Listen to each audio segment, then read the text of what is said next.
Oh. Oh, we back. That's right. It's time. Yep. Yep. That's right. Another Friday. We're ready. You know what? You know what Friday means? Friday means that I most likely played D&D last night. And in fact, I did. And I have great news. Did not get TPK'd. Did not get TPK'd last night. The great and mighty, illustrious, generous DM, Ashy of Heart. Yours and my Allegan girl. Did not TPK me. Good morning, guys. Welcome back to the stream. Welcome back to the VOD. What's going on? Good to see you, Lobster. Good to see you, bro. How you doing? What's up, Lexer? What's up, Sabine, Atari, Jacob, Ashy? What's up, guys? Good to see you, Lemon. My friends, I did not lose my character last night. Thankfully, I was ready to. I was ready to. It was close, man. I was for sure certain that we were gonna have to fight more cultists. Did not though, so that's nice, right? Got a little fortress. Lost our twink. Like, you know, it was a whole game and a half. So, wait, where's my shit? There we go. All right, but I will have to say, I now have to do art for a third character that Ulner's playing sometime soon. And thank God I didn't do the first one and then forgot to do the second one, because now I can actually do art for the third character and actually have up-to-date art of the whole party. Good morning, Pluchy. What's up, bro? How you doing, man? What's good, Pluchy? Ulner is strongly considering playing a bullywug. I know you always wanted to draw one of those. Well, let's see if Ulner's not getting art from me. What the fuck is a bullywug? Bullywug. Yep, that's not, you know what?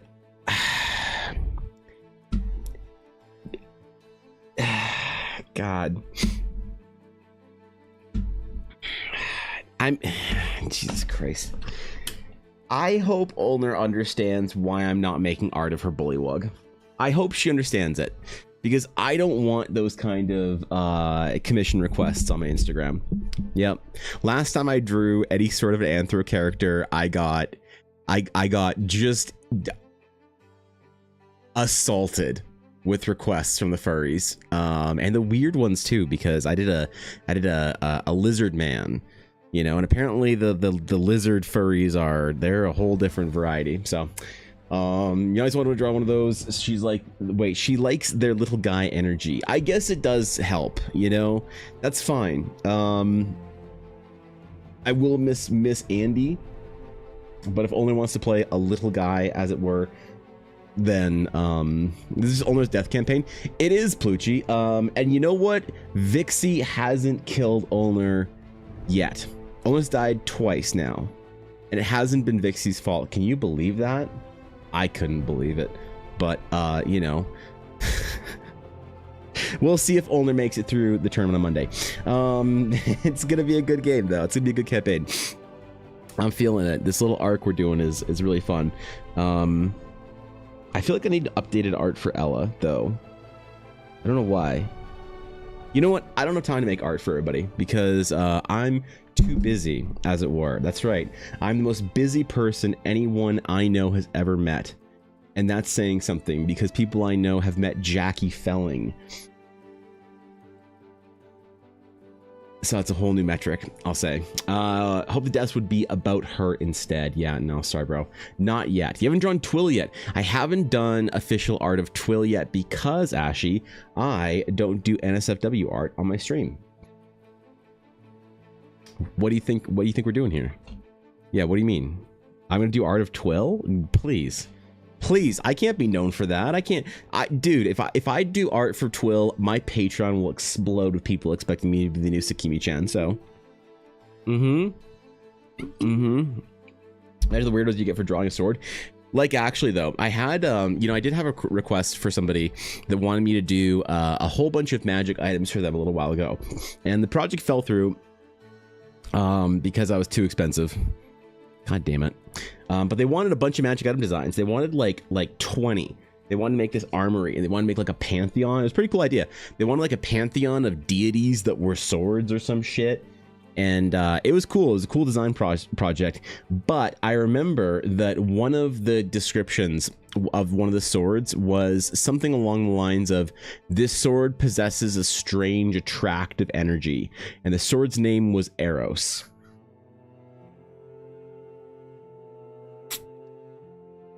So I could have got my practice in, I guess, for Twill, but I'm not sure how to communicate that. I'm not sure if I'm the artist for it either. You know, that might be a misalignment of projects, but I am stunlocked with project this summer because I had a very productive design meeting yesterday, and I got some big projects to do, and I'm gonna get a chance to work on some of them on stream. So I'm very excited for the next couple of weeks. It's gonna be a banger and a half of streams, and I'm gonna do my absolute best to do some cool shit. So I will not, however, be drawing Mini full for the next 2 weeks. Just because Mini is my deity in D&D does not mean that you guys can convince me to draw Mini full, the lowest ranking angel, all week. I won't do it. I won't do it. Nope. I'm not drawing my VTuber friends. I'm not drawing Mini full. I'm not drawing Vixie, mostly because I don't want to get banned on Twitch. I'm not even drawing Ashy, because last time I drew Ashy, well, you all know what happened, so we gotta be careful. Yep. And I'm certainly not drawing Ulner, because that was weird. Dude, actually, so Ulner is my most viewed piece of art, like, ever. Which is crazy when you think about it. Fan arted of Ulner, over 1 million people have seen it. Over 1 million eyeballs have locked on to that piece of art. It's the first thing I've ever done that over 1 million people have looked at. And that's kind of crazy when you think about it, because, you know, I think about 1 million people, that's a lot of fucking people. And I can't believe that any piece of art of mine has been seen 1 million times by any amount of people. So that's pretty cool. It is weird though, but that is what some people know me for. You know, that people don't know me for drawing big, hairy, sweaty men and knights and orcs and dragons. They know me for drawing hot necromancers. I will not be making this any better though, because I have to draw 3 good looking as hell characters coming up here. And one of them is basically, we agreed upon the idea, we came to the conclusion collectively that this character is basically the bad boy from any K-pop group. Now, if you've ever known to, you know, ever known any K-pop groups, you know exactly what I'm talking about. If you don't know what I'm talking about, don't worry about it. So, oh, thank you, dude. I appreciate it. Draw me once people beg you for clout. Draw me 2 times. Maybe if I draw you a second times, maybe if I do draw you a second times, Ashy, maybe then, well, I don't want to suggest anything crazy, but maybe Leah Asimov will know my name. Maybe she'll know who I am then at that point in time. So, bandana? Wait, what? What are we talking about? Bandanas. I would never. 1 million people is more people than my city population. Yeah, it's crazy when you think about it, Plucci. You know, wait. Vixie said you lived on a fucking island. What do you mean city? You guys get cities on your islands? God damn, you're so lucky, man. Holy shit.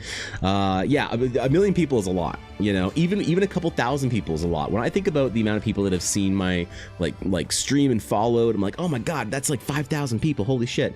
When I think about like my Instagram following, it's like 17,000 or 18,000 people now follow me on Instagram. That's like the entirety of the hockey arena that my team growing up played in. You know, in the city I grew up in. That's a lot of people. But when I think about 1 million eyes on something, that's 1/300th-ish of the population of the United States of America. That is 1/40th-ish of the population of my country. That's a lot of fucking people, right? Draw a banana dana. I mean, I would, but the problem is if I draw one banana dana, I don't even know what that fuck, I'm assuming it's just a bandana, it's a banana. The problem is if I do that, then people are going to start requesting me to draw weird shit. And I don't want to disappoint the masses because I'm too expensive for them. They can't, you know, they're going to ask me for weird things and I'm going to say, okay, this is what it's going to cost. And they're going to say, what the fuck, Evan? Come on, man. I thought you were a man of the people. not anymore. So nope, unfortunately I can't do it. I wish I could. My hands are tied.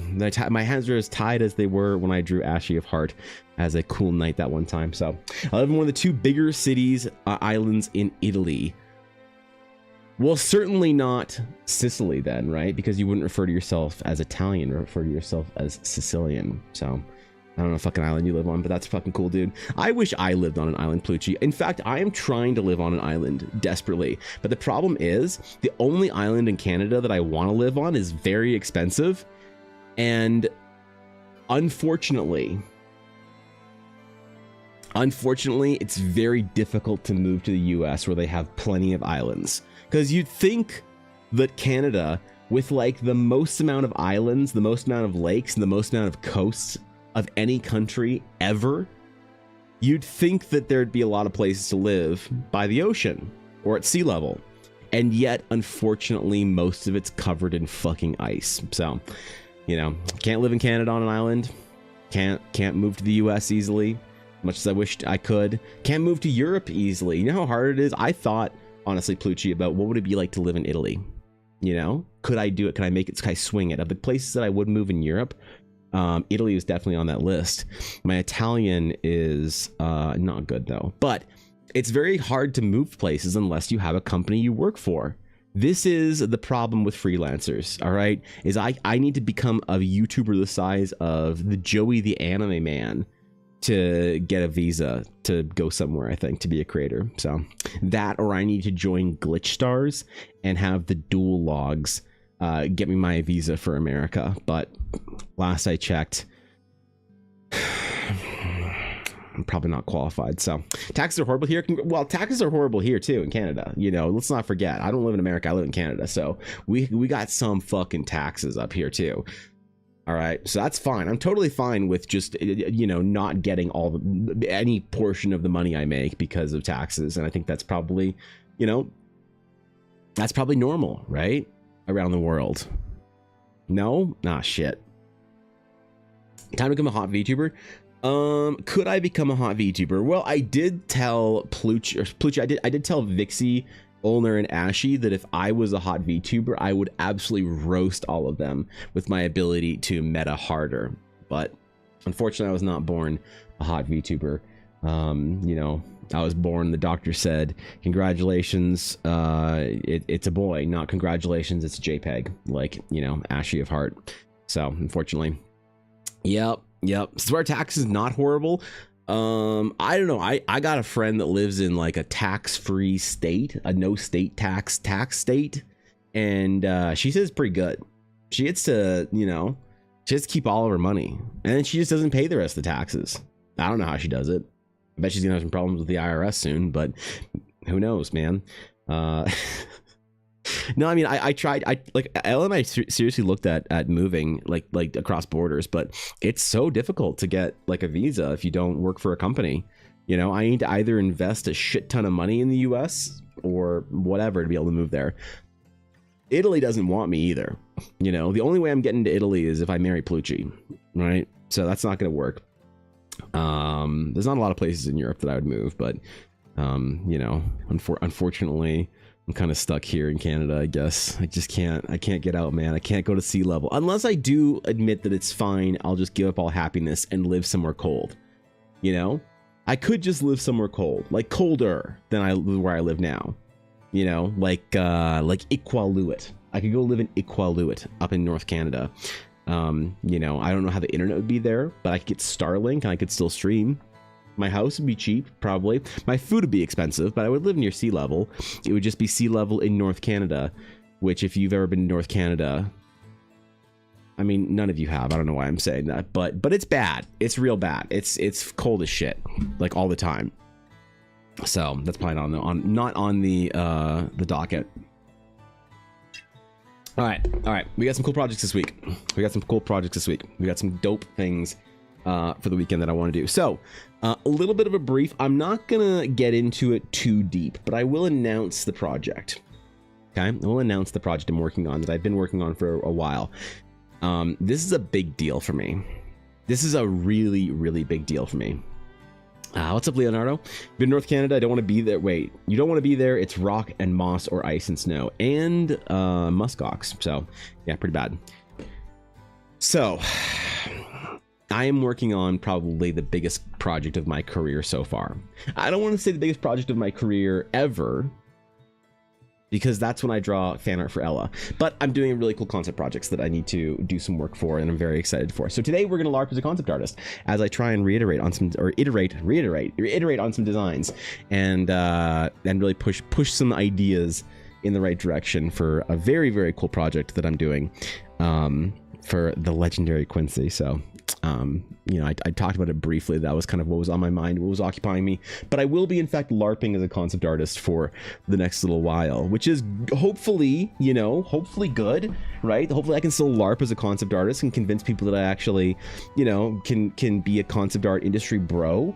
You know, like most concept artists, the concept artist starter pack is, whether you want to believe it or not, a waxed dark gray denim jacket. Okay, a plain black t-shirt. All right, jeans, and whether we want to admit it or not, more often than not, a motorcycle. Why a motorcycle, Evan? Concept artists just don't just all drive motorcycles. Yes, they do. Yes, they do. What do you mean? Okay, almost all of the ones that I've met that are great concept artists drive a motorcycle. I don't know why, but it's just part of it. They all have a just a death wish to get them away from the crunch. But you know, I've cheated the system. I'm a concept artist that doesn't work in the games industry, so I don't have crunch. I have the crushing hours that I choose to crunch with, not that Blizzard Entertainment chooses to crunch me. What's up? Oh shit, wait, Koi, is it the famous artist Evan Blair? Actually, so you know what, Koi, I will accept that I'm a famous artist Evan Blair, because I am now more famous than the other famous Evan Blair, who's a musician, a lovely guy. I've never talked to him, but a lovely guy named Evan Blair. He does have better SEO. He paid Google for better SEO, so I need to become more relevant, to the point where my sheer prominence as the alpha, the apex Evan Blair, overpowers Google SEO, right? That's what I need to do. So, how you doing, Koi? What's up, dude? How you been? Good to see you, homie. All right. That also means that I'm not drawing mini full all week. You guys can't make me. There's no amount of coercion that can happen to make me draw mini full all week. But we've got some cool character designs. So we have got a bard, a rogue, and a sorceress. Okay, a bard, rogue, and a sorceress. And I'm going to work on the bard because I have ideas. After our discussion yesterday, I had a very clear idea of a couple things, as well as a desire to watch the K-pop Demon Hunters, which is interesting because I've heard, like, listen, I will trust the opinions of some people, and I will absolutely trust in my definite decision not to trust in certain people's opinion, right? Like my friend Carlin told me that Star Wars Episode 8 was the best Star Wars. He says he likes a show. I'm gonna believe he's full of like hot shit. But I've had a number of people whom I trust the opinions of recently tell me about the glory and majesty of K-pop Demon Hunters.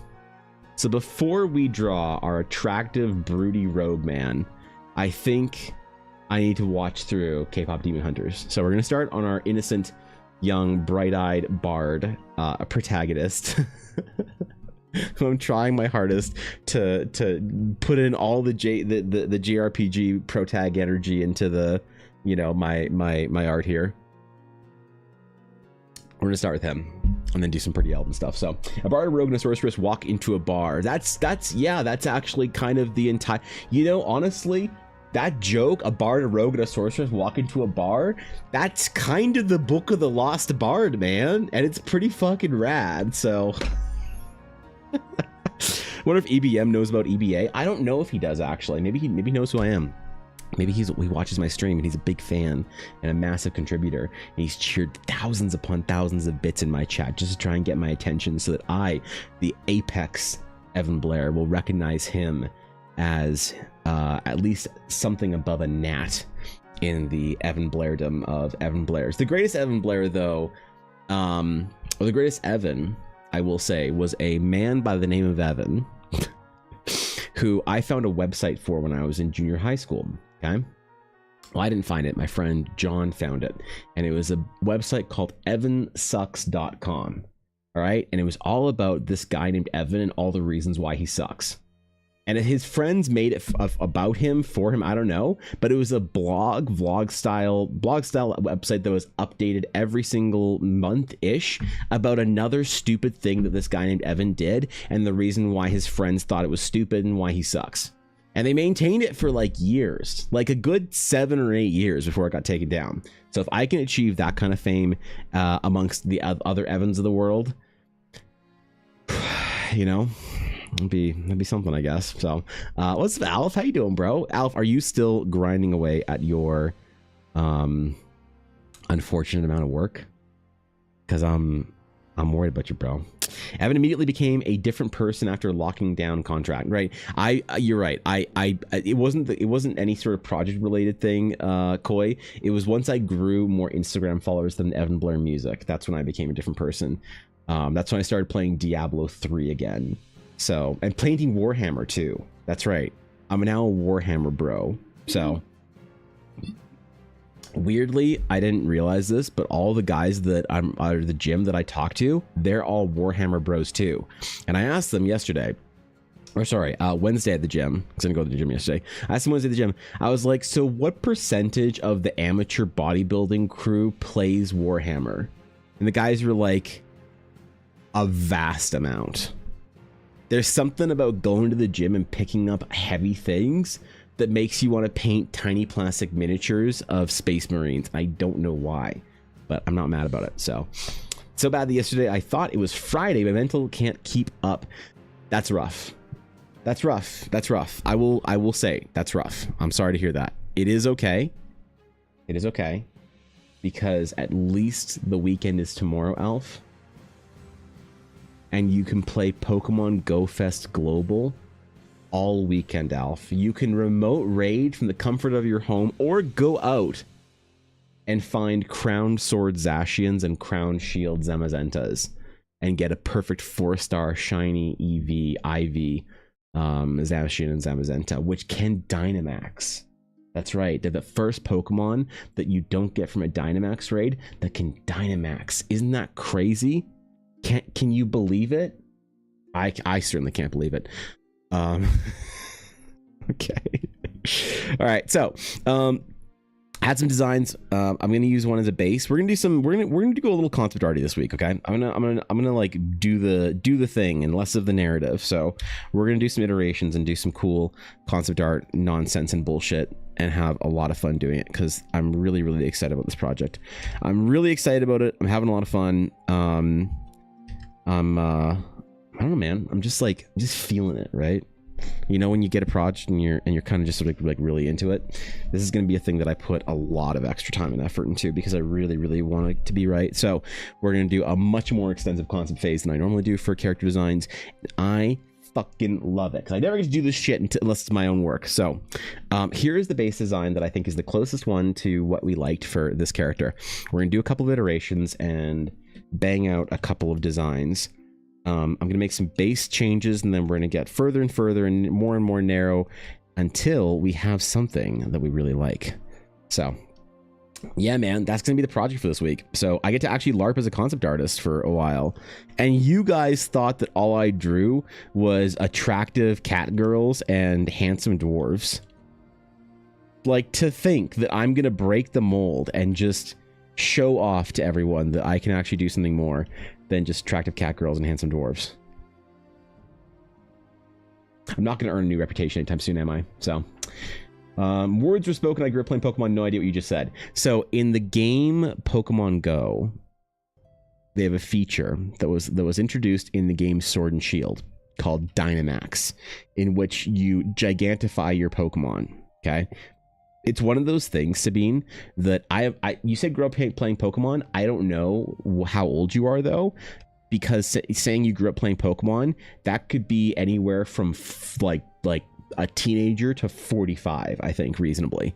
So, if you haven't if you're on the older end of the Pokemon playing spectrum like me in my 30s, Dynamax might seem stupid because you're like, what, they just become big, what the fuck is this, you know? But I always try and remember that with Pokemon, anytime I see a new feature, a new Pokemon where I'm like, this is dumb, I don't like this, not that I think Dynamax is dumb, I always try and remember, how would I have thought about this if I was 12, the target audience of Pokemon? And I think I would have like loved it. So Dynamax is really cool. The legendary Pokemon Zacian and Zamazenta from Sword and Shield are coming out in Pokemon Go this weekend with a big event called Go Fest. It's honestly my favorite. Realistically, I know this is dumb. Pokemon Go Fest every year is one of my favorite weekends of the year. Mostly because Ella and I get to go out and play together. And there's something about going out and grinding a Pokemon event weekend with Ella that's just my favorite thing. I don't know why, but last 2 years in a row we've played Go Fest. It's been really, really fun, and I've really enjoyed it. So unfortunately, Ella is going to be busy this year with Ren Fair, and I'm going to be helping her out with a little bit of that, but she wants me to go out and make sure that I can get us each one of the new Pokemon in their cool ass crown form, whatever. So I'm going to go do that for us. It's going to be really fun. But these Pokemon you can actually use in Dynamax battles, which is a big deal because you don't have to get them from Dynamax battles. So very much a weekend to play if you're a player. Now, I don't know anyone that plays Pokemon Go because the game's 9 years old, and who the fuck plays it still? But me personally, I've used Pokemon Go quite a bit to help me in my motivation to make it easier to go out and walk often, because you get bonuses from walking. It's a game where going out and exploring is good. You can catch Pokemon, do stuff, whatever. It helps keep my mind busy on a walk, and I like it. So I am definitely a fan of the franchise still. You know? Played Yellow up to Black and White, so Gen 5 or 6, somewhere around there. I don't know what the Gen names are, but that's fair. Okay, so yeah, so you were playing before all the ridiculous shit came in, like Megas and Z moves and Dynamax and Gigantamax and terrestrializations and stuff. Yeah, that's totally fair. To be honest, oh wait, I'm not recording this, so let me put some. We're you know, we're gonna shove Minnie on here. Hey, all right, hey, cool. Thanks, Minnie. Thanks for helping me find the thumbnail, Minnie. Yeah, the gimmicks. Some people hate the gimmicks, but I think they're fun. I like them. I think they're cool. It's a new thing every generation. You know what I mean? Huge. The Chonkachu. Yes, the absolute unit chew. Right. I always wanted the Dynamax or Gigantamax Pikachu card, but that shit's too expensive now, man. Pokemon cards got way too expensive for me at a certain point in time. I was like buying Pokemon cards in like 2011 or 12 online when they weren't like ridiculous, building first edition sets of all the sets that I wanted, and it was actually kind of okay. It wasn't that bad, you know. It was all right. And then the 2020 explosion happened, and I realized I'd never buy another Pokemon card again. I just wouldn't be able to afford them. Everything is a PSA Beckett graded Black Label 10 Gold Star version that costs you $4,000 per slab, and you're gonna get your card scalped by some, you know, 15-year-old that stood outside the Walmart or the Costco for 18 hours because what does he have better to do? Yeah, I think I'm basically roasted on it. I'm cooked. I'll pretend to be Ella tomorrow for you, Evan. JK, I'm too mean to be Ella. I mean, Ella's pretty mean. She's just not mean around other people. Yeah, Ella can be pretty nasty, bro. She can be an asshole. Y'all just think that she's too sweet. I don't know about this shit. Y'all think she's way too nice.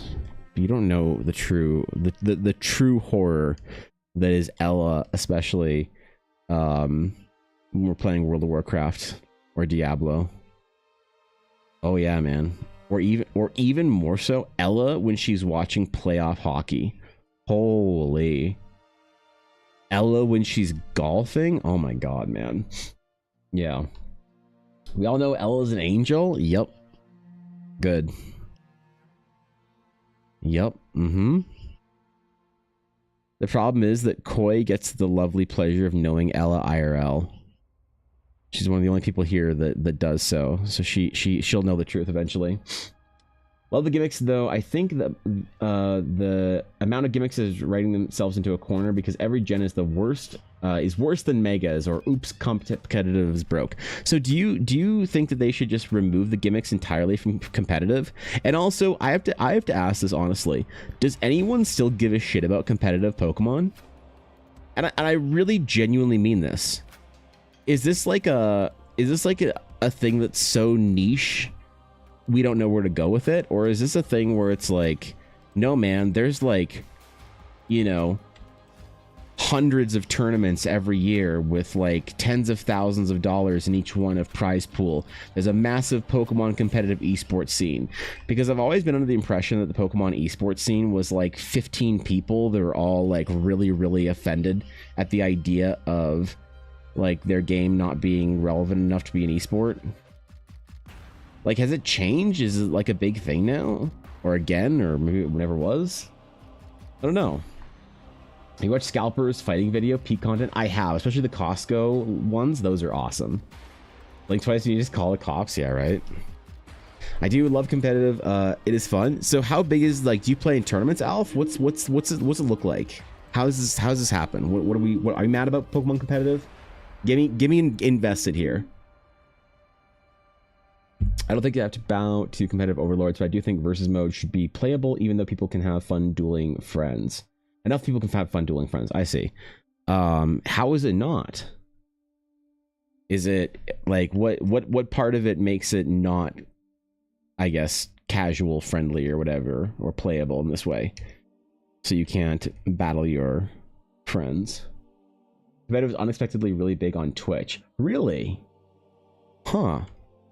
I know the Pokemon World Cup is a big event every year, and I think they have, they do the World Cup of fucking Pokemon or whatever it is. I think it's usually in Hawaii, and I know it's, I'm pretty sure it's all in one event, right? Pokemon, like the game, Pokemon Go, and Pokemon, the TCG. They're all at one event, right? And they like crown the champion of the whole thing. I know they're doing like a version of the game that's just about PvP. I remember Alf was very excited about that when they announced it, and I was secondhand excited because of his excitement. I still don't really understand it, but like is it a game or an add-on to the existing games? And why are we excited about this? And does it like remove the like megas and gimmicks and shit like that? So Pokemon Champions is coming out. I think it's big enough, the Pokemon Company, to bring out a game specific to it. I think Terra was the best thing to happen to competitive Pokemon compared to all the past gimmicks. It made strategizing fun. What was the strategization that made it fun? Was it that you could pick a different Terra type for your Pokemon than it was, so you could like mess around with typings and stuff more, or why was terrestrializing a big thing that people cared about? Because yeah, I don't know a ton of people who are like really into competitive Pokemon. I do have I have strong opinions about the crowd, because I've you know, I think the Pokemon crowd is a very mixed bag. So the Pokemon community will admit, kind of like similar to the Smash Bros community. So I don't want to gauge my opinion based on some negativity or whatever. I definitely want to definitely want to be fair and honest, Give him a fair shake. Give him a good chance. You either Terra to gain or defensive edge or an offensive edge. I see. Okay. Interesting. Well, I think the coolest gimmick has still been Mega Evolutions. But I think that in my tier list of gimmicks, I think Mega Evolutions are top. Dynamax, Gigantamax is second. Z moves are third. And terrestrialization is fourth. And I think there's a larger gap between first and second. There's like first and second, and then a large gap between third, and then a large gap between fourth. I think the Z moves are like way worse than Gigantamax and Mega Evolve, and then I think Terrestrialization is way worse than Z moves. So I don't know. I don't know if that's an accepted opinion in the sphere. But I would never openly call myself a Pokemon fan because people they get very, like, the Pokemon community gets very gatekeepy. They're like, what's your record for Nuzlocke? Whatever, you know, no hands competitive. And you're like, oh, I don't know. I don't play Nuzlocke. They're like, you're not a real Pokemon fan. I'm like, okay. I'm fine with that. Sure. Yeah, you know, it's like the more niche the game, the more gatekeepy I find it is. So I don't know if I'd call myself, if I'd bring the wrath of the Pokemon community down on my neck and call myself a fan. Good lurk, Thorkin. Good lurk. Thanks for chilling, bro. Megas are the coolest gimmick. Terras are the best competitive gimmick.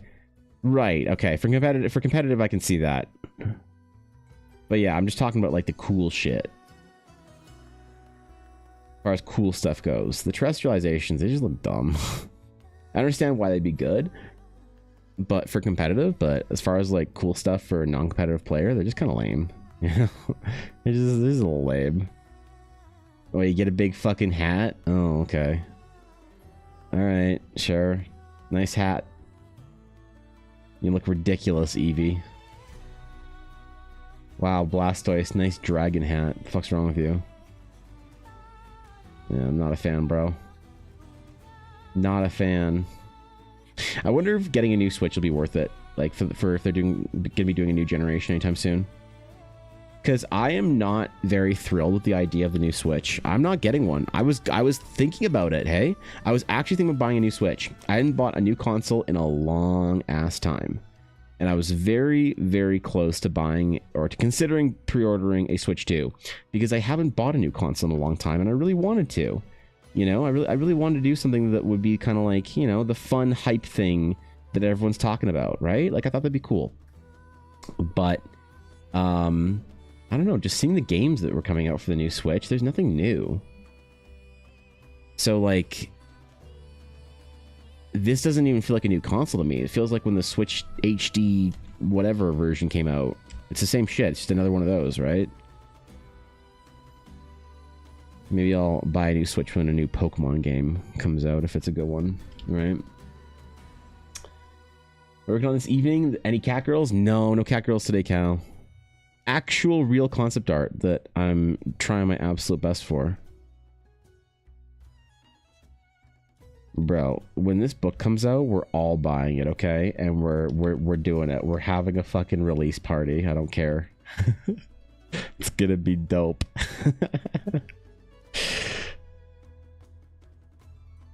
But yeah, no cat girls today, Cal, unfortunately. Bought a Steam Deck, and it was so much better bang for your money. How much was your Steam Deck?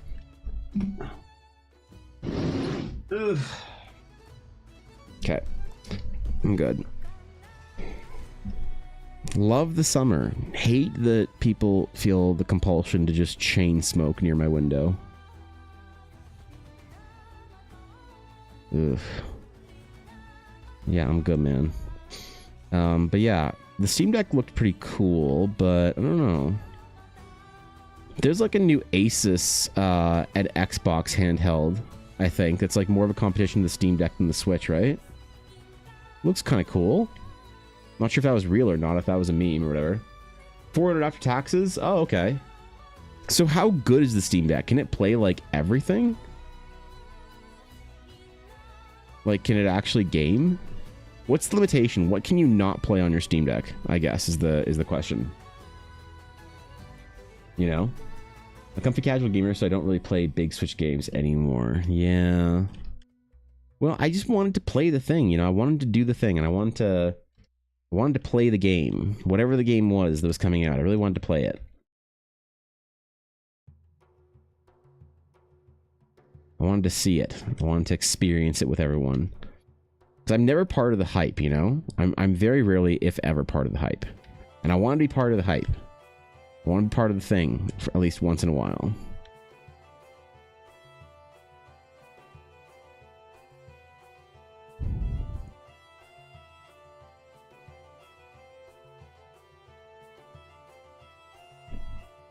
Trying to, like... don't know, narrow in on this design and then expand it a bit, but I need to also make some changes to the base before we move on to variations that we can mess around with. I realized that I think we should try something a little more weathered as far as our material goes. These are, you know, a group of kids trying to get by in the world. Their clothing is not so put together and formal. I need to, in some ways, sort of like deformalize some of the designs that I normally do to fit the kind of the story and the world aesthetic.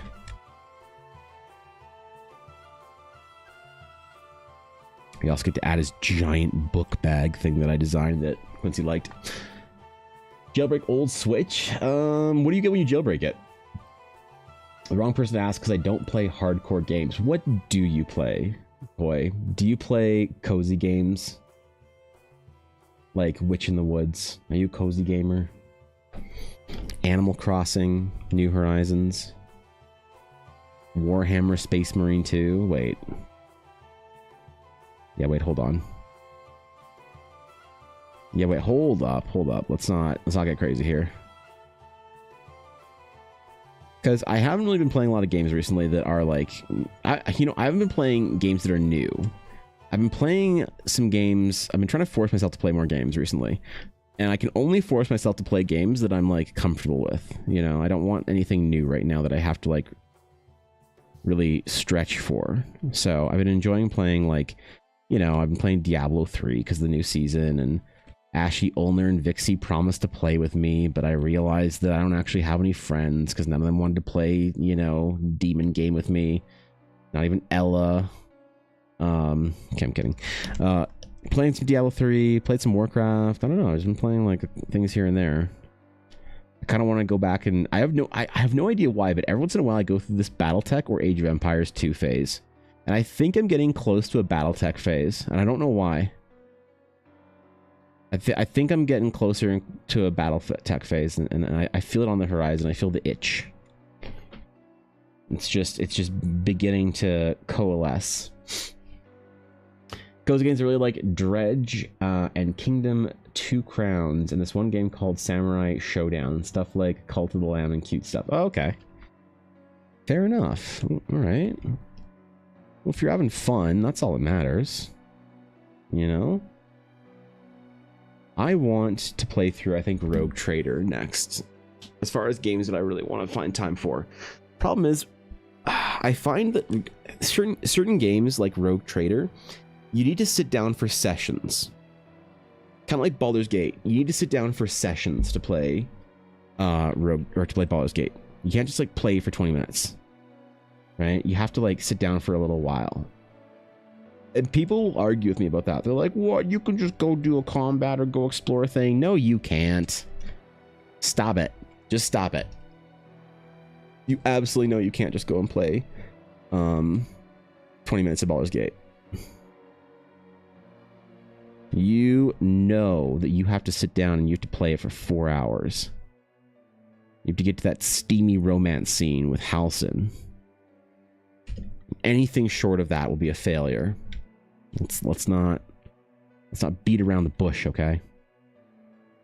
Shogun Showdown. Okay, I'm not familiar with any of these games except for Cult of the Lamb, I think, because I think I've seen Minnie play that game. Besides that, I think I'm lacking on the modern game knowledge. And I should learn cozy games because a friend of mine is developing what she calls a cozy game, and I have to be invested in it. All right, I have to be invested in it. It's a big project for her, and I want to, you know, I want to know. I want to know how to judge it properly on other cozy games.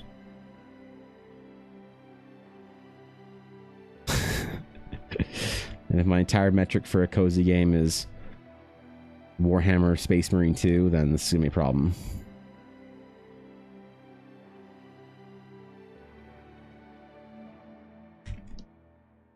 That, or instead of playing more games, I'll just play more D&D. Maybe I'll start my one-on-one D&D game with Ella soon.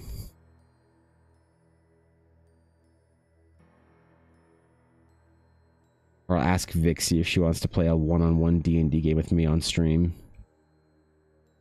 Because she's the only streamer I know now that's on at the same hours. The rest of them stream in the evening, or they stop streaming altogether. God damn it. And then we can share chats. And I'll vicariously have Plucci be a mod of my chat then. Let's go. What's up, Andy? Hope you're having a good day. I'm doing, dude, I'm chilling, man. I'm having a great day. I'm having a great week, yo.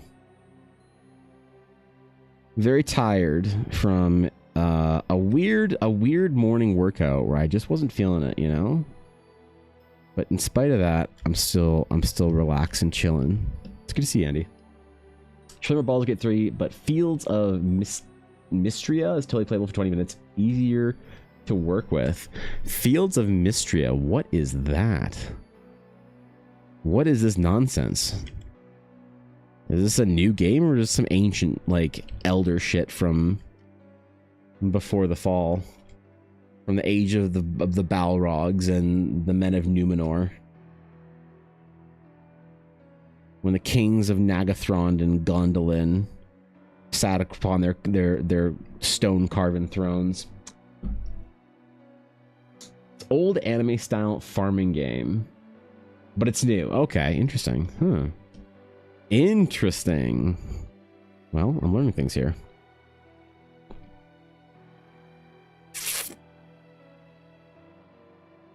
Okay.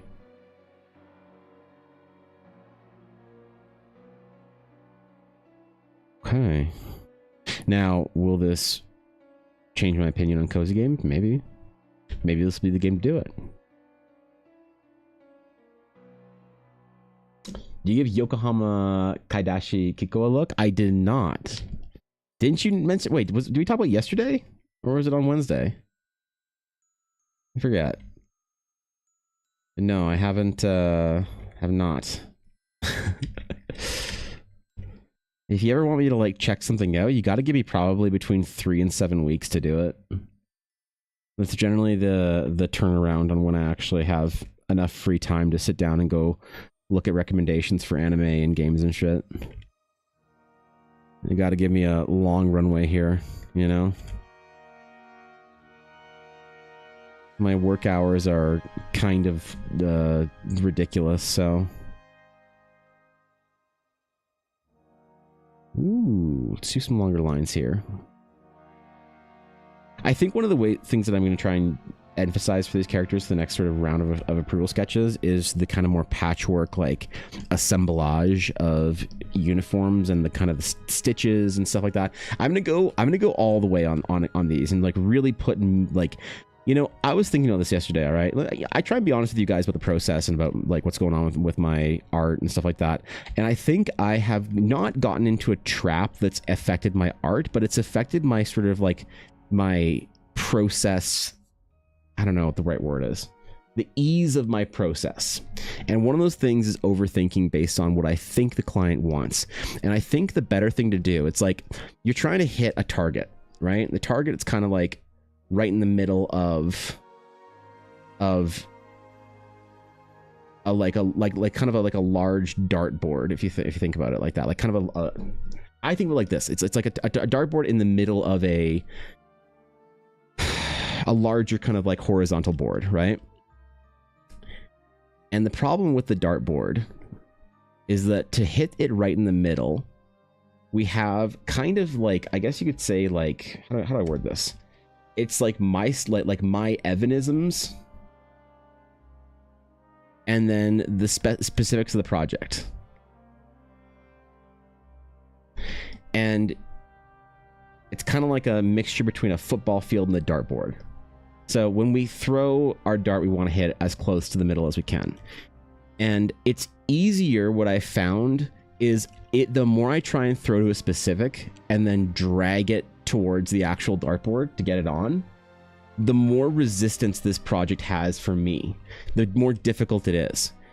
And what I've noticed is that if I try and throw the design dart very much comfortably into the realm of where I would want to throw it, for my own designs, it's way easier to push it towards the this movement is like totally like chill. It's obviously not easy. And this movement is, there's a lot of friction, right? Evanisms. But what if the project is for sexy gelatinous cube? No one who would ask for a sexy gelatinous cube can afford me, unfortunately. Yes. Yes, they're all too busy buying body pillows and VTuber merch, Duria, so unfortunately, you know. Thanks for having a visit, bro. How you doing, man? What's good? How you feeling about the designs for the next couple of weeks after your meeting? Great. I feel great about them. I don't want to glaze or anything, but Quincy's actually just like really good to work with. And one of the reasons why I'm very excited about working with Quincy is because Quincy talks about his project the way I think about Eldara. And that makes me really like, okay, like, yeah, we're gonna do good shit together. And I like that. I like the world building first, because like one of the reasons why I don't work in the concept art sort of scene in the games industry is because a lot of the world building, the concept, the vibe is now subservient to gameplay, which is subservient to game systems, which is subservient to monetization. So the stuff that I do is so far down the list on the kind of the priority of video games that you don't really get a good sense of like the work that you would do mattering in big game studios.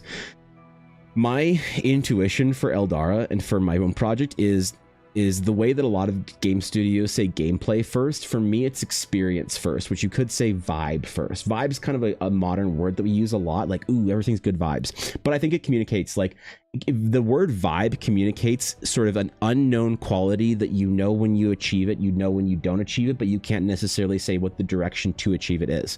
And I think that's very powerful. I think we're very good at picking up on vibes. It's one of the things that us as humans are actually designed to do really well.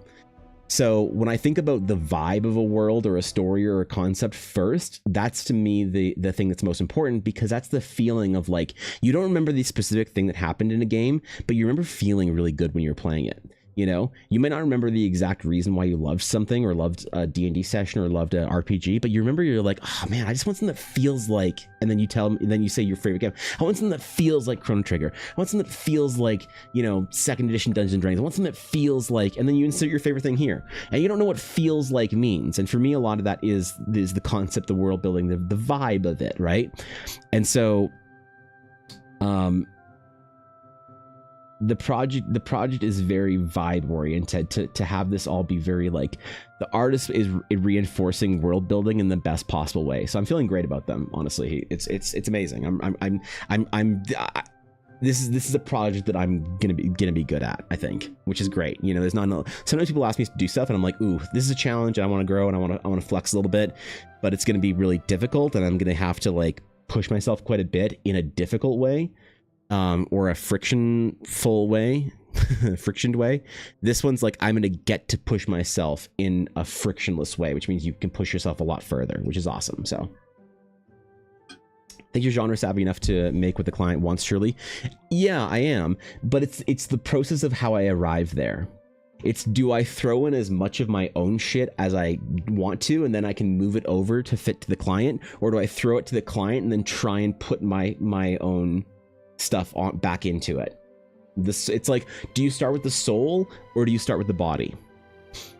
And for me, starting with the soul generally is easier to construct the body around than starting with the vessel that then we have to input the soul into, you know? So that's what I've been doing with my work recently, is trying to go soul first and really go with my stuff, and then we can kind of, because that's why people, and you know, okay, actually, hold on. I'm gonna talk about this for a second.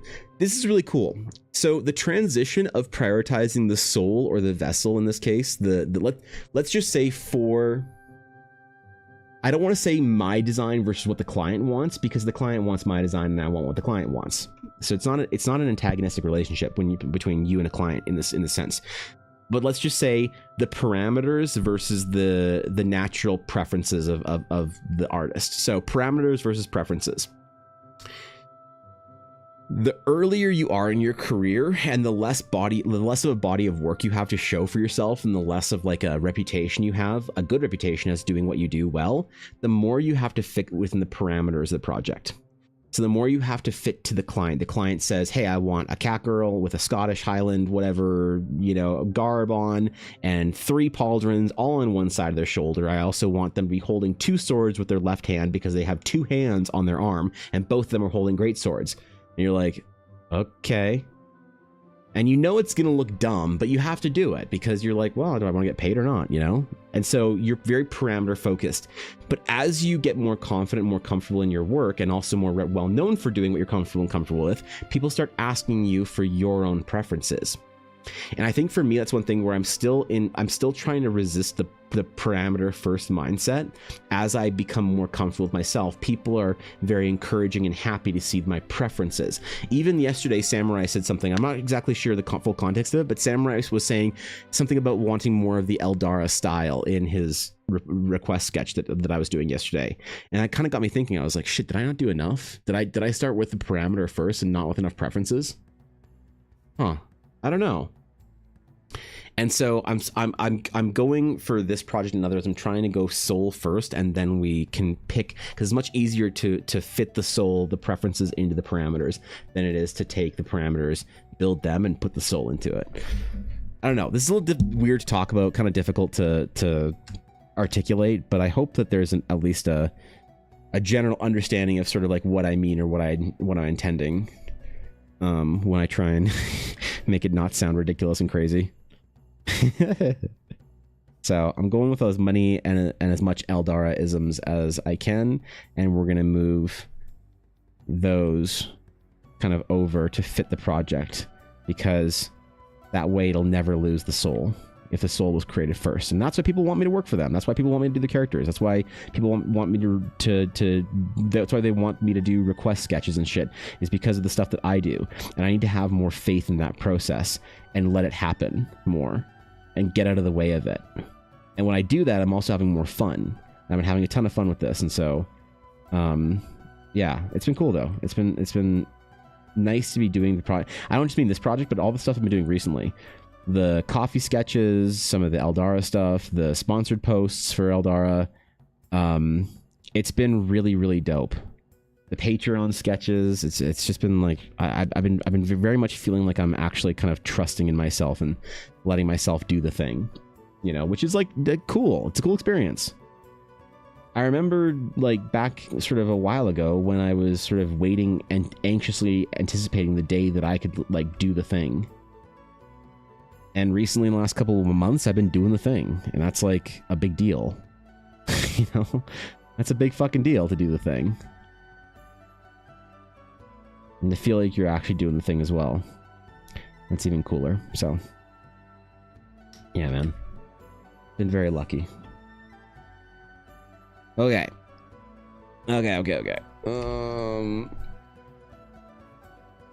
Not that anyone gives a shit about the big, dramatic, long process of me arting the thing or whatever, but hey, I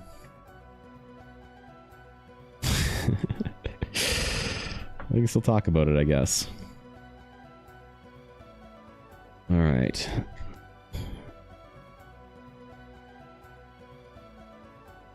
So it means we're going to emphasize a lot of like stitching and material stuff to really put all those like juicy details that I like into the work.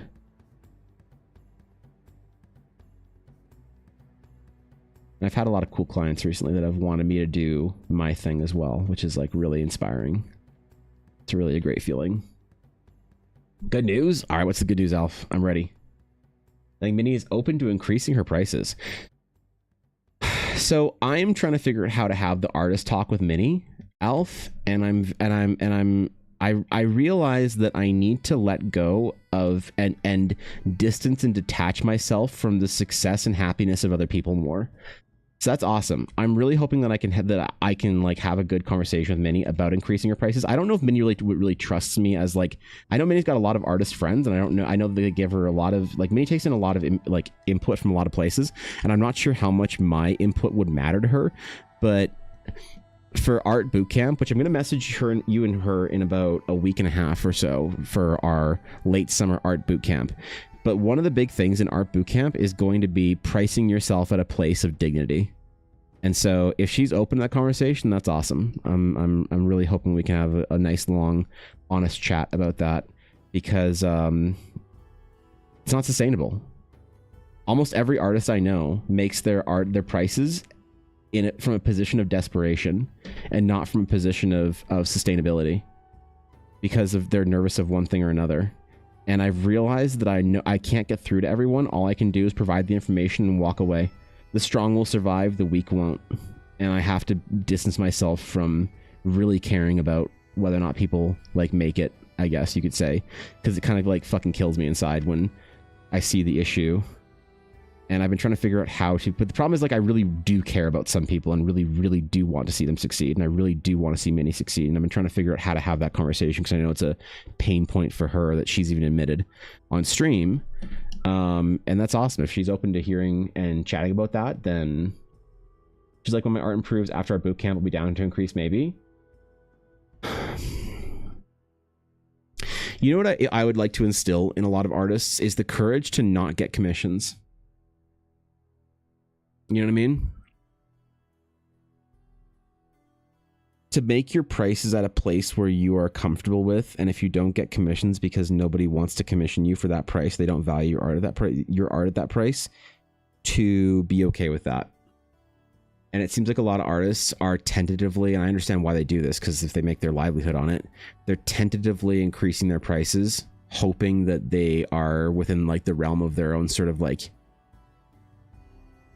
you know, price point or whatever. And you can do it slowly. You can increase your prices slowly over time to just see if the market accepts them. But it's dangerous when you don't at all. So that's awesome. If Minnie, like I really hope Minnie's gonna put everything into this, because I'm gonna ask a lot of you and Minnie. I'm gonna ask a lot of you and Minnie. I will never ask you for more than you can deliver, but I'm gonna ask you both basically to work harder than you ever have in your entire life on your art. And whether that's a lot or not a lot, that's fine, but I'm gonna ask you guys to basically lift more weight than you've ever lifted in the gym before in our boot camp, but for art. And that metric could be the hardest that maybe you guys are ever going to work in your life on your art is maybe a 20th of the hardest Koi's ever worked on her art in her life. But that's not about the amount relative to another person, it's the amount relative to yourself. So I really hope that you guys have the most fun, because I will not let you walk away from this without feeling like you've gained something profound from it.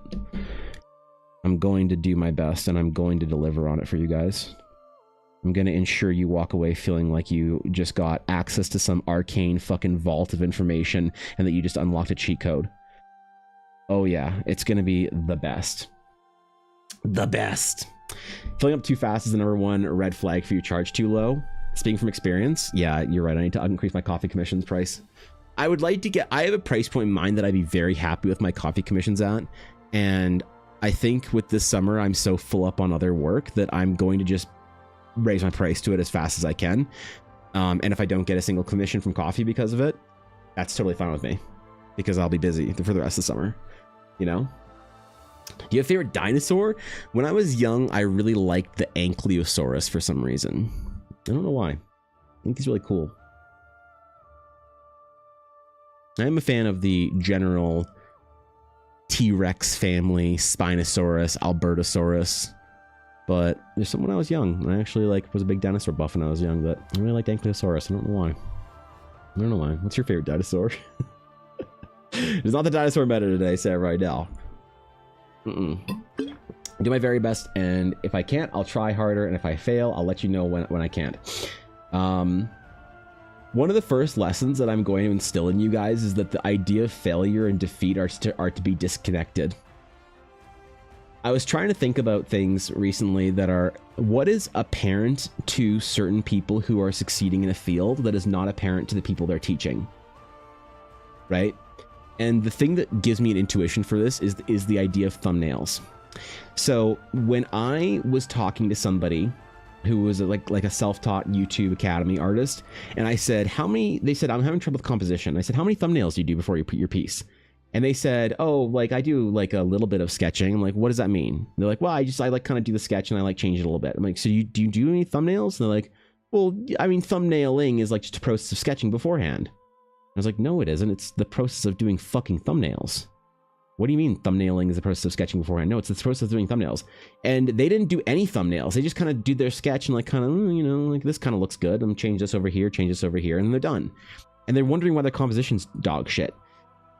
In art school, we had like to deliver 3 or 4 large newsprint pages of thumbnails for some projects, well into the hundreds of thumbnails. That's what we had to do. And so I remember hearing this artist talk. It was like a Lightbox Expo or something talk, and he just casually said, after you're done with your thumbnails, you pick the sketch you like the most, and here's where we are. And that's where we started the process. And I realized, wait, he just said after you're done with your thumbnails, you start here now. Why didn't he talk about how to do thumbnails? And he just flashed on the screen briefly about 30 different compositions that he grabbed the one he liked the most and then made it big. So the process of thumbnailing for him, or discussing and teaching thumbnailing, was about 4 to 5 seconds. This is a thing that was apparent and obvious to him as a successful artist that is not apparent and obvious to people who are trying to learn. And I realized that aha, this is the key and the secret. Trying to figure out, when you're trying to learn something, what is obvious, too obvious to the people who are good at it, that are teaching it, that they wouldn't bother covering it.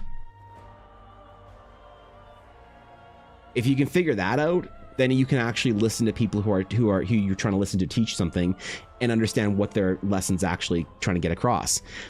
And I think that's one of those things that I'm trying to think about, okay, even though I'm not like a super accomplished artist, what thing when I'm trying to teach somebody, like a little mentee or a person in chat asks something, what am I not covering that's apparent and obvious to me that's not to them, that I won't cover because I think that people know this inherently, right?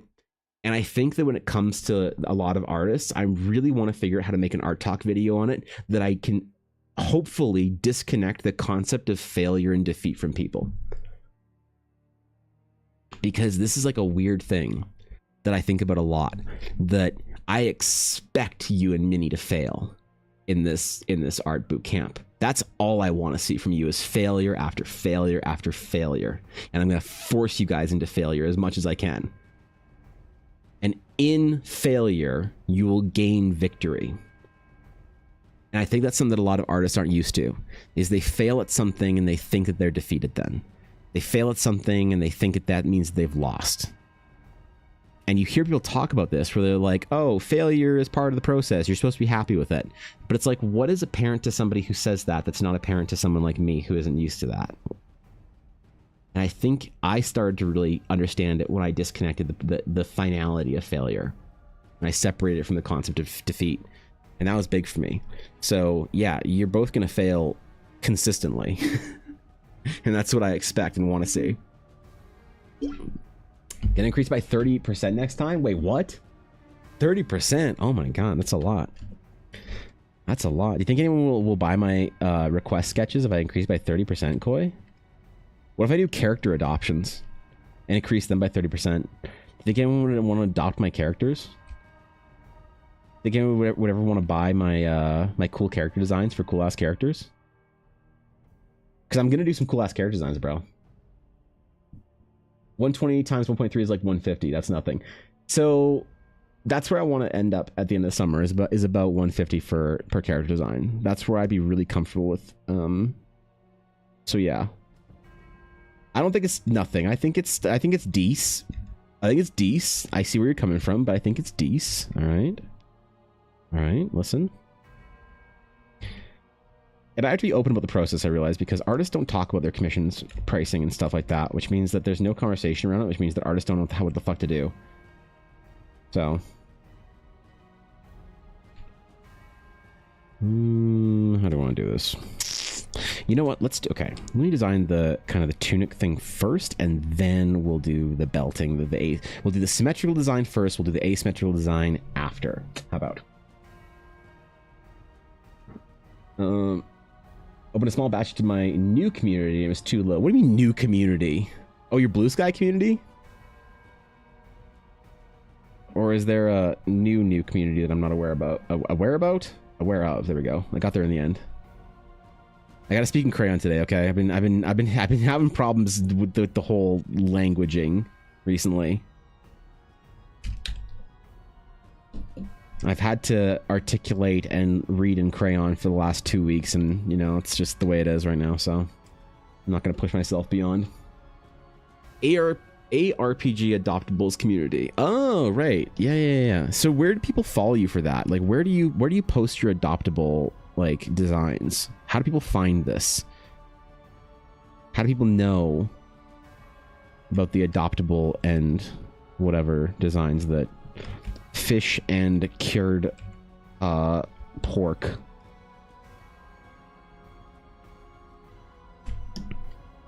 Carp and char siu. It's all on Discord. It's in the game's own Discord. Oh, cool. Okay. Wait, that's kind of rad. I'm so impressed.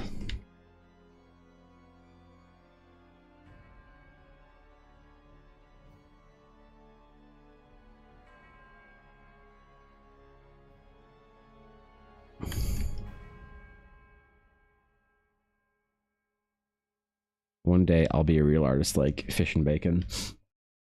Your body fails every day. People don't get upset about sleep about or at sleeping. In fact, they look forward to the dreams. Yeah, there you go. See, Samurai knows. Samurai fucking knows, man.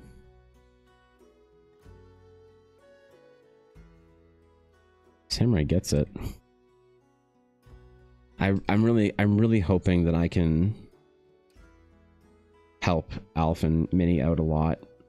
I'm personally invested in their success. I desperately want to see them walk away from our art boot camp feeling like they learned quite a bit. And they expanded. And I realized the boot camp is actually going to be a lot less teaching than I had sort of thought. And it's going to be a lot more direction, I think, to do a successful mentorship. I even talked about it to an art director. I changed kind of the way I was thinking about this kind of mentorship thing. When I talked to the art director that was basically telling me I should do mentorship stuff, boot camp stuff, and teach. And she basically gave me a crash course on how to be a good mentor. And I was like trying to like prepare tutorials and lessons and stuff. And she's like, how often did I ever pick up a pencil and show you how to do something? And I was like, and I'm like trying to think like, it wasn't never. I can't say never because that would make it seem like she's lazy. And she's like, it was never. And I was like, oh, okay, I'm not crazy. She's like, I don't expect you to pick up a pencil and show them how to do something unless they like need that, which artists rarely do. You're supposed to direct them in figuring it out themselves, because if you have to show them, then they have to spend more time anyway trying to learn how to do that thing that you showed them how to do. I was like, oh, damn. Okay. Okay, I understand. I gotcha. Here's the prices because I'm a guest artist for the game, so I have stonks status. Wait, what's the game called? Miss Guest Artist San.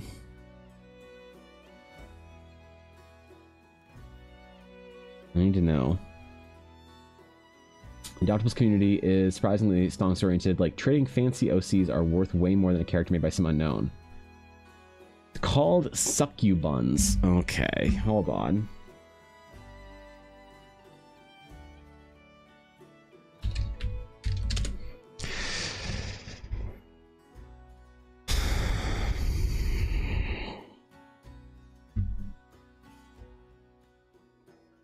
$21, not 18. Wait, what the fuck?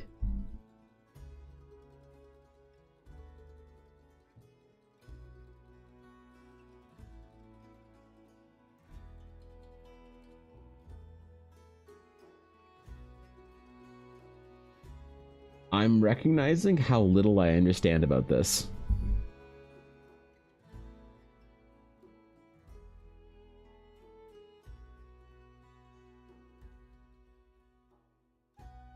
Can bid on things? Wait, what? I feel like this is a deep dive that I had to go down a whole rabbit hole for at some point in time. I got a play shops prompts. Wait, how is this even a? Okay. Explain it to you. I feel like I need some explanations. I don't know what the fuck I'm looking at. This doesn't look like any game I understand. So, I was hoping that it could be a lot more obvious and whatever than it is. So, all right, that's fine. That's fine. It looks cool. Fucking good shit, bro. Actually rad. Get after it.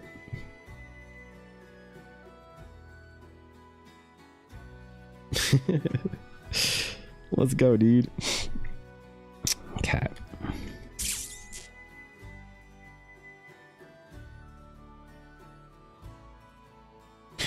So one of the challenges here is going to be trying to make these look like simple traveling clothing with the inherent details and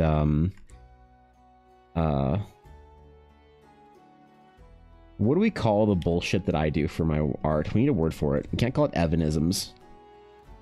The avant-garde. No. With my design, sort of like the inherent detail, like inherent detailing, I guess, that people like of my work, while still trying to make and communicate like simple traveling clothes. The beauty of busyness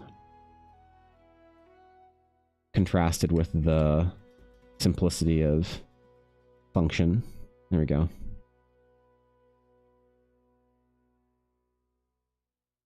Got there in the end.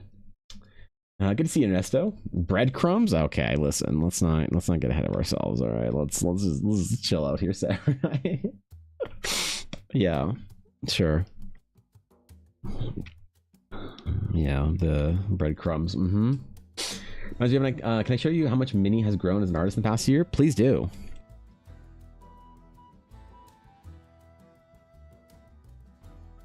Please do, man.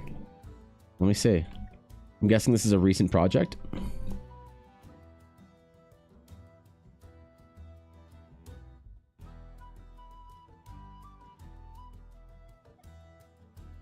Ooh, we're gonna do a figure drawing day. Ooh, we're gonna do a bunch of stuff that'll be like really good metrics for start to end of bootcamp growth. You know? We're gonna do a bunch of this kind of nonsense. Okay, so large book bag, large bag with book. This is a thing on Quincy that I really wanted to get right. Large hanging bag with book. Where do we put it? Let's sling it, but let me do some more design, some detailing here, and then we can slap it in the middle, I think.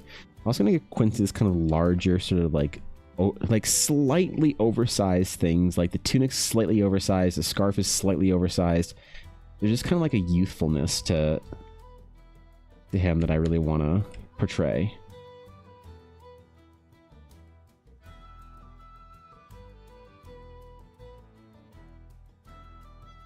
That seems to be important to the character as a design thing to kind of reach towards.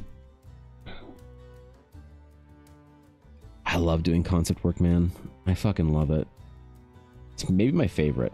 Like, I do tell people that to remember I'm a concept artist, not an illustrator, you know? And I always find it very fulfilling to get a chance to do that shit on stream. I'm just having fun today, okay?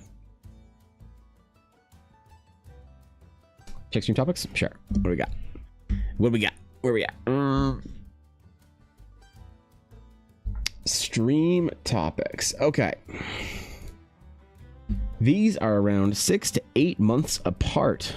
Minnie has grown so much. First one, December 24. Let's see. All right. Mm-hmm. Okay. Mm-hmm. Mm-hmm. Mm-hmm. Let me see. Mm-hmm. Okay. Okay.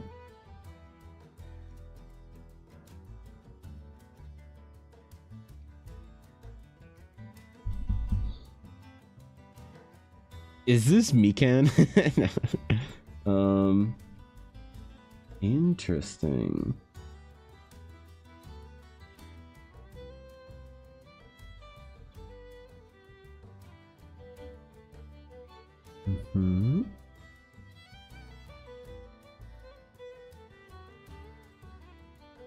definitely good design upgrades. I see a little bit more confidence in rendering. We gotta cut this expression shit out though. Here, we gotta we gotta cut this expression shit out of character design sheets. Okay, like just get this shit out of here. I just want straight, and also the palette shit. We gotta, dude. How do I get artists to cut out the expression and the color palette shit? I know it's like industry. I'm not roasting Mini because I know this is like standard for the like indie self-taught VTuber scene, but we just gotta cut this shit out. This is great though. Yeah, man, she has grown quite a bit. That's fucking rad. Challenge accepted. I'm gonna make both these look like fucking first year shit from her standard point when she is done with art bootcamp. It's gonna be dope. It's gonna be fucking dope. It's gonna be rad. Think Mini gotta do that figure drawing next? Yeah, right?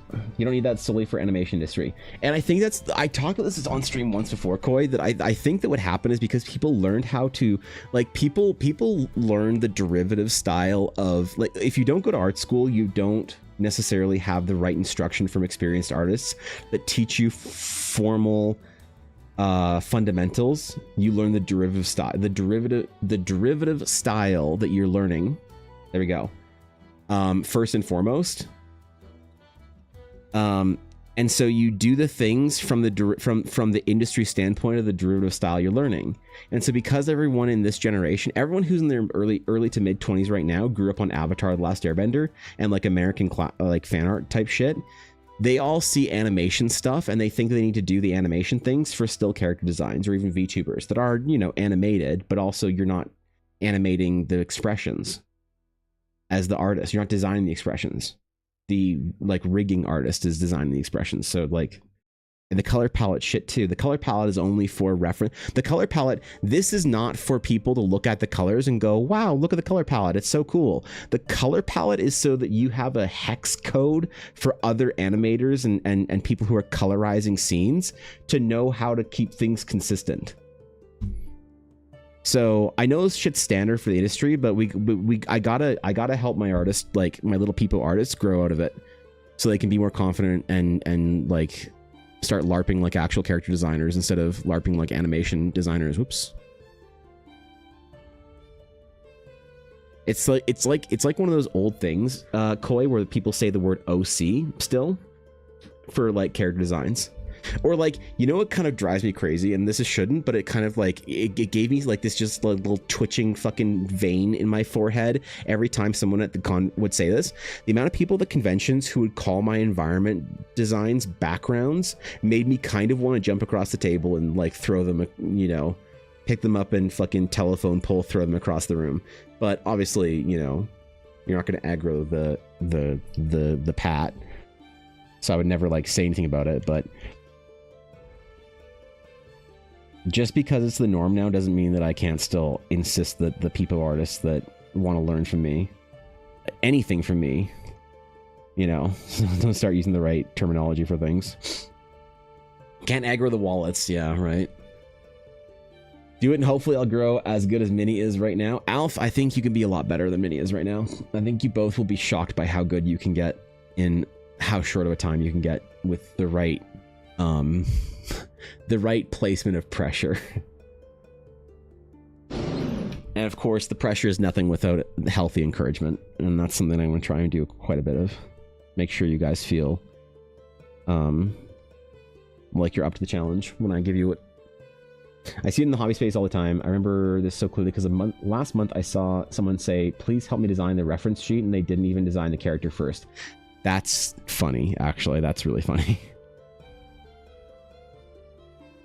That's actually kind of hilarious.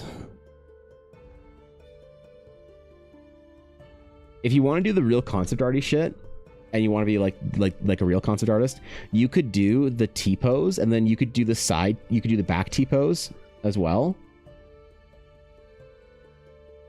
And you could also do the side cut T-pose. If you really want to be like the concept art LARPer, you could do the side T-pose with the arm disconnected.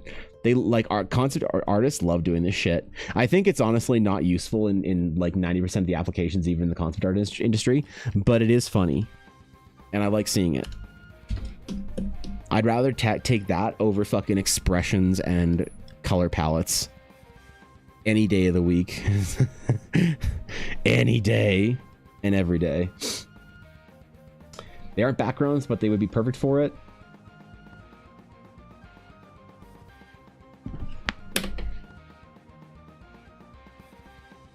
Well, that's good.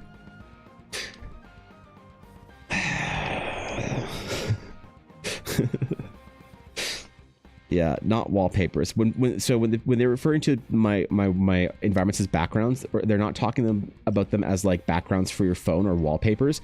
When they call them backgrounds, they mean like backgrounds for animation, right? So like I draw the thing, and then you draw the characters, you know, fucking ninja fighting and shit, throwing swords and whatnot, got shields. Fucking gladiator style. Anyway, and then the environment art is just a background to that, which is, you know, the reference sheet person also said, can someone help me think of a more dynamic pose? It's kind of boring right now. They're just standing there.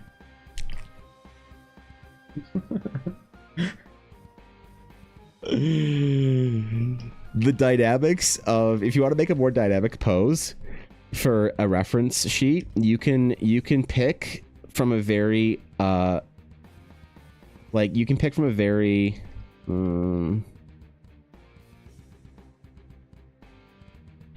wide range of the Vitruvian Man. You have these angles to play with. Well, you can go pretty far down, and you can go kind of far up, but you can choose any angle within here to do your Vitruvian, you know. There you go. You can pick any angle in there. That's your dynamic pose. You can T-pose as hard as you want or as soft as you want. This is a pretty soft T-pose. This is a very relaxed T-pose. So ah, God. I'm gonna cry. New exasperated pose unlocked, actually, though, right? In the whole book of poses, wait, comma something, was it not? What? Book of poses. I'm confused. Maybe? I don't know. I don't have any, like, pose books or whatever. So all the like figure drawing we did was like life drawing, so we never like worked from books or whatever. It's considered to be not the correct way of doing it for the Yon People artists. Like the distance backgrounds for stuff, like the background of the character art when they pose in the forefront. Yeah, you still don't call it a background if it's an environment. If it's not intended to have characters in the foreground, then it's not a background, it's an environment. Or a landscape. Evan didn't get your joke? Maybe not. Listen, here's the thing. The problem is that sometimes subtlety in jokes, if I'm trying to read like several hundred messages an hour of chat, sometimes the subtlety in jokes, they just don't land for me. I have to try and infer so much meaning in what people are saying all day that sometimes I miss shit, so don't worry about it. I don't know if we're talking about something literal or if we're memeing hard. I thought the context of tone sometimes is difficult. Not age gate stream?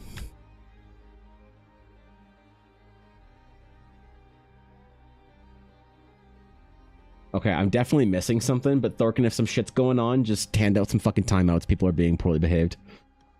I'm clearly missing something, so I'm just gonna chill and move on anyway. But yeah, the whole problem with a lot of the like reference poses and sheets and whatnot is They're just like, if you learn the derivative style of how to do something for a specific industry as your like main sort of like learning art form, whatever, you're definitely gonna fucking miss out on almost every useful lesson that the masters of the industry, like, you know, people try and learn how to do, they try and learn how to do, like, let's say anime. And so you learn how to draw anime because your favorite anime artist draws anime. Little did you know that anime artists learned to draw the fundamentals when they went to fucking school and drilled like 40 hours a day doing that for like 8 years. Unga bunga bongo bongo pongo pongo. One of those was an honorable mention. The Pongo Pongo? Aduria, you know how I feel about this. You know how I feel about it. The day's meta, the Pongo Pongo, is one of the only things to receive the perfect 10. Look at this guy, man. This guy looks like he knows some shit. If this guy was a fucking class in a fantasy game, he'd be like a warlock, you know? This guy knows some shit. God damn it. I want to hug an orangutan so bad. Like, just at some point in my life, if I could, there's a couple of things I want to do on my bucket list. 1, I want to ride in a fighter jet. 2, I want to get launched off an aircraft carrier. 3, I want to make it to space. And 4, I want to hug an orangutan. Okay? Those are the 4 things. 3 of them have to do with aviation or space travel, and 1 of them is to hug an endangered species of ape. And I don't care. You like the ape version of the guy you drew yesterday? Those samurais fucking... Oh shit, yeah, man.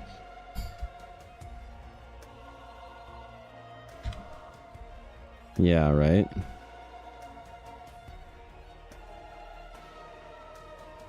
Like, actually.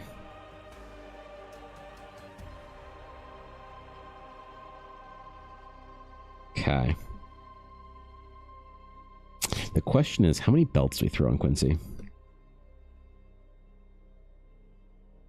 We'll roll a d20 plus charisma modifier for total belts added to character. That's what we do, okay? That's what we do.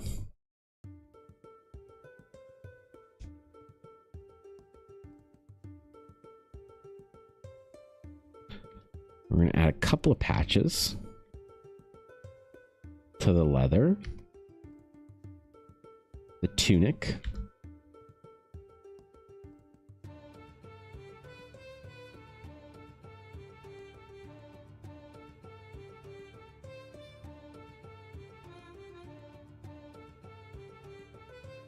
Canonical Eldar Warlock is Unga Bunga, really? Huh. I didn't know. No one ran it by me, so unfortunately not. Unfortunately, man. You know why? Eldar doesn't have warlocks because it's a good fantasy setting. Just aggroing warlock players from here to Reddit.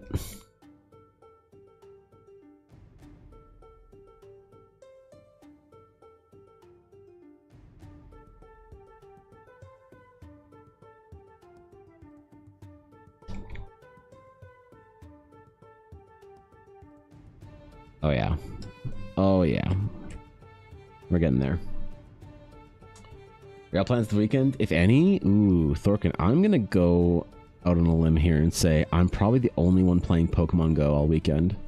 Not even all weekend, but in the mornings. I'm gonna go to the Ren Fair with Ella, help out, and then some Pocket Monster Go to get us some of the event Pokemon from the weekend. Because I still play the game in my boomer age. Why does Evan still play Pocket Monster Go? Shut up, nerd. If I wanted your opinion, I'd ask the trash can. But no, I'm gonna have fun, man. I'm hopefully gonna enjoy a little romp out into the mall and get out of the cold and rainy weather. I mean, I'll go to Tommy Bahama and buy another fucking tiki shirt, so I can feel better about myself in the lack of summer. I'd hug an orangutan if I could confirm it wouldn't rip me apart. Yeah, right. Gonna walk tomorrow and then drawing some sticker sheets this weekend. Some cute ghost Pokemon and Magical Girl Henshin accessory stickers. Is that like a Genshin crossover where everyone's a chicken? Or did you misspell Genshin? Because you could sell me on that and tell me that Henshin is like a fucking subgenre of Genshin fan art. Like the succubus bunnies thing. They're all like Farmville versions or whatever. You know? Start with summer camp? Ooh, yeah, summer camp's July, right? Yeah. Henshin accessories are the item magical girls use to transform. Oh, okay. Oh, okay, yeah. Never mind. Yeah. All right. I gotcha. That's so weird because I didn't realize how much the magical girl like genre was impact on me as an artist. You know, the first ever anime character I ever drew, Koi, was in fact Cardcaptor Sakura.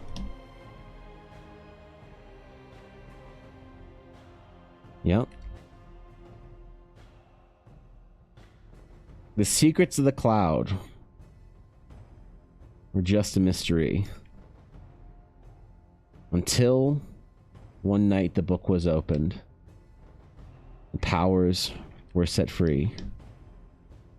Cardcaptor, a mystic adventure. Okay, I'm done. Are you saying Sailor Moon? No, well, actually, to be fair, like I did draw Sailor Moon, but it wasn't like it wasn't like intent to be anime. I probably drew Sailor Moon and like Dragon Ball Z first before I drew anything, but Cardcaptor was the first, like I'd say, sort of more traditional, more like mainstream manga style character that I tried to like learn the anime style on. You know what I mean? Because like Sailor Moon in the 90s was kind of shoujo-y also, but I think I applied my own dumb characterization to, like, I didn't understand anything about it. I was very young when I first saw Sailor Moon and Dragon Ball Z and Dragon Ball. But Cardcaptor Sakura was the first time I was like, I'm going to try and learn this like style of art intentionally. And it was because this really hot girl at the summer camp I was at was drawing Cardcaptor characters and I wanted to impress her. She was so cool, man. She had like her own book of the Clow with all the Clow cards.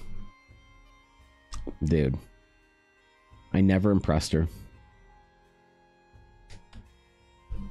I was just a loser, man. Okay, I'm not working in symmetry. God damn it. I need at least the base to be symmetrical.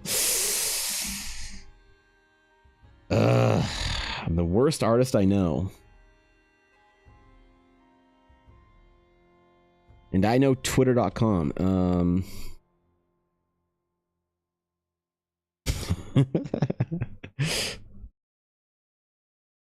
God, the bar was on the ground and I started digging. I got out my shovel. I haven't been this disappointed in myself since I couldn't finish Alf's map on stream.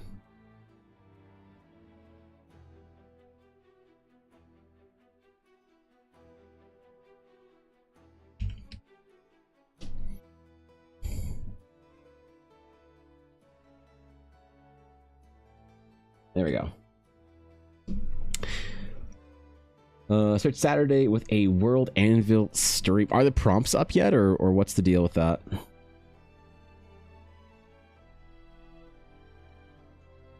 How are the prompts looking? I know they were up early last year, I think, or was it? No. World Ember, they were up a couple days early? God, I don't remember. Make some clamp merch soon? For what? Tsubasa?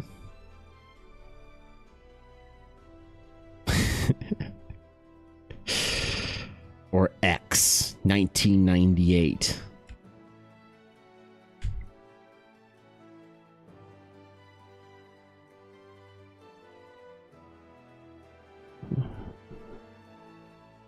Yeah, what's the vibe here, Koi? We'll get to someday whenever you can get the new GPU. It's looking pretty good, honestly. I'm if I can like get through a couple big projects and maybe some coffee stuff, I will be able to get my new GPU this summer.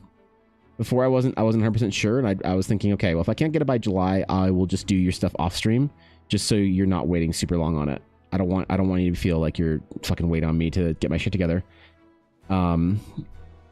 But I think I might be able to get it this summer in July, so I'm very excited about that. I have to choose between that and the tablet, and I'm going to choose the GPU so that I can increase my streaming capabilities.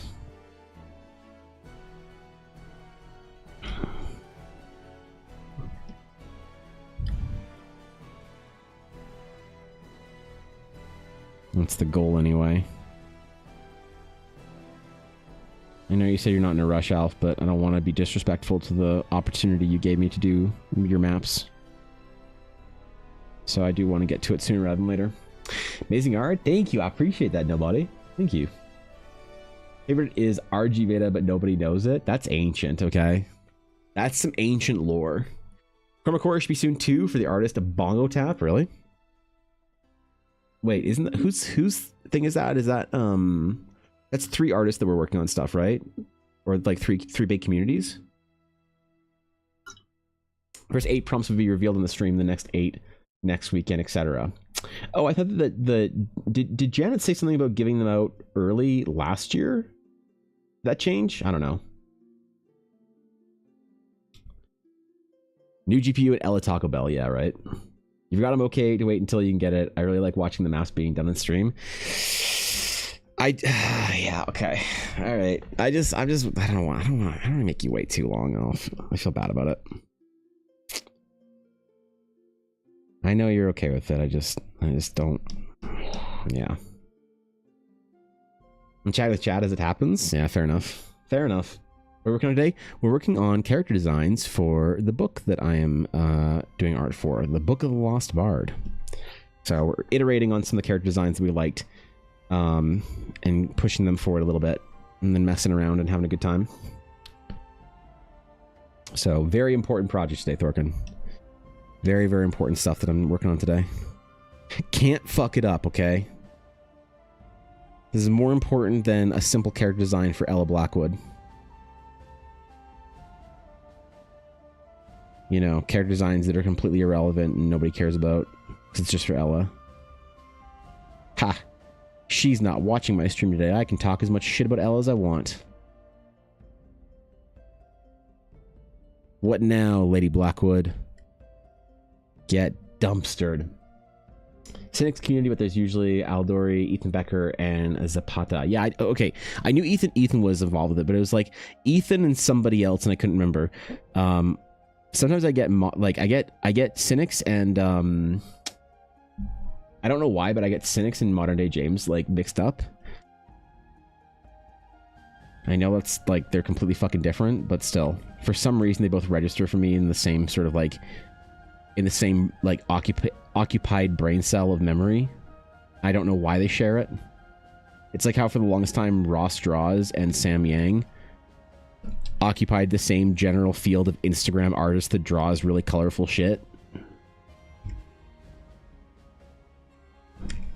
They like shared the same kind of place in the brain as well.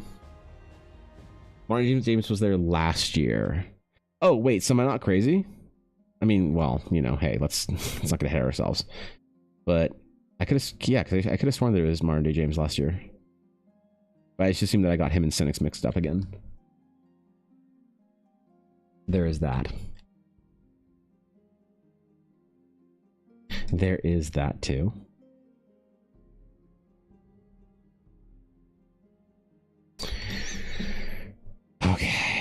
Okay.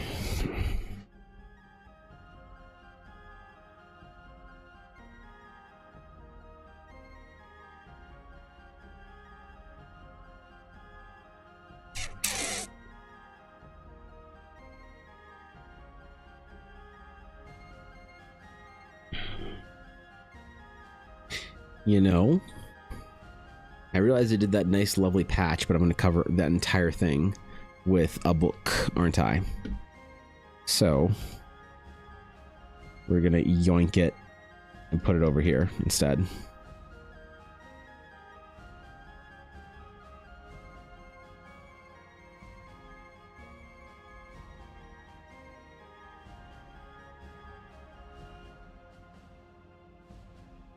Yep. I'm gonna put all that nice asymmetry into the design that I love. Fucking belts and everything, dog. Can I ask you a personal question about your art? Sure. Like, for example, how do you have fun doing it? How do I have fun making my art? Well, I think there's a couple of, so you know, I'll try and answer that question as honestly as I can, because that could be a throwaway, just sort of like whatever question. It could also be that you're looking for a deeper answer, and I'll risk that you're looking for a deeper answer. So there's kind of a couple of different features to it. So when first of all, how do I have fun doing my art? It's inherent that I love the process. I love the process of making art. So the fun in art is inherent to the act of doing it, in which I enjoy. But I think maybe sometimes when people ask the question, how do you like enjoy your art? How do you have fun doing it? Whatever, something like that. There's kind of two things that I notice people are sometimes asking for, and I'm not sure if you are, but a couple things I've noticed is the first thing that people sort of are looking for is an idea of how to stay motivated with your art if you're not enjoying it, like how to enjoy your art, and how to stay motivated with your art.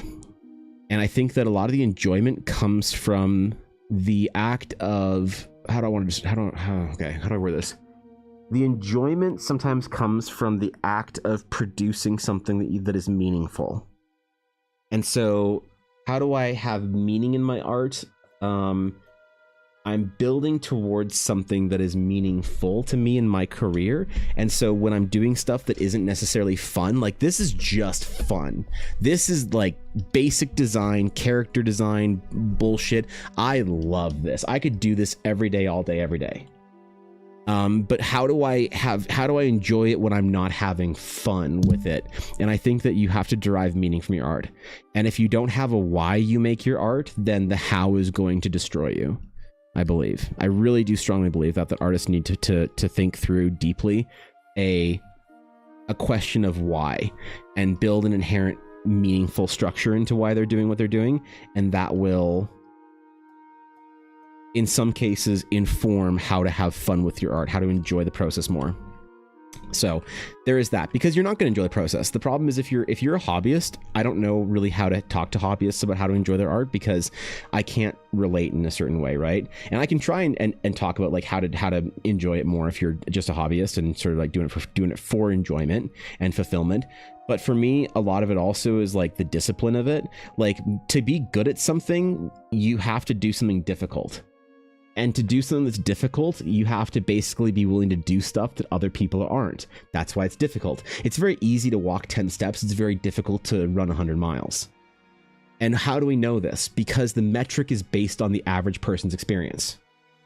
So why is it impressive to run 100 miles and not impressive to walk 100 steps? Because it's difficult. What's the mechanical aspect of difficulty? Well, it's uncomfortable and fucking sucks. And so if it sucks and people aren't going to want to do it, that's how I know that it's meaningful. And so when it's difficult and it does suck, that's like, okay, am I a professional? Am I somebody who takes it seriously? Or am I a fucking hobbyist that's just doing this for fun? No, I'm a professional. So nut up, suck it up, shut up, and get your shit done. That's kind of the way I think about it. But that doesn't work for a lot of people, right? Because especially if you're doing this for enjoyment. Like if you're a professional and you're like, how do I push through difficult times as a professional? I would often say that the bank doesn't care if you're having fun.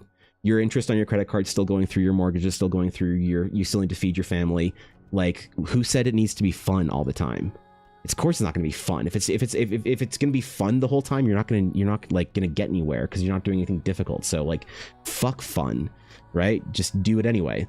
But that doesn't work for everybody. That's not a great answer for the vast majority of artists that are sort of in the sphere. So enjoyment is in there, but motivation is kind of tied to enjoyment, I think, intrinsically, whereas fun is kind of separated. Fun is a thing that you should enjoy and thoroughly live in when it's happening, but you shouldn't focus on or rely on fun, I don't think, as if you're a serious artist. I think that you should enjoy it when it's there, but for the most time, you should just sort of format a structure around discipline and meaning. Oh, thanks for following, buddy. Appreciate that. Each prompt is sponsored by a pretty big artist from different domains, so it's always cool. Well, maybe I'll actually like... You can't just do sketches and stuff for this, right? It's like more full pieces. We're just struggling with myself, so deep answers are good. Fair enough. Morning, Azalea. Right now I'm a hobbyist, but I want really badly to be my career. Not a professional yet, but I don't know how I can cross that gap in professionalism. Okay, perfect. Easy. So the way you cross the gap into professionalism is start treating it like you're a professional. You cross the gap of being a professional when you start acting like a professional, and then the professional rewards, contracts, and lifestyle that comes with being a professional artist come after. Okay? So think about it like this. Professionals will spend an insane amount of time working on their fundamentals and their craft. Their workflow and workload will be ridiculous compared to the average hobbyist. Like, it blows people's mind when they find out how many hours that the professional artist works. And they're like, oh, I want to be I'm not saying this is you're doing this, nobody, obviously. But I find that a lot of hobbyists that are trying to be professionals will say something along the lines of like, oh, I work so hard. And you're like, oh, wow, how much do you work? Do you do like a couple hours a day? Like, do you do like a full 2 hours a day? And they're like, oh yeah, man, I do like almost 3 hours a day. And you're like, oh my God, that's not even half of what you need to do. And they're like, what? Like, the kind of the expectation, I think, is so vastly different. So if you change your expectation and you understand what it takes to be a professional first and foremost, and you start acting like that, congratulations, you're now a professional. The rewards haven't necessarily come from it, but the second you decide to go pro is like the second you're now a professional. As far as the like how you function, you might be an out of work professional. It's not very good, but if you've decided to become a professional, that's a decision you make in a moment that then all of your actions follow that. So if you are trying to sort of stay motivated, positive, enjoyment, like push forward through the difficult times, the more, this is very broad kind of like theoretical advice. So the actual narrow applicable advice, I will caveat by saying this doesn't work for everybody. And this is my opinion. My opinion, if you are having trouble, because I've had trouble with this, and you, like, nobody, you might have stumbled upon my Twitch channel or however you found my stream from my YouTube or whatever, or Instagram, and that's awesome. Like I'm super happy you're here. I'm honored that you're part of the community now. It means a lot. But my story goes back a couple of years where I basically was a dropout failure, fuck off, like just dipshit. And I've had to rebuild myself and like redeem myself to the point where I can like call myself an artist again. So I get this 100%. Listen, I get the whole not being able to push through barriers and whatever, and that's totally something that I'm going to talk about within the context of that. So how to push through the barriers and push through the lack of enjoyment. And I think that if you are a professional, there's sort of 3 things that you can do. Okay. The first is apply some sort of meaning to what you're doing. Why do you want to do this? Do you really want it? Are you sure? Like, and I mean it. Are you sure you really want to do art as a profession? Because it takes a lot. It's difficult. It's a glorious, awesome, noble, amazing career to have, but it's really competitive and really difficult. Do you have the stomach for it or not? And that's something you got to actually answer yourself. If I say you need to learn how to draw figures and it's going to take you 400 hours, well, 400 is a bit of exaggeration. Let's just say for figures specifically, it's going to take you 30 hours, like 400 hours across the year. Let's just say it takes you 30 hours to learn figure to a point where you're like more comfortable with a certain type of like posing and stuff. How long is that going to take you to do? Like, are you going to push through it in a week? Can you do 30 hours of fundamentals, of boring fundamentals in a week? Well, of course not. Your brain won't let you if you don't have a reason why. And so asking yourself, yeah, 400 does seem low. If you ask yourself like why am I doing this? Do I really want to be good at this shit? Because being good at something means that it's difficult.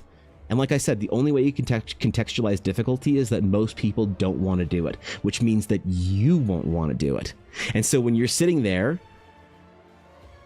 and you've decided that it's worth it, but it's hurting because it sucks, my practical advice is to remember this is what difficult feels like.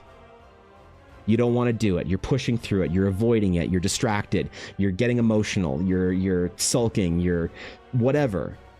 And you're like, fuck, man, I just can't get myself motivated to do this shit. Take a breath. It's okay. This is what difficult feels like. You're on the right path. That's one. The second is discipline, is developing a structure of discipline. And this is the I don't feel like it, show up anyway. The metric that I think a lot of people don't understand about really high-end artists is the metric for what they're willing to not make art and not practice and not produce art in a day for is far different than I think your average artist. Worst headache of your life, still show up. Sick, still show up. Dog died, still show up. Bad time financially, still show up. Whatever's going on, consistency is the only thing that matters for artists. It's the only thing I have ever seen any artist be determined, like to determine any artist's career is consistency. I've never seen a talented artist make it. I've never seen a non-talented artist make it. I've never seen any of these like all the other things that people say matter. A rich, poor background, this, that, traditional, digital, any of these things, none of them matter. The only thing that matters for artists that I've ever seen matter for artists is consistency. The artist that has, you know, yellow pencils and lined paper from school and lives in some fucking war-torn country that draws every day will outgrow and have the career that the artist who grew up in a rich family that has the tablets and has everything and the tutor and the art school that doesn't show up consistently. So that's the discipline of it. The discipline is I am a professional, I will show up. Doesn't matter what's going on, I have work to do. Doesn't matter how I'm feeling, doesn't matter if I'm motivated or not. If you're not motivated, that fucking sucks. You still show up and you do the work you can. That's two. So meaning, motivation, discipline. And then the third thing is, again, this is very personal and a lot of people, this is not applicable to a lot of people, but if you are having difficulties focusing, staying motivated, struggling, if the first two are difficult, in my personal experience, I've seen that there's often outside external factors that are making those things difficult. So for instance, if you can't sit down and focus on your art for 2 hours without a break, just like focus up, put a timer on, hit it for 2 hours, because you're just getting distracted and you're antsy and you're hungry and you want to go to this and you got to clean that and you're like, I just can't focus, like I can't sit down, whatever, I got to go. You're checking the timer, how many do I, oh god, it's only been a half hour, I still got 90 more minutes. If you're struggling with all of that, I find that most artists, and again, this is not specific to anybody because I can't know specifics, most of the time, anecdotally, most of the time that I see an artist that have a problem with this, there's usually an external factor. It's things like you're dopaminergically fucking cooked from too much League of Legends, TikTok, fucking whatever, man. Like if you can't sit down and focus on your art for whatever, if you're having trouble staying motivated, if your meaning and your why is there, but you just can't sort of overcome it, I think it's really valuable to try and evaluate what your environment looks like around you. What your mental and physical diets both look like. And that's really a big impactful feature as well for it. So those are the kind of three things I think. I just got back from doing adulting things, had to go to the DMV. Damn, bro. That's a whole experience for Americans, isn't it? We don't got nothing like that. Really doing something wrong with my job that's 10 hours a day? Are you really? I don't know, man. I think it's probably a pretty different job or whatever. Could be wrong. You know, being a fucking engineer on one of the most impressive contraptions the world has ever, humanity has ever designed. I don't know. It seems pretty difficult, Jacob, right? Do you have art block because of this way of thinking, or do you power through it? You sounding like kind of like a superhero to me. So art block is a weird thing. Art block, I don't think is a useful term that a lot of people use, because it's so the term art block describes so many different people's individual experiences with not being able to push through their art, that it's hard when people say, like, people make a Twitter post with this kind of shit and be like, how do you get through art block? But for them, what they mean by art block is something very different than the next person asking the same question. So it's like, are you just incapable of making the art you want to because you're not good enough? And you're like, I keep trying to make the pose dynamic and I can't, I have art block. Or is it like you sit down at your computer, you start, or whatever, and you start a new document and you're sitting there with your fucking blank canvas syndrome and you can't make yourself work. Are you avoiding your computer altogether because you can't work? Are you like art block is this kind of thing where it's like, what is the resistance? If you want actually, so there's a really interesting book that I think is actually like pretty underrated, even though it's kind of like in some ways adequately rated or overhyped, called The War of Art. And it's about a 2.5 hour read or listen, I think. And it talks about kind of two things, aspects of being a creative professional. I think it's really good, actually. The first part is the idea of going pro, and which we kind of talked about, but the mental shift between a casual sort of hobbyist and a pro. And the second part of it is about resistance, the concept of resistance. And I think resistance is a better term to use than art block because it can be a lot of different things. So I don't know, I think art block is real, but burner is real, but I don't know what it even is art block. Well, that's the thing. Art block is I think, like I said, I don't love the term because I think a lot of people mean something different when they say it. They're talking about some kind of resistance or difficulty in their process that they don't necessarily all agree on what the term art block means. So like some people, for them, some people art block is they don't know what to draw. They're like, oh, I have art block. And you're like, really? Like, yeah, I just sit down. I don't know what to do. You're like, oh, okay. That just sounds like you don't know what to do. Is that art block? I don't know. I kind of agree sort of with Koi a little bit with Fish and Bacon that I'm not convinced art block is like real, partly because this is also like kind of art block in a lot of people's like context. I think is a bit of an emotional reaction to feeling resistance. And so here's the problem. If you are an artist working in an environment where you are a professional, like let's just say you're a concept artist on a game team, and you go to your art director after your morning meeting and you're like, hey man, and your art director's like, hey bro, what's up? Are you need some help on your designs that I signed your team? And you're like, yeah, I don't know if I can do them today. And your art director's like, oh my gosh, why? What's wrong? Are you okay? It's like, are you having a tough time? Like, what's happening? Are you okay? You gonna go to the hospital? And you're like, nah, man, I just got art block. And your art director's gonna look at you and say like, you what? Yeah, I just can't work today, man. I got art block. Your director's like, that's unfortunate, but I'm gonna need like 10 night designs by our 2 o'clock, team meeting. So you have 5 hours till then. That's like 2 designs an hour. That's pretty easy. Like if you need to go for a walk, that's fine.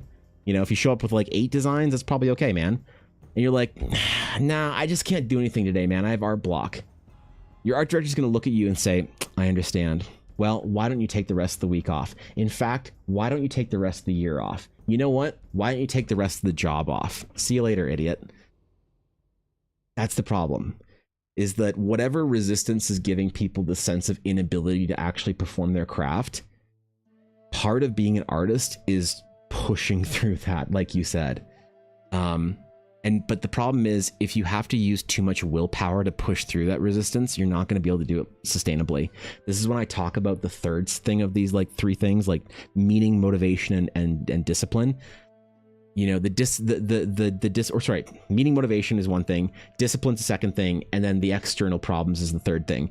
I think that with a lot of people that are having problems with it being very friction, like there's being a lot of friction in you doing your thing, I can generally trace it back to one thing. If I have a good mentorship opportunity to sit down with an artist and I ask them about their lifestyle, I can generally tell them what the things are they're doing that's making it difficult. So doing art is very dopaminergically low. And so if your life is filled with dopaminergically active and high, activating activities, your brain will never let you tolerate the process of pushing through the mundane. So again, this is anecdotal and this isn't going to mean the same for everybody because you might have a different relationship than somebody else has. But like video games that are very activating, bad for you in this case. Maybe might not be the reason, but if you're desperate and you want to try shit to push through, this could be it. Video games, food, scrolling, things that are designed to like activate your mind. Jesus Christ. I keep opening my fucking window because I want fresh air and there's somebody out there just smoking fucking weed. Okay. Fuck. Anyway. And I think I've experienced really good results with this when I like detoxed my environment, and I had to like give up really interesting food for a while. I had to give up any sense of dopaminergically super high paced video games. Thank you for the follow, Lieutenant Newt. Appreciate that. I had to give up a lot of things, scrolling on social media, all this shit, so that I could retrain and breathe my brain back to a place where there wasn't a lot of resistance, where the idea of sitting through 3 hours of fundamentals wasn't like the least fun thing my brain could think of all day. And again, this is where it becomes super personal and super not necessarily useful to everybody, because maybe you have a great relationship with League of Legends and it's never going to be a problem for you. And maybe you don't. And I think it's just useful if you're ever having the resistance to the actual like act of doing the thing you need to do, to just investigate other portions of your life and what could possibly be happening in that, you know, corner of your life that are making it difficult for you to sit down and do the work you need to do or want to do. So background music is really cool. If you're curious, all of the playlist that I use is on Spotify, and it's under, you just search Evan Blair Art. And it's almost all DMCA stream safe. It's either DMCA stream safe in that the artist has specifically said, like Adrian Von Ziegler, hey, sure, or Byron Hens, you can use this music on stream, or it's DMCA sort of safe, like the World of Warcraft music I use.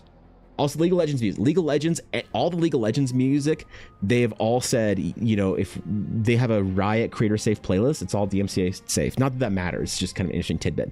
But if you want to see any of this stuff that I have for background music, you can search for the playlist on Spotify. It's a public one, so. I have an Excel software block where I can't remember the formulas after hours staring at the spreadsheet. Damn, bro.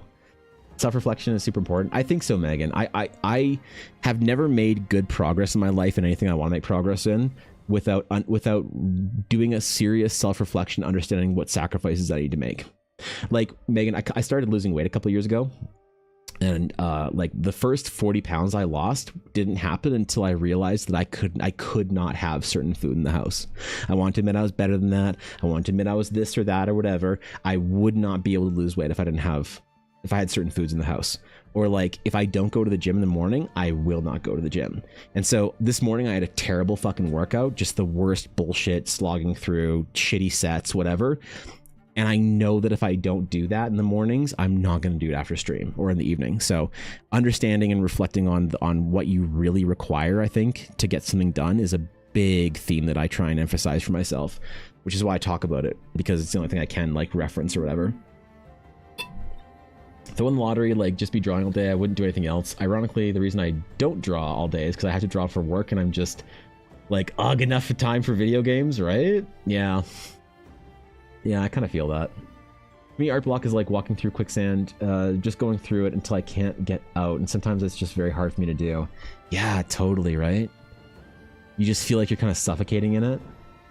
Can't say what art block is for me much other than it's a sense of dread when thinking about drawing.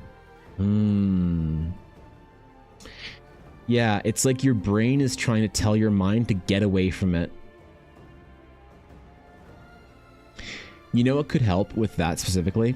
I've experienced a similar feeling, and this might not be the same, but that sense of impending ominous dread and my brain telling me to get away from the art, the thing that helped me overcome that was obviously just saying, stop being a bitch, push through it, like whatever. That doesn't work, because, you know, we only have so much of a bank for that, which I did have to do, but was creating a reward structure where I felt like I was seeing progress.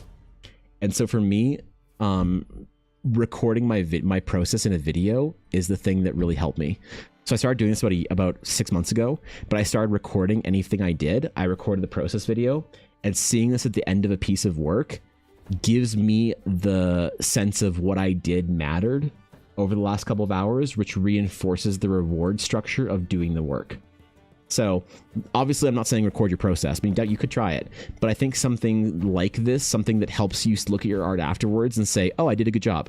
Whether it's a self-directed reward process, like you're going to say, hey, every time I finish a piece of art, I get to do something I like. Or you post it online and you say to your friends, hey guys, check out my stuff. And they look at it and they're like, wow, man, you're so good at this. And you're like, yeah, thanks, dude. whatever your reward structure is, if your brain doesn't have a reward structure at all for your work, it's not going to want to, like, it'll do whatever it can and make you feel as bad as it possibly can until you stop doing the thing that it doesn't want you to do,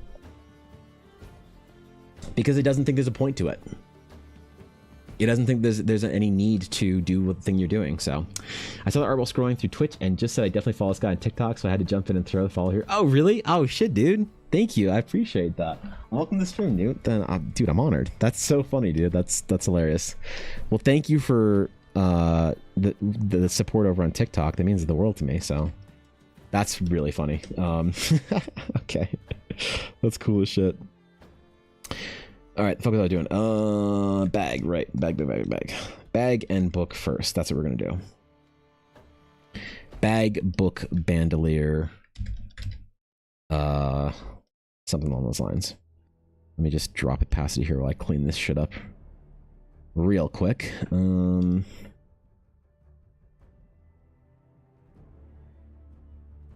the big old satchel and book lost. That's okay. That's why. Yeah. That's why I moved the patch. Right. See, I remember what I was doing.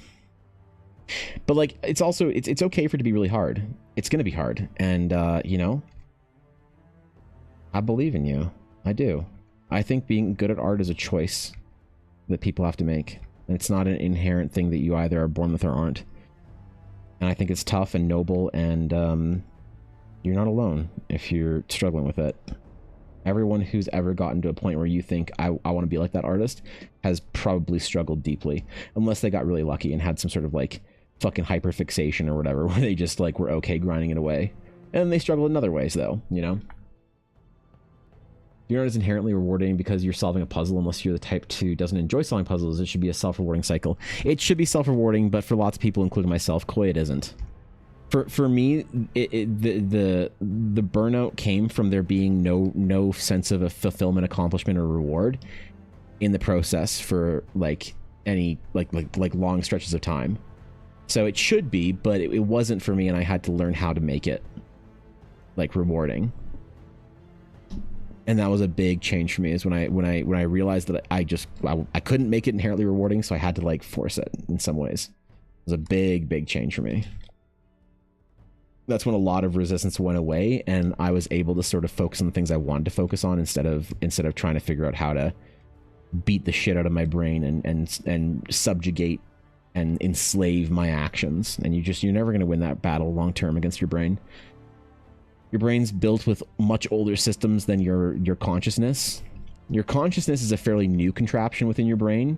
Your brain is a very old organ that functions in a very ancient way. Your dopaminergic and serotonergic systems will override your willpower 100 out of 100 times, unless you've like overdeveloped your fucking anterior mid-cingulate cortex to but that's a very long process. It's very difficult. So good to see you, Dubs. Gotta keep the D&D art on the algorithm. It's the most important thing on there, right? I agree. Well, I appreciate you supporting it. Thank you, my friend. Our brains know everything about us. We know next to nothing about our brains. It's a losing fight every time. Yeah, I always think that like I think I started to understand how to work with myself the day that the day that I started disassociating and disconnecting the actions of my brain from my mind. Your mind and your brain are not the same thing, right? Your mind is your consciousness and your thoughts and whatever. Your brain is the thing that will drug your body into doing the things you want to do it or not. Right? You can't decide to just flood your body with adrenaline. Your mind doesn't control that. Your brain does, and your brain looks through your senses. So that's why when you see a jungle cat, you know, running towards you, and you're like, I'm gonna get the fuck out of here. You start running, and your brain drugs your body with as much adrenaline as it needs before you even realize really what's happening. You only like check into it when you're already running away from the jungle cat. or whatever, you know, loose example, but you get it, right? And that's the way the brain works. You got to figure out how to, with the mind, choose the things that will then influence your brain to promote the kind of behavior you want out of it. But you can't overpower your brain all that often. You can overpower your brain. Your brain can say, like, we're not going in there, we're not doing this thing, and you can be courageous and say, like, no, we need to go in there and do the thing. And your brain's gonna say, I'm gonna make you feel terrible if you keep getting close to it. And you're like, I don't care, man, we're still going in there, we're doing the thing. And your brain's like, okay, man. But if you have to try and overpower your brain every single day when you sit down for your art, it's a losing battle. And that was a battle that I lost for a very long time, when I just decided to power through it, push through it, overpower my brain. There's a little bit of that, but it's definitely not the longevity promoting, you know, behavior that some people think that it is, in my opinion. What's up, Benz? I'm chilling, bro. We're just doing some character art for my boy Quincy. But yeah, man, we're just relaxing today. It's a chill Friday. We try to draw some while the stream is in the background. Maybe just drawing with somebody helps. ADHD and body doubling. It does. So when you can feel like you're sitting down and doing a process of drawing or whatever, that is often honestly really helpful. So that's actually one of the reasons why I started streaming, is because when I was like deciding that I wanted to try again at my art career years ago, there was an artist that I followed on Twitch I really liked watching by the name of Dave Greco. And he doesn't stream anymore. He's like a big YouTuber, went to work for Blizzard, did a whole bunch of game projects, but he hasn't made like a video or streamed or whatever in a long time. But Dave Greco said one day on his stream, he said the reason he started streaming was because it would help him like habitualize his practice. And I was like, good enough for Dave Greco, good enough for me. So the act of like doing a thing, I think, is very useful. Whether it's like, I'm going to draw with somebody else, or I'm going to draw while I'm listening to this podcast every week, or I'm going to draw by going live, you know, every day. Whatever it is, man, you know, these things, they help. So yeah, like definitely could help. But don't get discouraged. Don't lose hope. Your career is upon you. And I'm rooting for you. I mean it. Advice I've gotten in the past has been fuck it days where you just draw anything comes to mind with the intention of deleting it afterwards. You just go blank and think of 2 random words and mesh them together into an abomination. Great for warm-ups too. That is good for warm-ups. That is fantastic for warm-ups. Dorkin knows. He knows, man.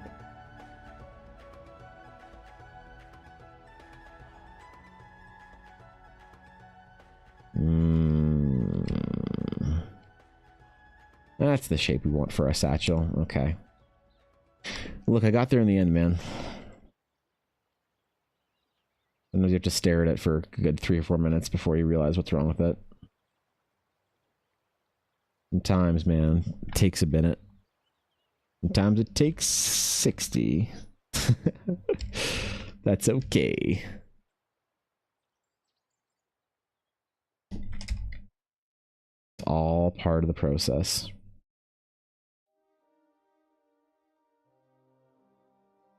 I'm embracing my Eldar shapes right now, okay? That's what I'm good at, alright? I'm like the Yoshitaka Amano of buckles and connectors. I know what I want and I'm just gonna keep doing it. That's what I'm good at, okay? So I'm not messing with it. Well, let's not say good, okay? Let's not get ahead of ourselves, but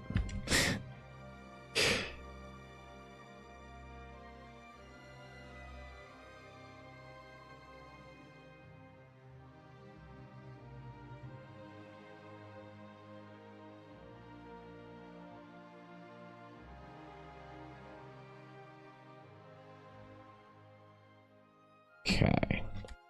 Ooh, we're getting our asymmetry in here finally. Looks good. We're social creatures and we want to belong and be in a community. It helps to have a co-working buddy. I wonder if I'm ever anyone's co-working buddy, Koi. wonder if I've ever been Thorkin's co-working homie.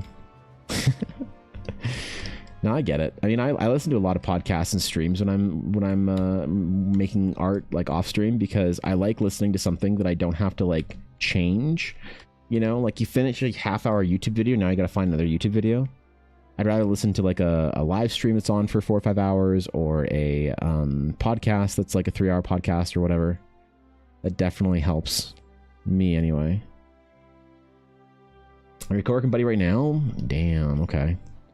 So I'm here talking shit while you're making hot cat girl dancer class characters for your unreleased and unannounced game project that you're working with Kill Annie on.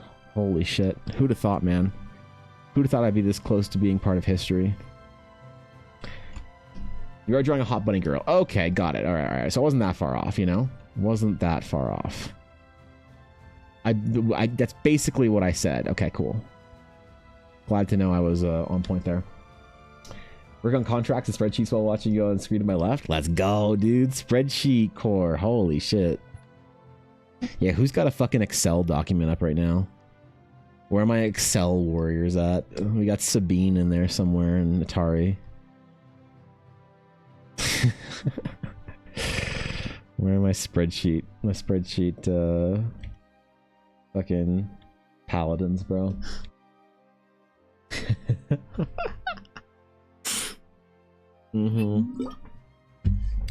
Dude, I can't believe some people have normal jobs. How do you guys survive? How do you guys function? What's that even like?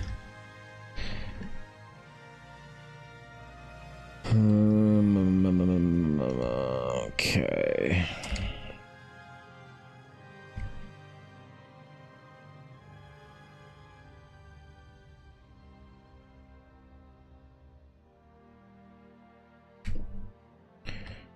Yeah, okay, Photoshop.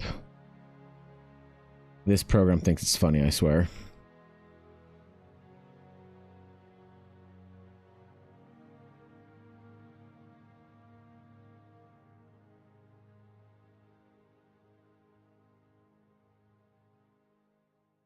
Okay, I think we can jump our opacity back up here.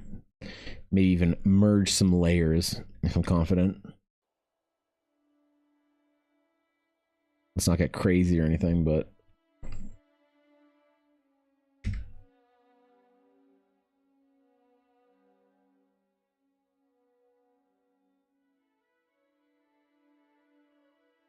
I always love this phase where I get to go slightly deeper on concepts, but we're still like pretty early in the process. You know, because it feels kind of like we're closer to character designs doing this. I keep covering up details that I keep doing. God damn it. God damn it. Like all the nice stitches I did right here, they're just now covered up by a strap. Fuck. Or maybe we just attach this to the belt. Right, okay, right. No bandoliers. Okay. Yeah. Okay. Hold on, brain had to just catch up there for a second.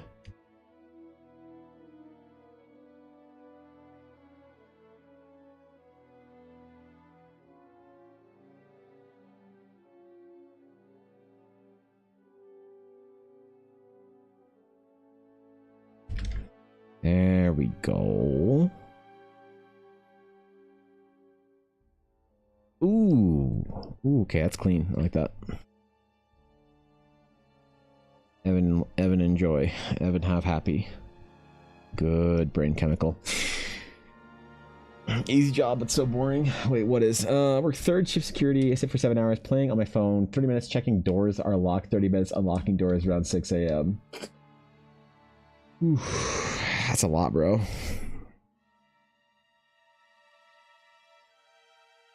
That's a lot. You like the security guard at the museum and the Overwatch cinematic. Kidding. God damn, bro. I'm kidding. It's a joke.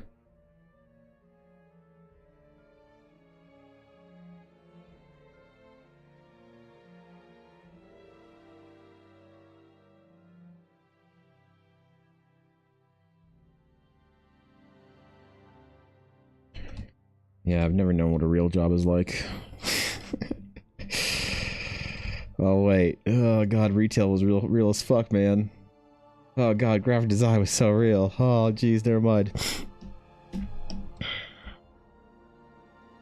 I never got to work a corporate job though. I always wanted to work a corporate job at some point in time. I thought I'd be really good at it. You know, playing office politics and stuff.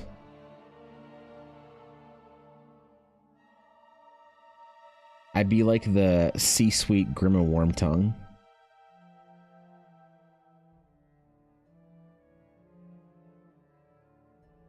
Turn my colleagues against each other until I make it out on top. Whispering in the ear of the king. I mean the CEO. Ah, shit.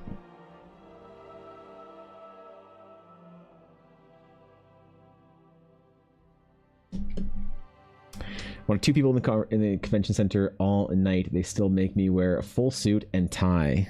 Look, you gotta show up, man. You gotta look professional. What happens if the people show up that you need to talk to for some reason? You know, you gotta look. What happens if the CIA show up and need to recruit you to some covert operation in the middle of your shift and you're not dressed for the task? Holy, right? Corporate sounds like my personal hell. It does, but at the same time, I think I'd have fun. Like, I used to enjoy the World of Warcraft guild meta. I feel like I would just treat any corporation that I joined like a World of Warcraft guild. You know? I'd have fun, man. I'd have so much fun.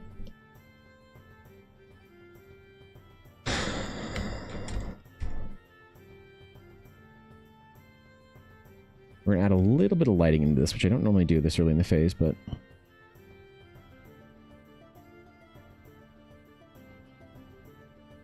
I'm going deep in this project. I don't care how long it takes. I told my illustrious client time was not an issue. He had me all summer. I mean it. I'm having fun, bro.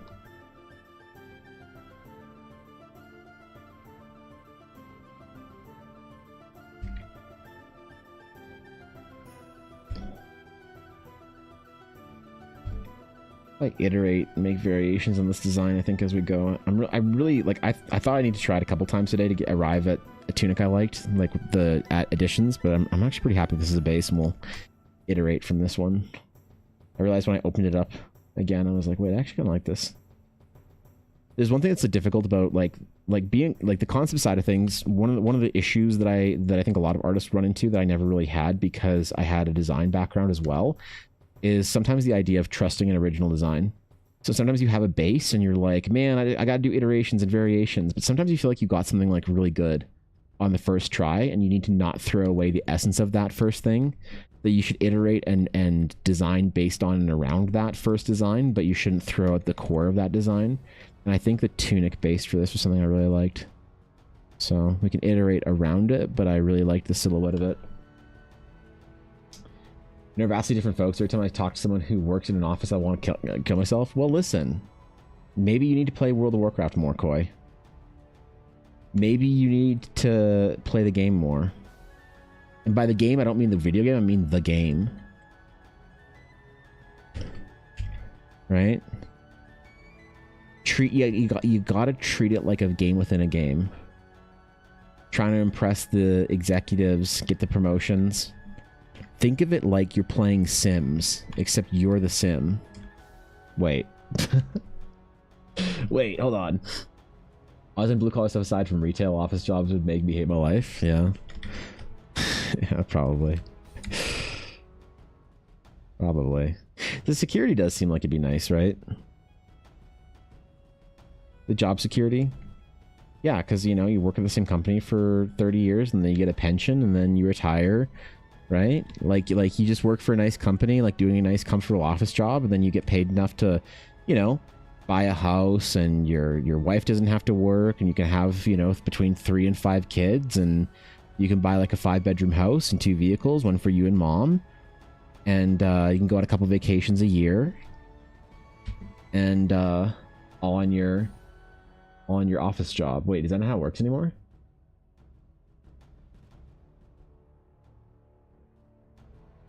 Wait, are you guys not all living that? Oh shit, man. Okay, maybe not. Maybe I don't want an office job life. Do you find art rewarding when I look at the finished piece and can say I made that? But sometimes a piece of art takes so long that your patience to see something, see the end starts to wane. I think that's normal. I think you're right about that, Legion. Yeah. Peach cobbler? Let's go, dude. I'm the moment I'm making coffee, but I've also been working on a city map during everyone's streams. How do you handle city maps, Legions? I'm sorry, my YouTube chat is not where it normally is because my OBS is broken, so I have to actually check it on YouTube. So I'm sorry if I'm delayed a little bit. But city maps are something I've been thinking about quite a bit. Somebody asked me to do a city map years ago, and I agreed to it. And thank God their D&D game imploded. This is for a stream game. Thank God their stream game imploded and I didn't have to worry about it because I tried a bunch of times to figure out how to do a city map, but I could not make it look good. I could not for the life of me make a city map look good. It just was not working. Oh, man. And when they canceled their game, I was like, whew, bullet dodged. Holy, man. Can you believe that? You know, sad for your game and all, but maybe I was, shit, I should be a little bit less selfish in there. I should be thinking about the players of the game more. God damn, I'm a bad person. I'm sorry. Now, city maps, I find I'm just not happy with the way that, like, any of the city maps that I ever see, I just don't feel like they're quite right for me. And I can't tell you the exact specific reasons I don't like them. I can kind of tell you them, but, you know, it's not always right. We all just lost the game? Yeah, okay, thanks, bro. Yeah. Yeah. Mm-hmm. I have a wife who works in an office job. Isn't that enough? Maybe. Maybe.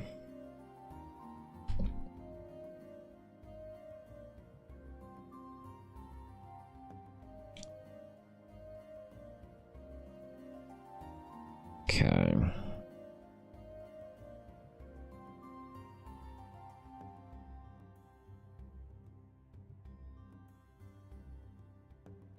Now I'm going to enter my Final Fantasy XIV character design phase, okay? Where I have overly ornate buckles occasionally here and there. Because I love this part of the design.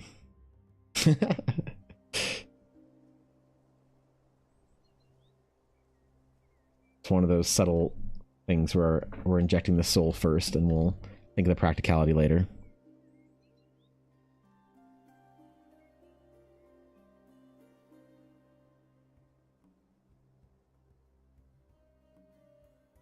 Ooh. Still have my radial symmetry thingy on. Whoops.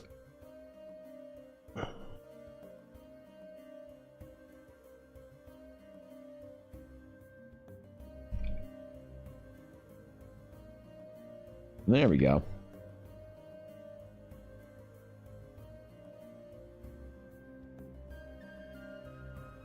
God damn it. I need to merge my layers more often. Merge layers every 45 seconds. Save and back up like my life depends on it.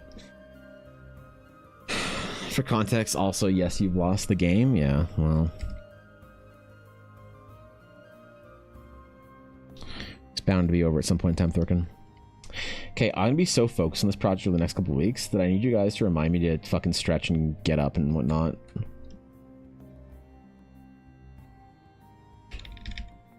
I need to probably go get my new water.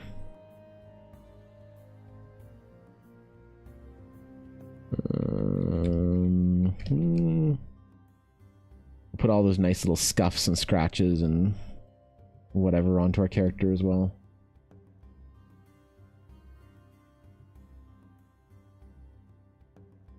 Make it look well-traveled and well-loved. Okay, I'll be right back. I suppose it's Friday. You guys can revolt. Fine, man. Whatever. I usually say while I'm gone, no insurrections, usurpations, uprising, revolts, revolutions. But you know what? Fuck, it's the end of the week. You can overthrow the artarchy. I don't know. Here be.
Alright, we Gucci. We chillin'. Okay. Okay.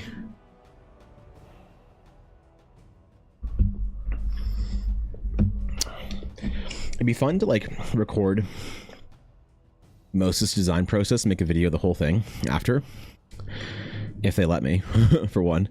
But also, I'd probably need to record like so much video. I'd need to buy a new hard drive, because I am like on the brink of always being out of space in this hard drive since I started recording process videos. And I've already gone through another hard drive. So I need a... I don't know what people do who make videos. Do they just have like a billion hard drives? I was like, oh, I got another big hard drive. I'm good for a couple months. Or like the year. And a couple months later, I'm realizing that if I record 40 hours of process, I'm probably fucked. You know? Prior to Vizio, I was wondering, can you send me your cosmology chart for Eldar? I'm working on mine and looking for things to compare it to. I just have WoWs and Warhammers at the moment. Mine's really bad though, Thorkin, and I'm happy to, but don't forget, this is an ancient cosmology chart that I haven't done anything with in years. It's real bad, but if you want a reference for what not to do, I'll happily send it to you.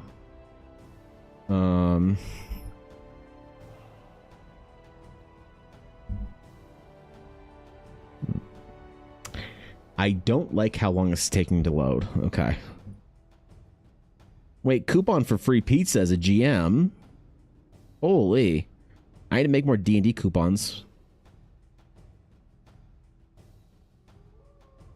Okay. Look at that, man.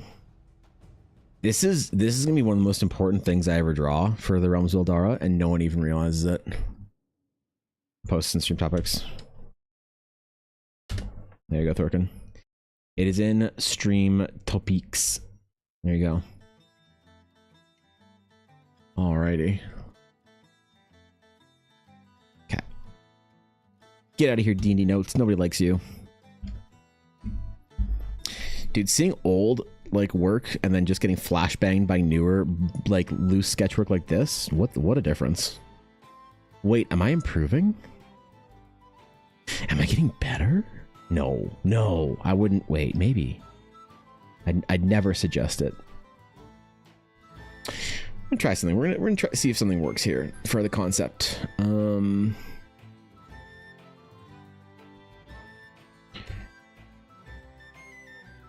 gonna see if we can put something into perspective here. So lots of times concept art, like base character designs, if you're trying to get through a lot of designs, a lot of it is about time saving. I need to develop better time-saving tools for the earlier stages of this concept work because I want to do more of this per commission that I do for regular commission work, not like good like contract work like this. I'm obviously spending more time on, but I want to develop a better process even for commission work. And I need to be able to do more sketches to be happier with concepts. And so I want to like develop a system of time-saving tools to be able to get base character designs done faster. So let's see if this is one of them. Let's see the power of this tool. Improvement lies. I'm trying, bro. I'm trying to improve, man. I wasn't born fucking capable like you, Koi. I actually had to work for my, you know. I had to actually work for my improvements and my efforts. God. We weren't all born the daughter of a fucking Chinese merchant billionaire. Some of us actually had to work for our artistic ability, okay? Good God, man. Quite such no Joe-sama. Video maker here. I use NAS system for my storage space because my files are so big. I need something very big to store everything on. Yeah, I feel like I should like build a home server or something, hey? Because like I don't do a lot of video, or I didn't do a lot of any video for basically my entire career until last year. So I don't have any good system for storage. Like everything I have, I value speed, not space in my like storage. So everything I have is an NVMe drive, like built for fucking work, not for storage. So I feel like I need to develop that a little bit better. Whatever peasant? Oh my God. Holy shit, she's like Renge from Oron High School Host Club and she doesn't even know it. And she has no idea.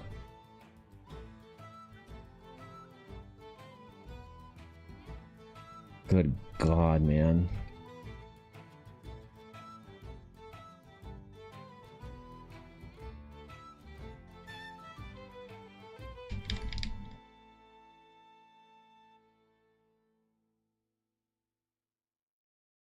Okay.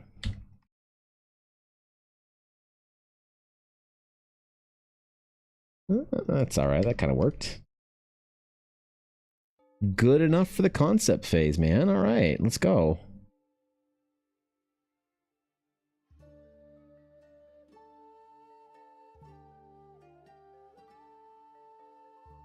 In some cases, close enough is good enough. And for brief concept sketches, that is what is, well, brief relative. This is a fairly in-depth concept sketch, but also it's a base for forward momentum on the character design. You put NVMe drives in NAS too. I think I have a couple in mind. I need to be fast so I can stream 4K footage to my computer. Yeah, the reason why I wouldn't though is just because of space and cost. You know, NVMe drives are just so much more expensive than buying like a bunch of Iron Wolves or whatever. Or CUDAs? I forget what I want. Either CUDAs or Iron Wolves. Whichever is the drive that doesn't need to be consistent. Like I think it's Iron Wolf that are built for consistent like read-write, and CUDAs are more just like storage. I forget the way that the naming convention goes.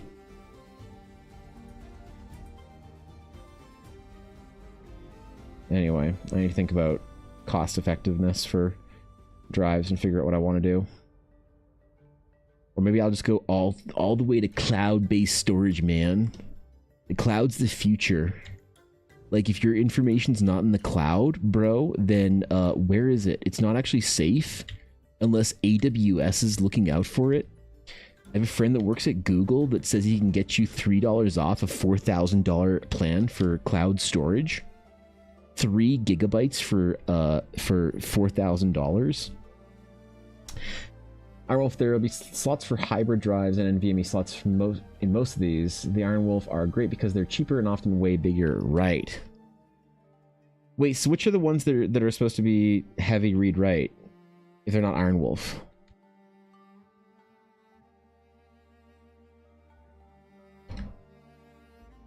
Hold on, let me take a hard drive interlude. I need a break from this anyway.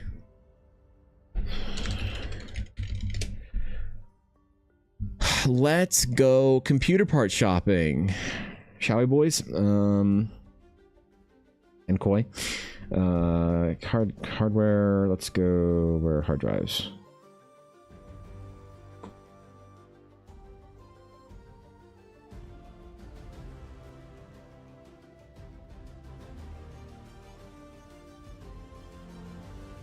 Oh. Okay. Let's look at 12s. Why not? As a base point. So Iron Wolf's 12 Iron Wolf is, ooh, look at 10s then. 10 to B. 16s maybe. So the Iron Wolf, okay, yeah. So I don't need to pay for Iron Wolves or Seahawks. CUDA, I think, is just the basic one. The Iron Wolf and the Skyhawk are the speed and the resilience drives, right? I think. I'm pretty sure I can just get by with CUDAs. So $300 for a CUDA, that's not bad for 10 terabytes or 16 terabytes. 16 terabytes for $300. That's not bad actually. I could get like 3 of those and probably not have to worry about my storage for a while. Let me just look at the 24s because you know, actually, wait, I thought this was gonna be a whole lot more expensive than that was. So I could buy 2 CUDAs for $800. That's like what? 5 coffee sketches? 5 coffee sketches and get 2 CUDAs? Because this is Canadian, by the way. That's $420 Canadian. The Western Digital Purple Pro Surveillance Drive. Monka.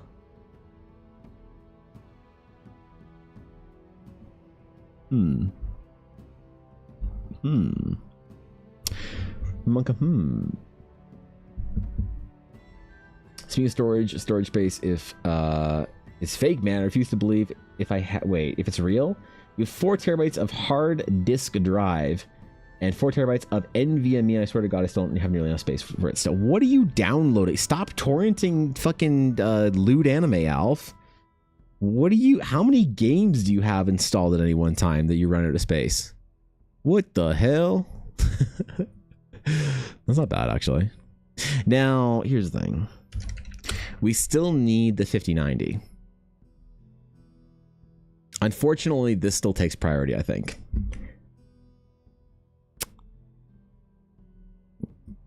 Yeah.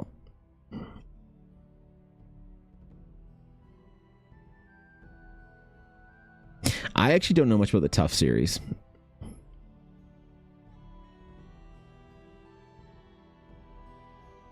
Gigabyte is a 5090. That's a lot less expensive. What's the difference between our Gigabyte 5090 and our Astral 5090? I won't go too deep on this. Don't worry.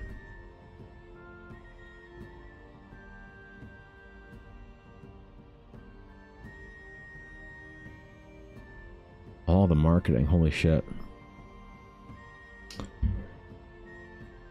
3-in-1. Oh my god. It is the What's the main difference? The big cheese. Hello, Mel. Hi, Evan, what's up, bro? how are you? I'm chilling, dude. Smile. I'm relaxing, man. Doing a big boy project today, Mel. We're doing our big boy project. I'm taking a bit of a break to look at GPUs and figuring out why I want to spend $800 more on the Asus over the Gigabyte, and wondering if I do need to spend $800 more on the Asus over the Gigabyte. Thanks out of bits, Mel. Hello, good to see you. Interesting. Maybe I can get a GPU for a little bit less than that. Out of stock. Get bent. All right, never mind. The dream is dead. It's over, boys. Dream's gone. Time to return to Pongo Pongo. Because you can have a computer to handle sexy rehydrated withers. That's Well, why smile. let's not get ahead of ourselves, okay? Let's not go crazy here and presume that anyone's gonna want to see sexy rehydrated withers. So let's not get anywhere that we regret being here as artists, okay? Thanks for the bets, Mal. Appreciate it. If you want to build a server for yourself, if you hop over to the Forge of Lore Discord, it's where Emmy's art stuff is from. Steve can teach you in this tech stuff channel. He's the OG GM over there and designs stuff that a lot as part of his job and helps us in need. Oh, really? Oh, cool. Interesting. Okay. Well, that's nice. I didn't know that was available. Fair enough. Oh, by the way, yes, Evan, yes. the Pokemon hint I mentioned, I was able to buy one of the Eevee Prismatic box set and I got 75% of my money back from just 3 cards. Smile. Well, that's awesome. You got 3 cards that were valuable, but let's not get crazy about value. Until you actually sell the card, you didn't get any money back. Unless you are cash in hand with sales, there's no money returned. But I'm glad you got some value that you I hope those are cards that you liked. Did my old art like a boss? What? Koi, no. Bad Koi. I'm telling Lack. Yeah, thanks at 300 bucks, Mel. I appreciate that. Right now, I'd even look at a 3090 if you don't have one yet. Almost performs as well as a 5090 does right now. Yeah, the problem is you can't find 3090s where I live. Because the 4090 is not a good card for what I want. Right? Smile. A lot of the cards were from the gens of Pokemon I grew up with. Oh, hell yeah. They are a certain cash value, but they are priceless to me. Good. That's the right way to think about it. That's what I like to hear. Legit. Fucking sick. Let's go.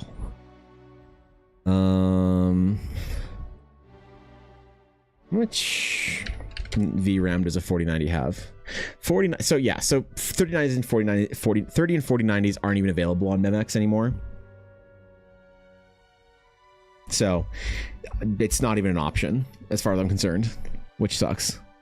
I wish that if I waited a year, I'm pretty sure the TI GPUs have more VRAM than the previous, like the base gen, but I need something sooner rather than later. So I can't wait for like a 16 or 20 gigabyte VRAM or around that area anyway.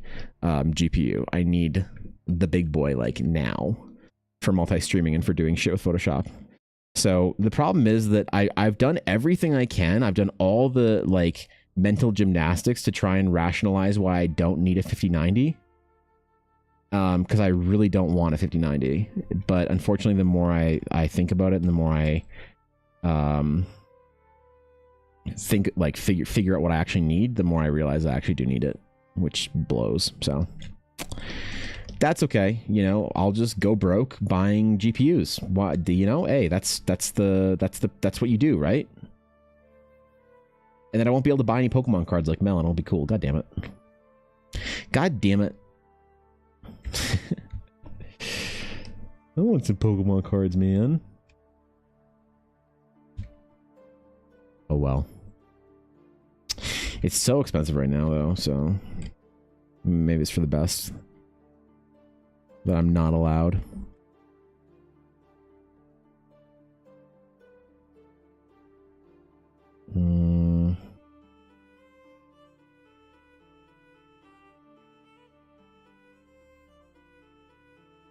Probably is. I was thinking about making as a joke, you know how artists have on Twitter, they'll have like emergency commissions. Emergency commissions, guys. I gotta move. I got a medical bill. My dog's sick, whatever. I open emergency commissions open. Like, you see those kind of posts? I kind of want to make an emergency commission post. Like, guys, emergency commissions. I wanted Pokemon cards this week. Guys, I need to fill 3 commission slots. It's an emergency. I haven't bought Pokemon cards in like a year. Guys, just slots are open.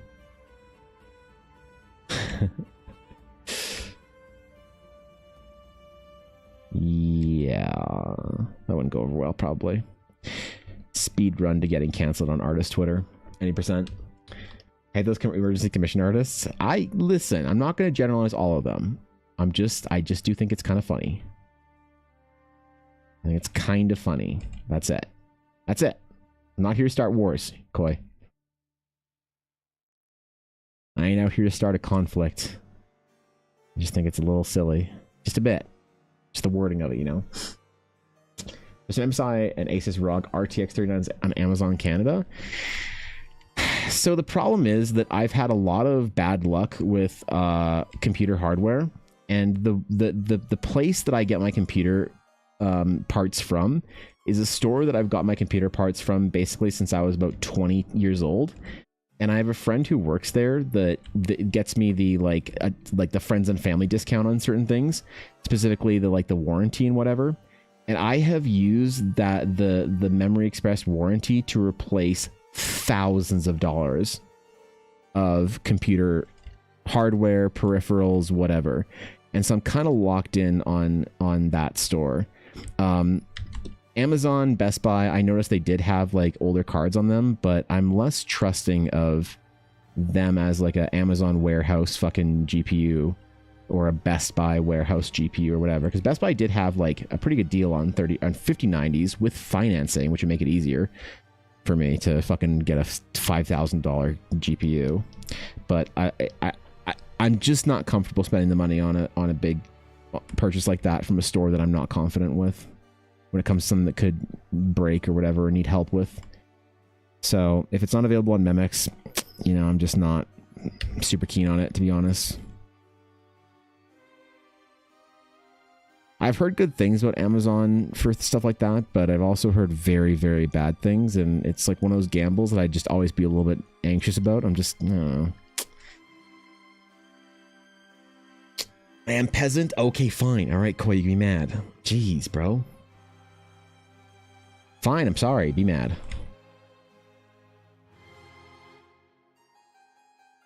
Speak your shit talk.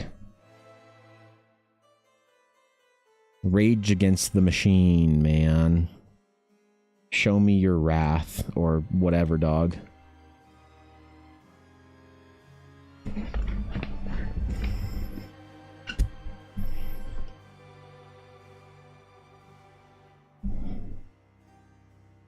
I like this belt pouch. This is nice. This is fun.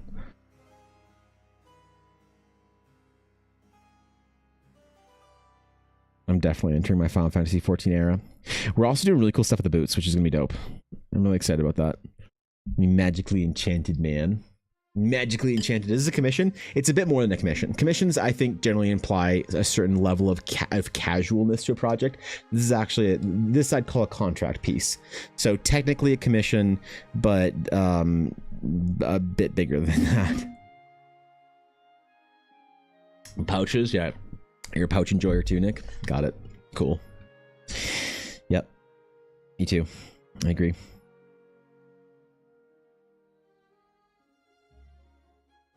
Yep.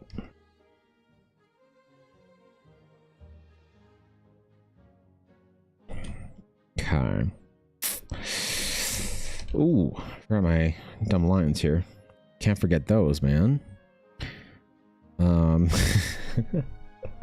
Can't forget those, please. How are we gonna know that it's a EBA design without an obsessive amount of non-requested for details? Right?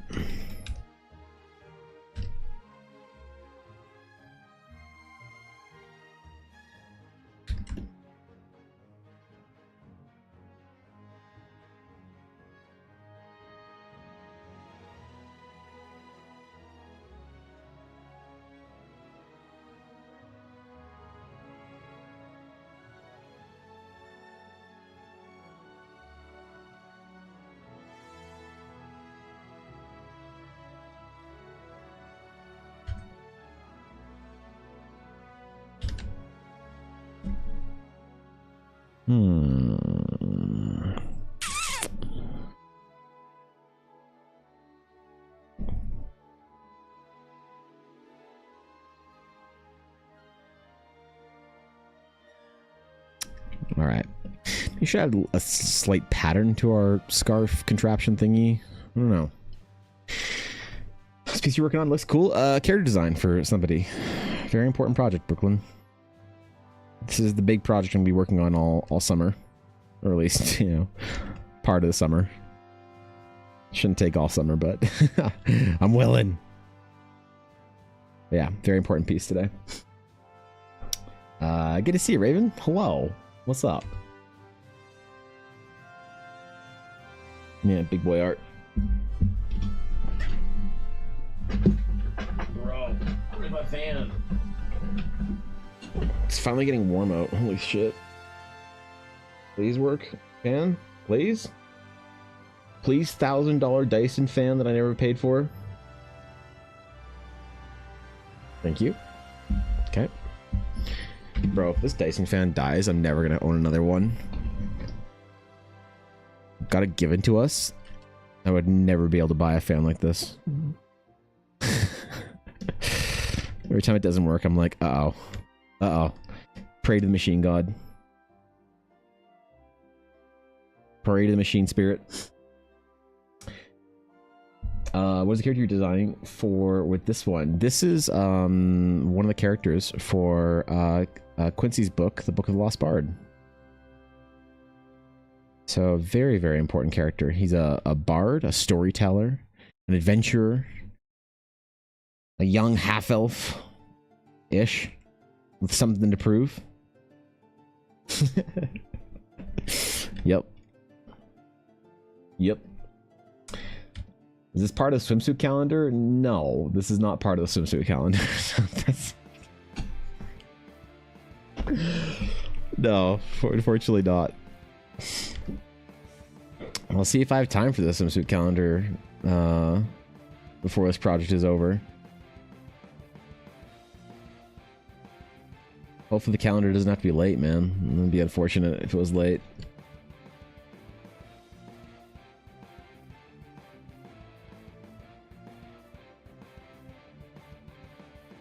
Hopefully I don't have to push anything back for this.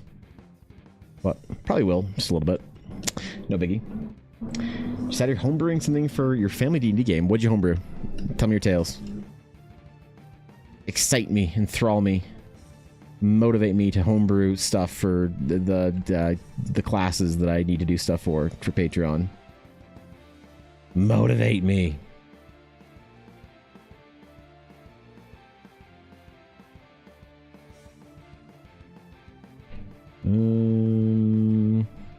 Yeah. Wonder where we can put Quincy's little dagger. If he's gonna get a dagger. I don't know. Probably throw it in on a couple of the designs and see if we like it or not. See how we feel with the whole thing. New character class called the Weave Avenger. Ooh. I like that. Sounds dope, actually. The Weave Avenger. I'm playing a 4th Ed Avenger right now in my D&D campaign on Thursday nights with Ashy. So you had me at avenging.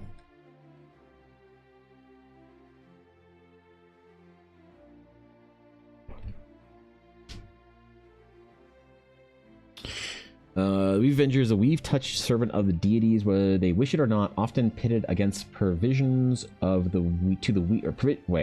perversions to the weave of magic's natural order. Oh, so this is like for like fitting into like the like WotC setting with like the weave and stuff, right? I was wondering if that's what that was like the weave that was thusly referenced, or if there was a different weave.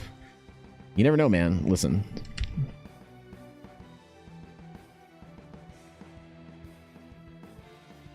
Then again, I feel like the weave is a more accepted sort of like homebrew kind of carryover from WotC stuff. I hear a lot of people referencing it. I had a guy at the convention talk to me for about 20 minutes about his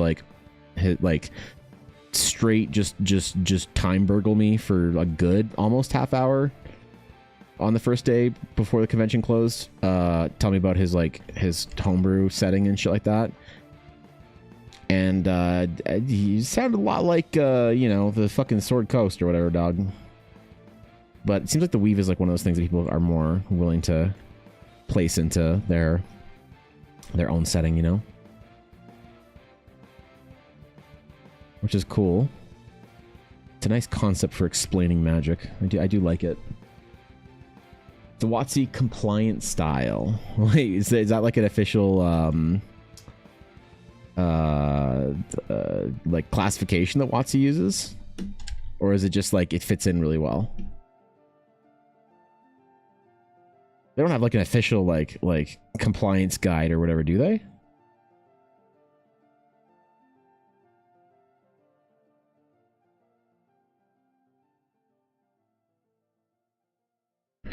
This is stuff that I'm not familiar with. All right, listen, I have no idea what WotC's bullshit is.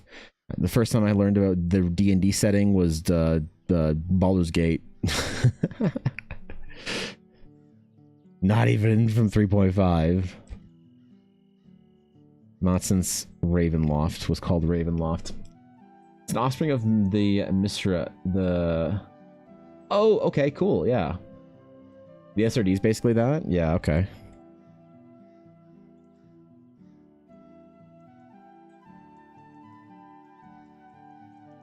Fair enough. But not the SRD doesn't cover really lore though, does it? It covers mechanics and like whatever, right? You know? That's a fucking art, man. Yo, thanks, Shapes. Appreciate it. Glad you like the design.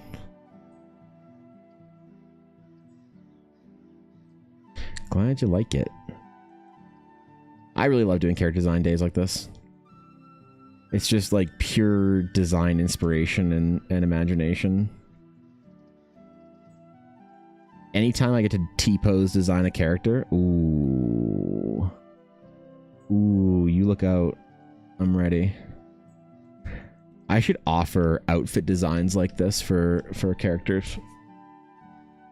For the in-game shop for D&D. D&D has an in-game shop? Oh, just you wait. Just you wait, man. Just you wait. Class is basically a mix of a wizard and a cleric with a few other elements. Cool. I like the idea of like kind of a more knightly whatever sort of style class for the weave for the arcane. That's pretty cool. Protector or whatever of the magical ways. An inquisitor of sorts.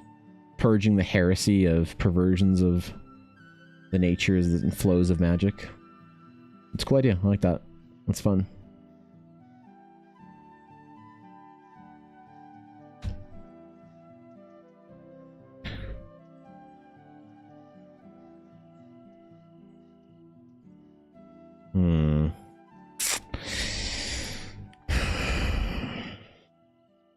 So for Locke, we're doing a lot of the heavy asymmetrical thing. For Quincy, it's kind of a mixture. Crystal's always going to be a different silhouette because she's not a dude. All three of them need to have very individual looking different silhouettes.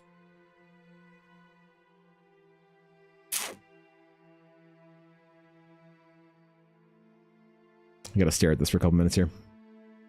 Can we adopt your designs? Yeah, you want to adopt a design? I'm gonna do my first character adoption portrait this weekend, probably. I'm gonna do my first one. Yep, I'm gonna make Koi mad and only charge $100 for a portrait. No, come on. I'm gonna do a character design or two, and I'm gonna put them up for adoption. I don't know where. Did I put them up for adoption on Coffee, or do I do it through stream? Do I do a stream character adoption? Adopt a character. You can have a design. The bidding starts at $17. You to adopt the character sight unseen. Dude, that'd be so funny. Oh my god.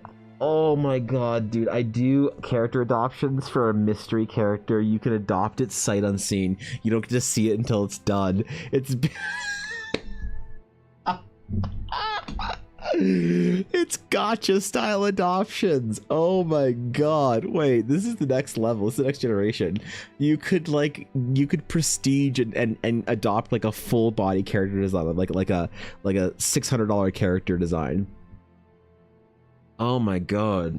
And you don't know. You won't know until you get it. You don't know what race, class, anything about it. You don't even know what gender it is, bro. I'm just gonna throw whatever it is up there.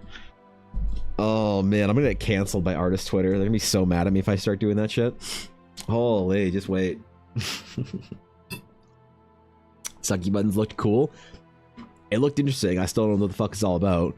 I don't know or understand how it's a game either, but I'm sure Koi will inform me. In our art school 20-year reunion Discord call, it'll just be Koi, Lack, and I. I'll invite Chris and Sean, and that's it. Do you feel that it'd still be worth it? It's gonna turn out good no matter what you get. That's actually really funny. Can adopt a character for whatever. Adopt a mystery character. Oh my god. That's actually hilarious. I'm gonna do some really cool designs for adoptions. I did have one of my artist peers, one of my VTubers, tell me, she was like, "Hey, you should do character design adoptions, but only women." And I was like, "Why only women?" And she's like, "Because that's the only people that hire you, dipshit. You don't have any male clients." I was like, "I have two." I got two? Shut up, dude. I realized she was right. If I wanted to actually do character adoptions, I should just draw attractive, like, tieflings and shit.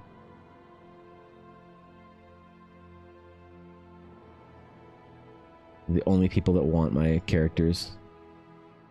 That, and just do like a random grung or gif or something like that, just to be weird, you know? Just be different and weird.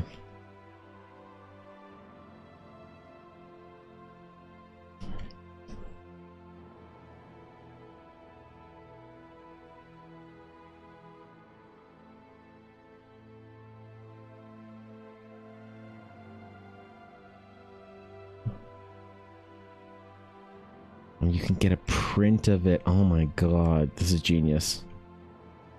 And they'll be, oh my god, they'll be Eldara canonical like designs too, so that you could use them as Eldara canon characters. Dude, you can adopt a character that you can actually play it in an Eldara game, and it'll be fully canon friendly.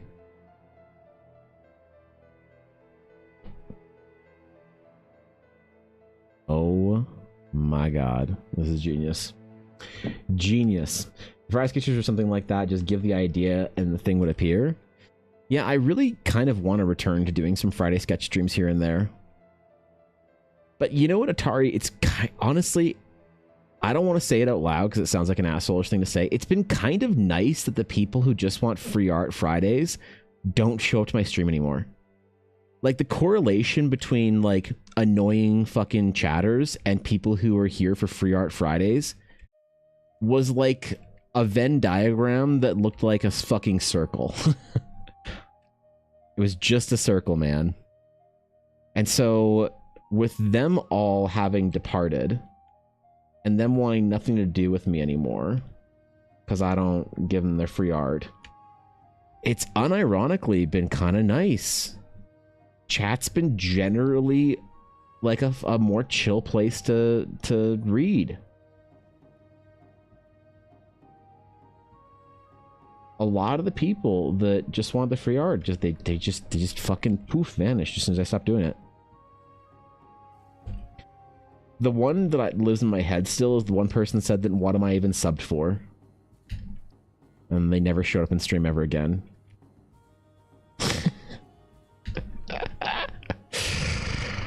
Oh man, the toxicity. What is Free Art Friday? So I used to, Eric, I used to do on Fridays, I used to do request sketches where I would have everybody in chat enter like a little raffle thing with a command with one of the chat bots that I had. And I would pick a name randomly, and they could give me like a request. I did usually like items and locations because characters took a bit too long, and so they could request an item or a location for their world, and they tell me like, oh, it's a sword that can do extra fire damage on a Friday, right? Or it's a location with a fountain that springs Kool-Aid, and then I would design something for them and, you know, give them a sketch. But there was a lot of people, like I said, who were just here for only Fridays. They only wanted the free art, and they were like all mad when I stopped doing them. And because I was going to take a break for a little while and switch to fan art Fridays, just to keep it interesting for myself. People like whining and complaining about it and like getting weird, and I was like, oh, okay, well, that ruins it. So I'm not going to do that for a while. So I was kind of letting them like all filter out of my stream community before I started doing them again, you know?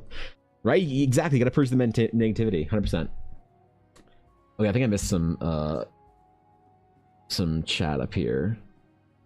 I was wondering if switch to digital because I just feel like I'm so bad at traditional. So, Shapes, I would say stick to traditional as long as you can. The faster you switch to digital, the more susceptible you are to bad habits.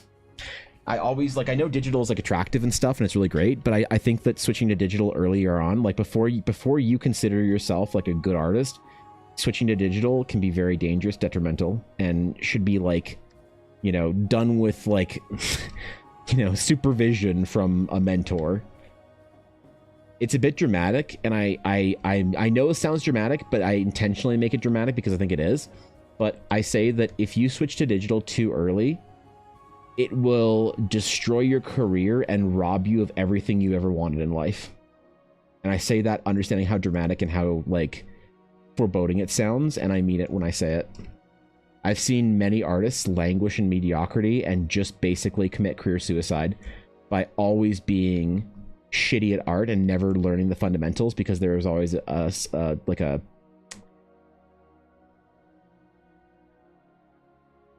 shortcut, there we go, to whatever it is you were trying to learn that you could get around, and you weren't forced to learn the fundamentals like you are when you're working traditionally. So if you do decide to move to digital, make sure you're still working traditionally at least 30% of the time, so you're forcing yourself to practice your fundamentals on a real page. Being shitty at art is such a way to put it that I'm crying. I mean, you know, right? What am I subbed for? The chill chat, the cool art. That's why I'm here. Yeah. Okay. All right. Hell yeah. Well, there were some people, Raven, that were only here to get free art from me. So.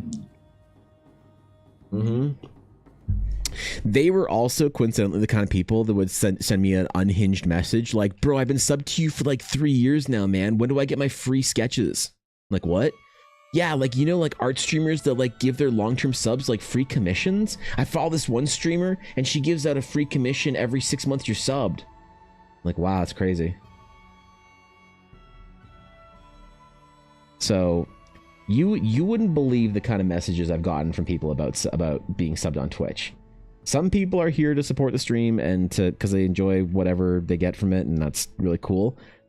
You'd be surprised on how many people were here for, you know, because they thought that if they subbed to me that I would either like, okay, on the list of things that people have said that they thought they got with their sub: free art, an invitation to my D&D campaign, shout outs for their stream, fan art for their VTuber.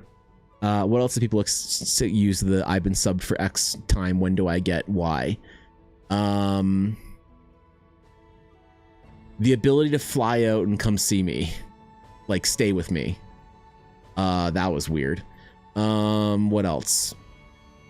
My phone number, that was a weird one too.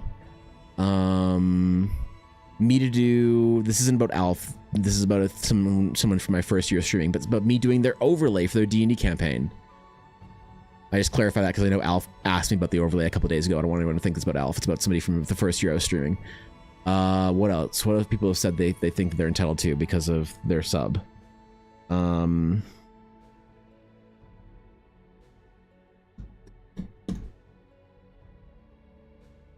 What else? D&D game, D&D campaign. There's something on the D&D wise.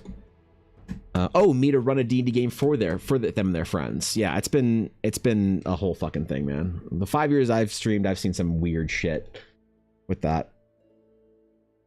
Gives you free commission, then what's the point of the sub? Like, you're paying for the comm over time, and the sub is free. I don't understand. And weirdly, Koi, I almost real named you. Weirdly, Koi,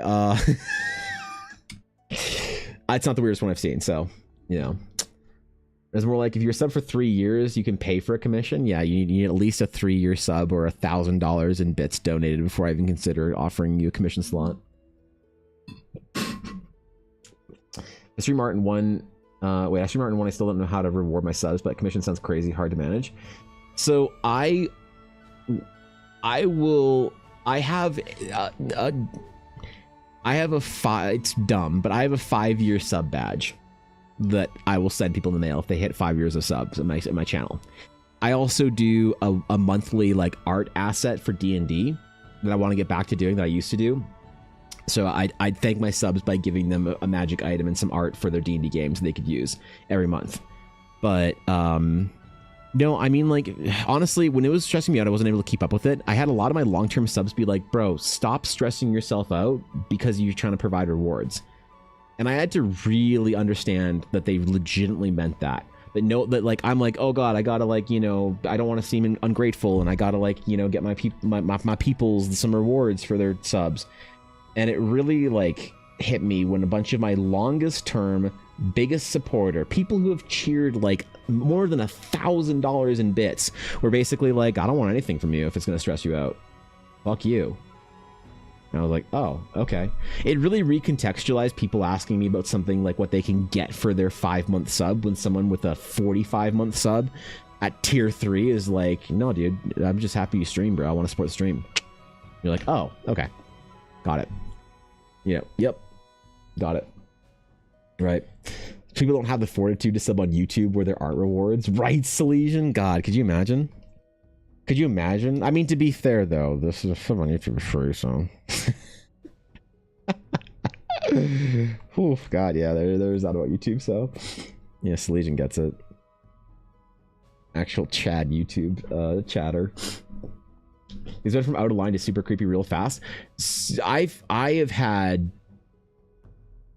Bro, I have stories, recent stories of the creepy parasocial weird shit, man.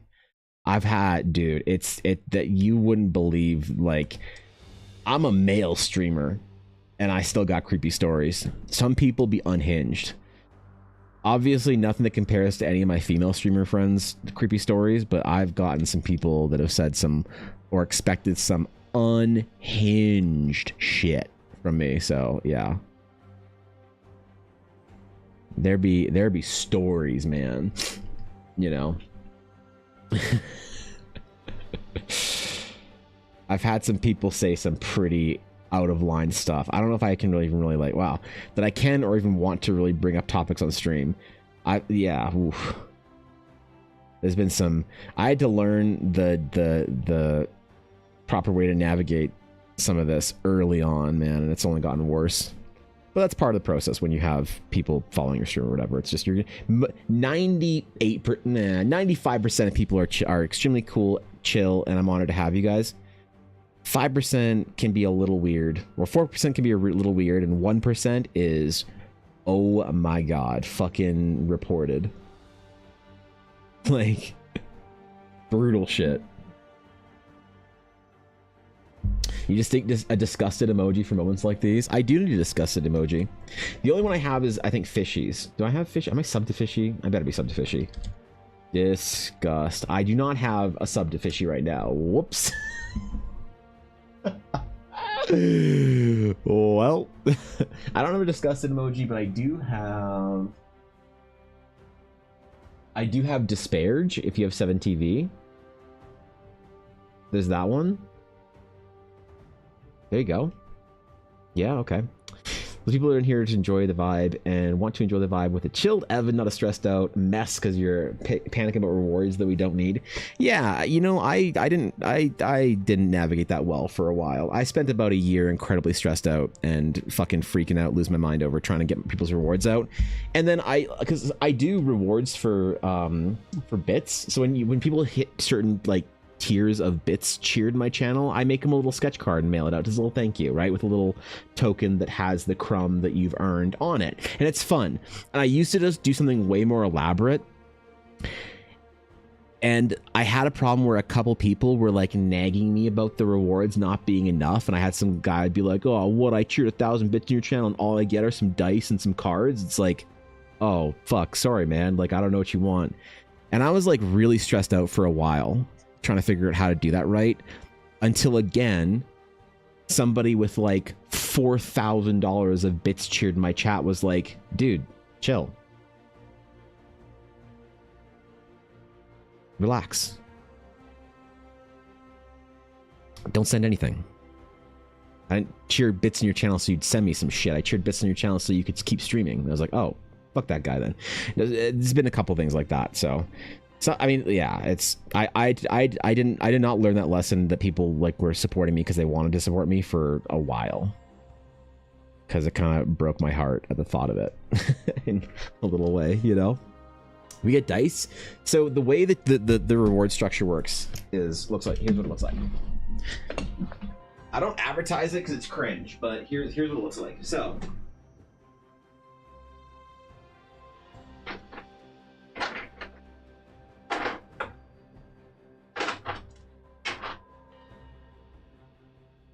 here's what I do for people who cheer fucking copious amounts of bits in my channel. So the first bit you reward you get is the Evanable Pog emote, because I think it's dumb and funny. And I should probably just make this a regular emote, but I think it's funny. At 50 bits cheered, you get a silver crumb, and it looks like this. So you get the little silver crumb in the mail, and it's cool. You get a little card, man, because I think it's fun. The next crumb up is at 10,000 bits, and that is the golden crumb. And at that point, you get the golden crumb card right there. It's the golden crumb card. And I also send you a sketch card as well with that. Then from there, every card past that gets the sketch card that I send, the crumb card that I send, and a die that Ella makes specific to the color. So this is this is the Emerald and Alexandrite crumb. I don't have any of the other ones because I've sent out too many rewards, and Ella needs to make some more for me, but I'm not rushing her on that because obviously she's busy. But all of the crumbs, because I didn't want to lock any of my emotes behind like communicative emotes behind a paywall. So all the crumbs are basic, like all the bit emotes are the same fucking emote, just with a stupid like kind of memey prestige video game battle pass like nonsense like structure, whatever. So that's the current ones anyone has. There's one crumb that nobody has, and it's this one right here. which I don't think anyone will ever earn, because I can't believe anyone has even the opal crumb. So it goes all the way up to even getting the, like, that's the opal crumb and whatnot. And so you get a die that corresponds to the crumb that Ella makes. So I send that out as a little thank you. I used to do bigger sketches and watercolor paintings and like more things like that, but it just got too much. I got too backed up on it. It got out of hand. I got stressed out. I started like really getting stressed when people would like cheer bits or whatever, anything like that, until basically everyone who was a long-term supporter of mine said, bro, stop fucking sending anything. And I was like, oh, you sure? And they're like, yeah, stop it. So I said, okay. And I realized that I could do something small like a card and whatever. So I still like doing it as like a thank you and whatever, and people think it's funny and it's like a whole thing. But I don't ever want anyone cheering bits with the intent of getting the thing, because that's not the point of it. I don't want to sell you a die for $250 fucking dollars or whatever. It's supposed to be like just as a thank you. So I don't know, man. But yeah, people were getting weird about it. People were getting awfully weird about it. Had to cut that shit down. I think it's weird to expect anything for a donation, like then it's not a donation. I don't know. Right, and that's the meta that then came out of it, was certain people, not obviously not the majority of people, but certain people expecting stuff out of it, and it was very weird. You know, it was very fucking weird.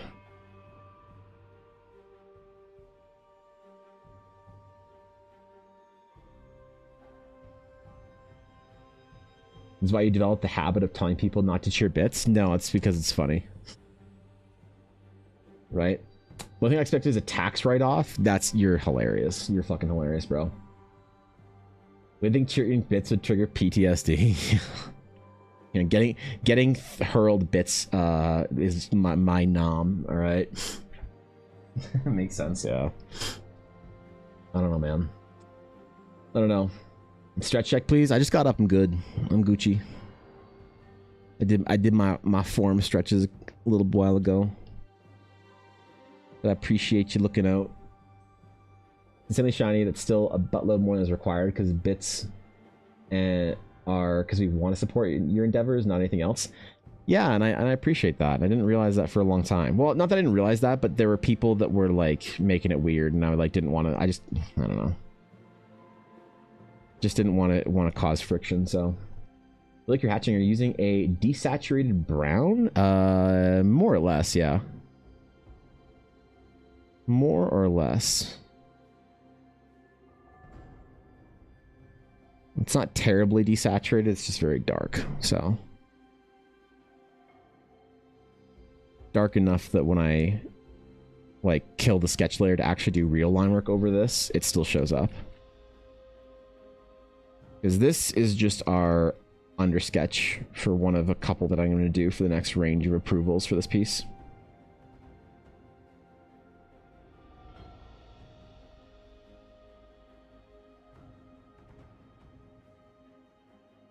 Okay.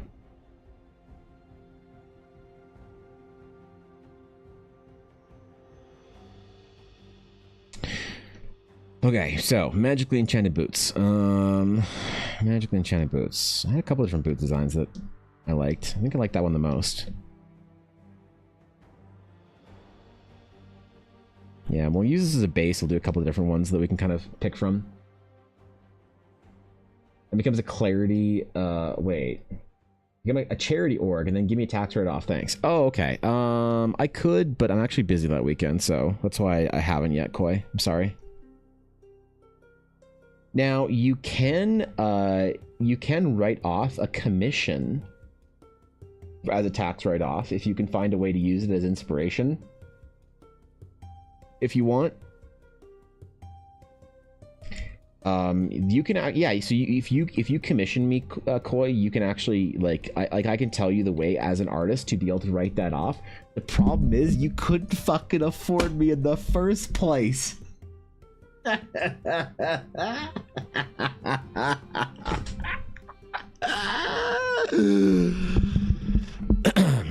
Sorry, I lost my composure there briefly. Yeah, sorry. I just had to, yeah. All right. Yeah. Okay. Sometimes I write off my comics as R&D. Sometimes you write off your comics as R&D.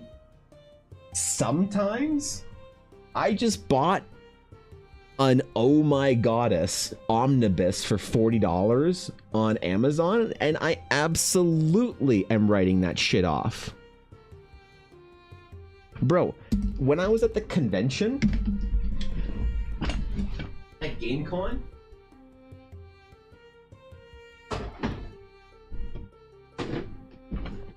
I bought a booster box of Flesh and Blood High Seas,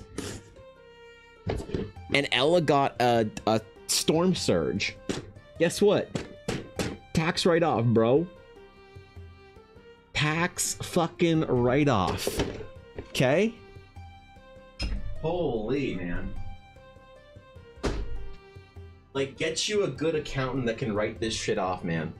My accountant sees heinous things written off from me. And every time they're like, all right, you're an artist, whatever.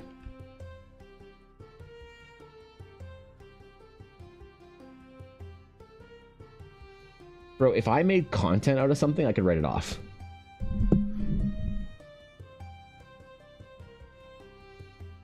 Hello, FBI. I think you... One, I think you mean IRS. Two, I'm Canadian. So I think you'd mean CRA. There's a couple of stages removed in there.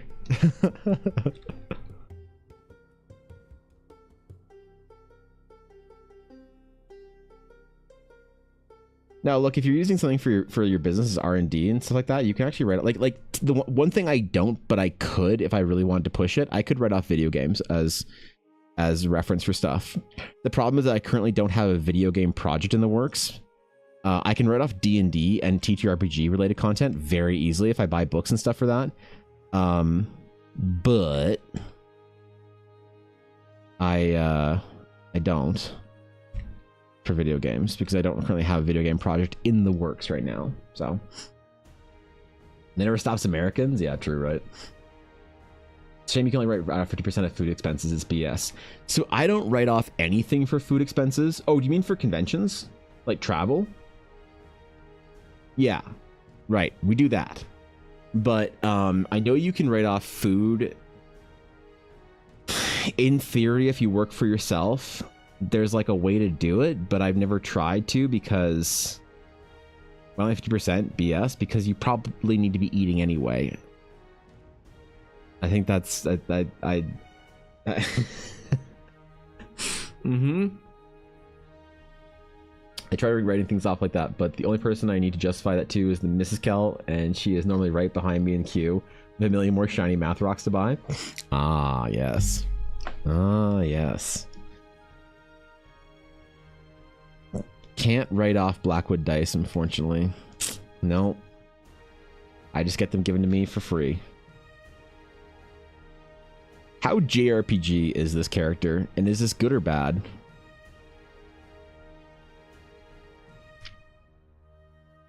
I feel like we're fairly JRPG on this character. I'm kind of okay with it.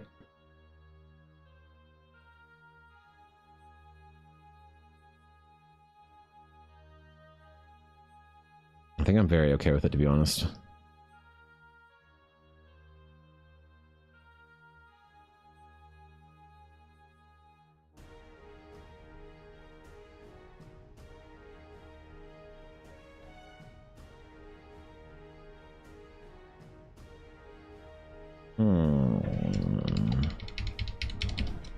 There we go. Now we're proportionally in line more. Vale, what's up, dude? How you doing, Vale? Good stream last night, bro. I had fun. I enjoyed my stay XQCL. Guys, if you didn't know, Vale's like one of my favorite evening streamers. I'll just be chilling. I'm very busy, so I've been using her stream as the sort of the parasocial fucking friend experience where she's chilling playing video games while I'm doing work and try not to cry. But Vale's awesome. Seriously, one of my favorite. Up in the S tier alongside Miniful for evening streamers for EVA. I think 50% we'd be eating anyway, so coverage, regional adjustments. Right. Yeah, exactly.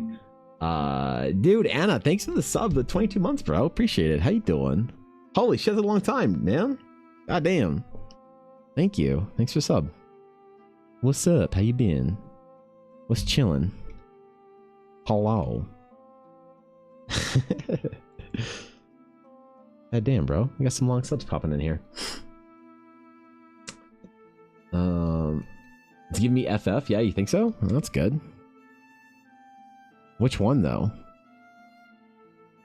12, 14? Versus 13? Let's not get crazy over here. You know? Busy organizing a career change. Ooh, where are you where are you going to and where are you coming from with your career? That's exciting. That's scary too, but damn, that's exciting. Or do you have a direction? Or are you just saying, I want out of this shit, whatever this shit is? Final Fantasy 6. Ooh. 13 is the best with lightning. You think 13 is the best with lightning? I find... Can we just do a lightning diva shoulder check to make sure Lighty isn't here? I think Final Fantasy 13 is one of the worst because lightning is one of the most insufferable fucking characters I've ever had the displeasure of playing a video game as. Now, I know people say she gets a lot better, but I wasn't about to wait 28 hours of mediocre gameplay with a dog shit character in a mid-tier story just for the character to stop being insufferable. But I know people disagree.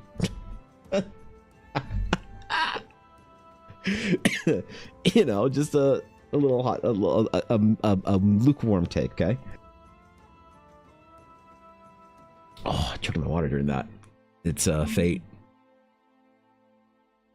Customer support collections for PayPal. Ooh, okay. Where are you planning on going? Where's the deep career move going to?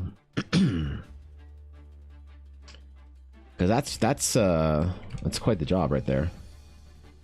Imagine it's a mixed bag, you know? Going to IT, fuck yeah, dude. So are you going to school or getting some certifications, or are you just trying to get a job in a different company, or what's this career change entail? How in depth are we going on this career change? Feels so real when people tell me the anime will get good in 25 episodes. It should have been good in the beginning. And like, I get it though, Koi. I get it, right? Because there are certain games that I love that aren't good at the beginning. And so like Final Fantasy 14 is one of my favorite games of all time. But the first like 30 to 60 hours of gameplay and story is pretty tough. Like if you love MMOs, like Realm Reborn is absolutely fine. But a lot of people are like, ooh, Realm Reborn, not feeling it, man.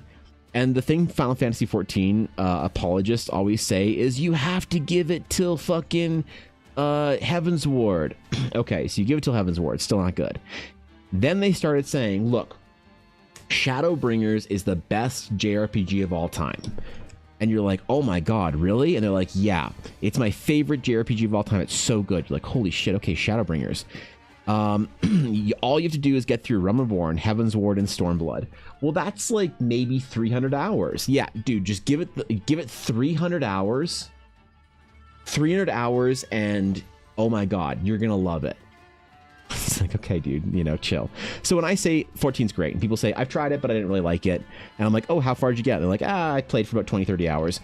I just wasn't feeling it. I'm like, totally fair. Because I'm not going to ask somebody to wait 300 fucking hours to get to the point where the game gets good. You know? You think Heaven's Sword was good? Not... Like, I liked it because I enjoy JRPGs and MMOs, but no, I didn't think Heaven's Ward was good. I thought it was fine. And like the thing is, I like MMOs and I like the world of Final Fantasy 14. I like existing in the world enough that a okay expansion is enough for me. Like I think Final Fantasy's combat system and like battle mechanics are dog shit. And I think that Final Fantasy's UI and menus are actually embarrassing. I think they're actually shameful and embarrassing. But I like the world enough that I'm willing to forgive embarrassing, terrible, shameful UI and menus and mediocre and to bad combat because I love the world so much. And the same thing is true with the expansions. I didn't think Heaven's Word was good. I thought it was okay. It was fine. Stormblood seems to be a little bit worse than that. But I like the world enough that I'm willing to suffer through, you know, the negatives because the positive is so awesome for me. So I can't wait until I get to Shadowbringers because that's what everybody says the game is like unreal, you know? And I think I'm actually going to. Haven't been able to play through Shadowbringer or through at Stormblood at all because my wife started suffering from chronic migraines a little while ago and she just can't play the game anymore for more than a half hour. So, and it's not getting better. So I don't want to play through on that character without her. So I'm going to make a new character and play through the story on my own. Which is tough, and I don't want to do it, but, you know, whatever. If I want to see it, I have to do it. So, yeah, man, I'm excited for that. I'm excited to be able to see the good expansion that everybody lose their mind over. Can do 2-year vocational retraining, part-time in a company, part-time in school, 1 day per week. That's cool, dude. Well, I'm proud of you for making the leap. That's awesome. Congratulations. Ended up getting a qualification with the German dual system as a, let's see, Fachinformatiker für Anwendungsentwicklung.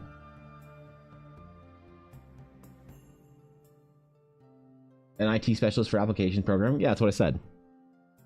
Yeah. That's what I said. What the fuck? Oh, what the hell? You know? Absolutely what you said? Yeah, okay, cool.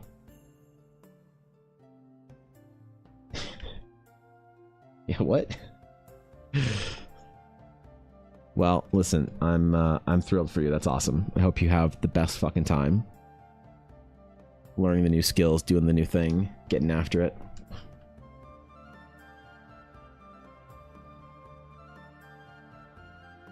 That's fucking dope, dude.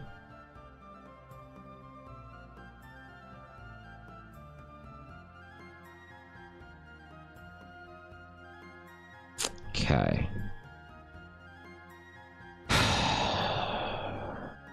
Scarf. Sound vaguely Swabian. Nice dialect in your pronunciation. Ooh. I don't know what that is, but there we go. Yep.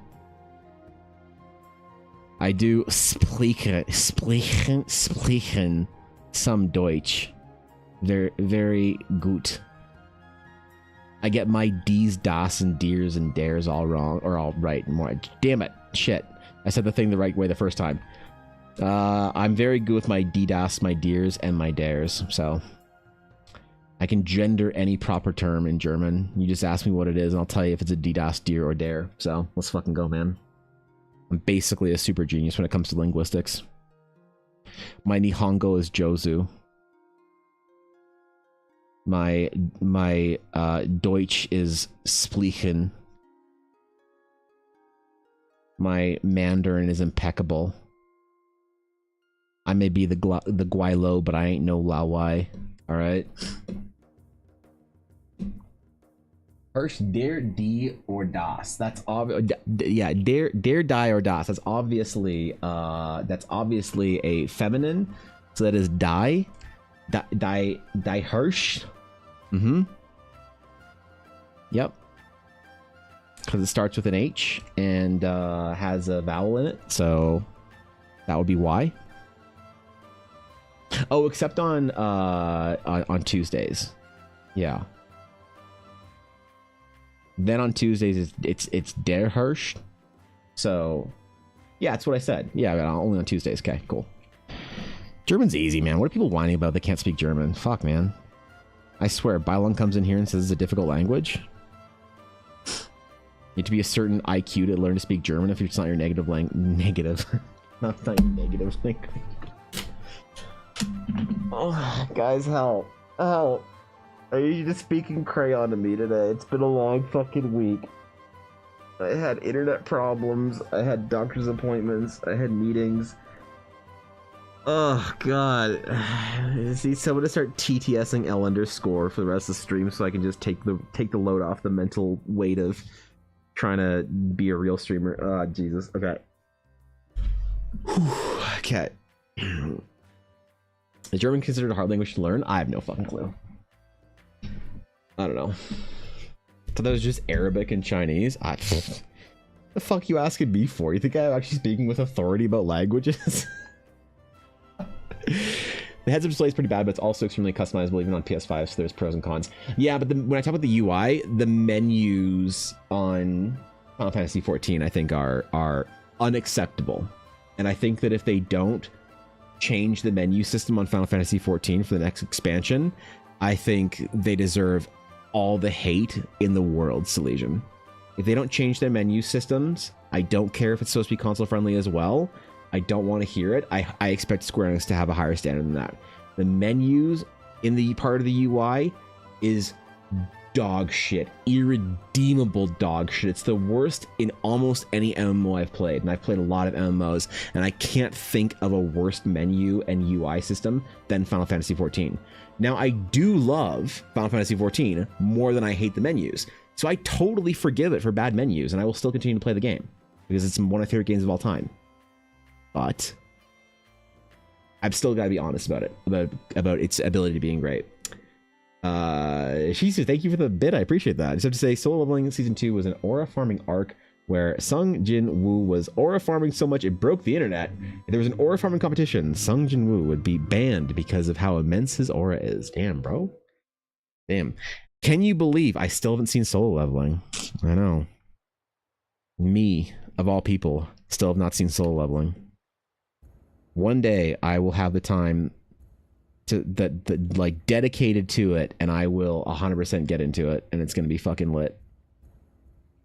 It's gonna be lit. Amazing. I'll have to see what this aura farming is all about. Just also leveling a girlfriend and DL watched it. Oh, girlfriend and girlfriend and I watched it. Okay, I see there's a miss. So what the fuck is DL? Yeah, okay. Sick, and you liked it? It was good? We're fans? Or are you the one person with a negative opinion on the internet, Izzy? Grip speaking Chinese, so I can't speak to how easy or hard it is. Just think a history of it trips people up, but I think you can be like grade 3 speaking level in no time. You think so? Well, I do need to. I mean, my Kanto lessons were okay, but I think I gotta switch to Mandarin, bro. What am I gonna do? Go to Hong Kong? Pfft. Hong Kong doesn't even have hot 1980s lesbian dating sims anymore. Not since 3 years ago. So, first started absolutely raged at the controls, so I forgive it too. Though, right? Exactly. This is a good enough game, you know. Because they get so much right, Silesian, in Final Fantasy XIV that I forgive all of its drawbacks. But I think that if you took Final Fantasy XIV, you took the soul of Final Fantasy XIV, and you gave it the polish of World of Warcraft, I probably wouldn't do anything for the rest of my life but play that game. I'd be cooked, man. I'd be over for me. Oh yeah, you know. You get the combat and menus and systems of Warcraft, but then you kept the soul of Final Fantasy XIV. It'd be over for me. So, if you actually understand Chinese, good luck. Listen, I'm trying, okay? There's the third language I tried to learn was easier for me than Spanish. Really? I haven't heard that before.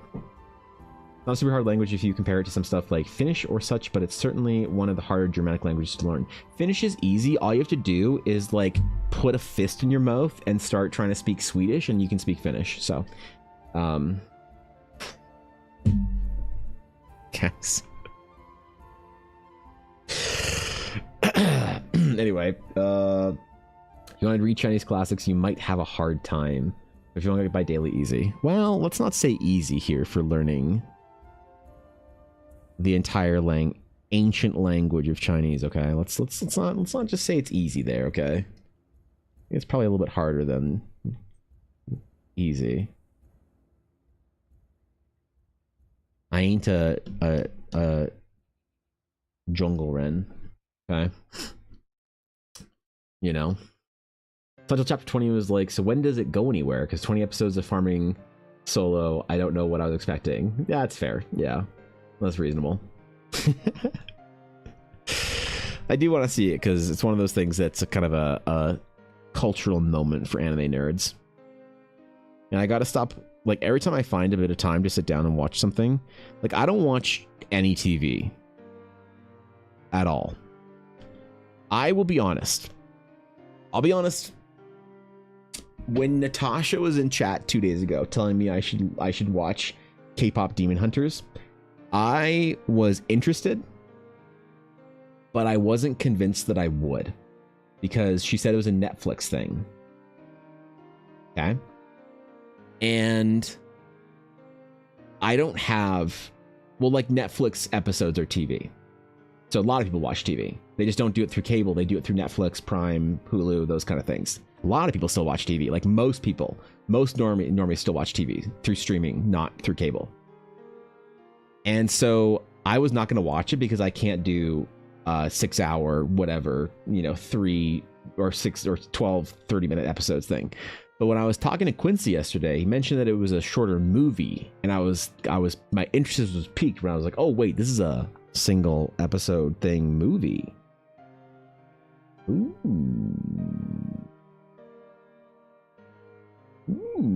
okay. I drew TV before COVID, don't miss it. So none of you guys have Netflix, Amazon Prime, Disney Plus, Hulu, any of those things? You just watch movies? Okay, I thought I was the only one. All right, fair enough. Not even Crunchyroll? Shit. I think daily Chinese is easy because you don't need to know a whole lot of stuff besides the grammar is already exactly the same as English.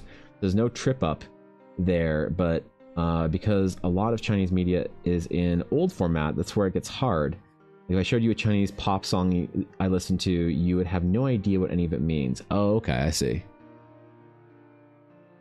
The grammar is not the same. What are you talking about? What the fuck?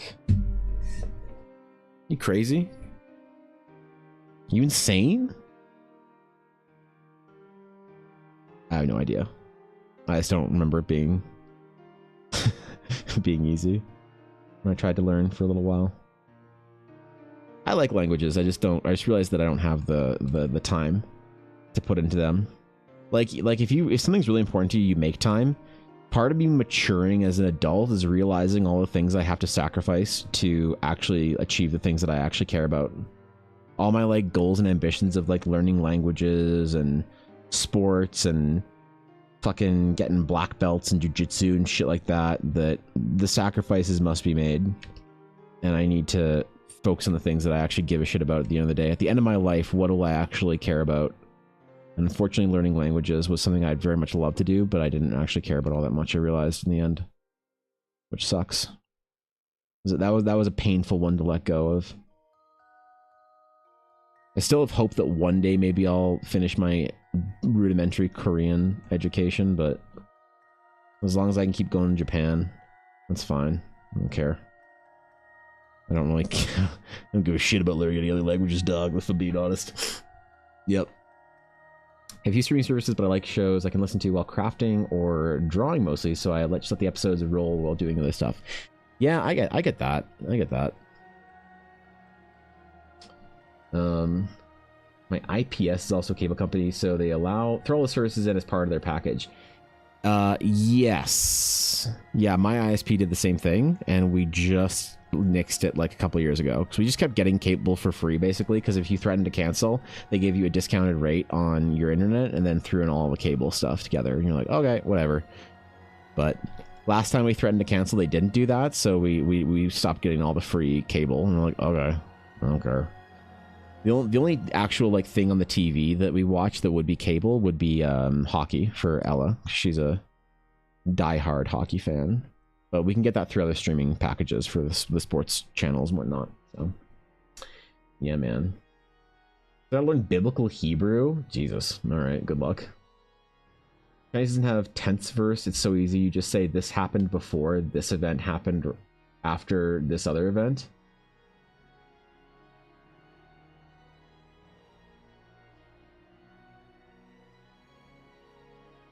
Huh. Okay, sure.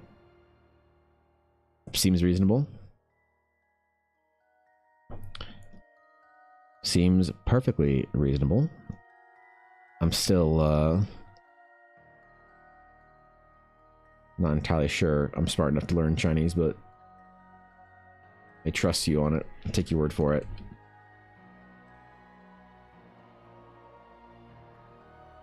Yep.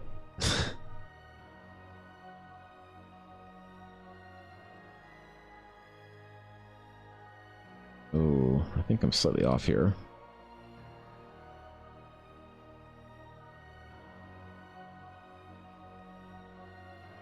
Just a bit, whatever. Whatever, man. Started learning characters in Mandarin since I could find eccentricities in line work easy to pick up. Yeah. I feel that with kanji. One thing that's annoying about Chinese is we have an alphabet, but we didn't use it. Why not? Come on, bro. Just use it. The fuck? The hell, man? You trying to be cool or something?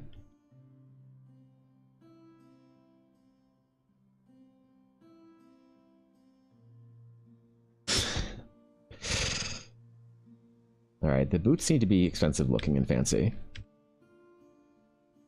So for a base, I'm going to make him look kind of nice. Not crazy, though. We'll just up the fancy as we go. That went without saying, Canadian equals die-hard hockey fan. I was only up there for 8 months, and even I ended up as an ice hockey player. I don't know. Like, I'm not a die-hard or whatever, but definitely most people... Actually, yeah, most people I know aren't... They don't really follow or are into hockey almost at all. Weirdly. Maybe I just know too many nerds. But yeah, Ella's always been a Calgary Flames fan to the last. Her and my dad. They're big hockey fans. My dad used to play, so that's why.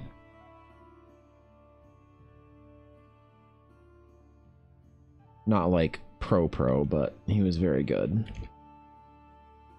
Back in the day, so he was very serious with hockey. And then Ella used to go to hockey games with her dad when she was young. So she developed an affinity for the sport because of that.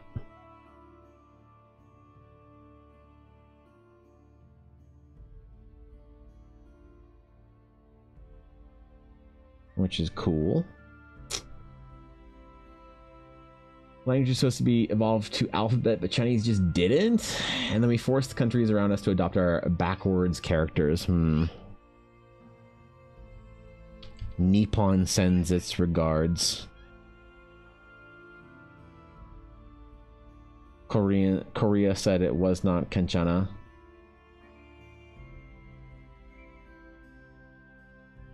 Whereas Nippon said it was Daijobu.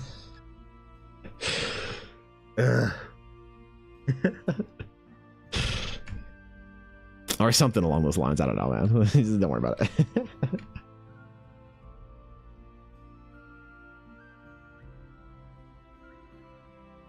Okay. Design iterations. What do we do here?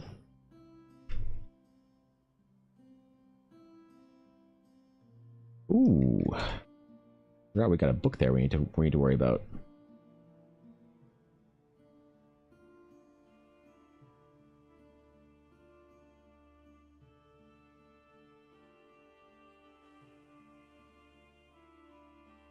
Put some seams and pads and stuff on here.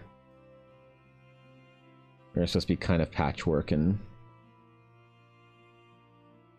slapped together. Not really a fully well thought out outfit, but well designed because I'm doing the design for it. We also use our characters were only used in Hanji to the late 1800s. Exactly, and they said it was no longer Kenchana. Whereas Nippon said it was Daijobu. See? The fuck you quoting history to me for? That's what I just said. Come on, God, pay attention, man. That's literally what I just said. Not only do the Chinese characters, they also Quentin just spoke and wrote in Chinese. Yeah, actually, though, right? So fuck that, man. We got better things to do on a Tuesday.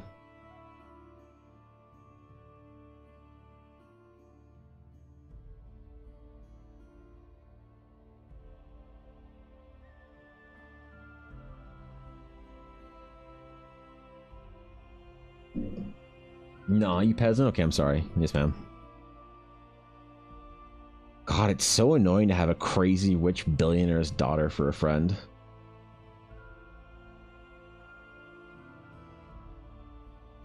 Holy, man.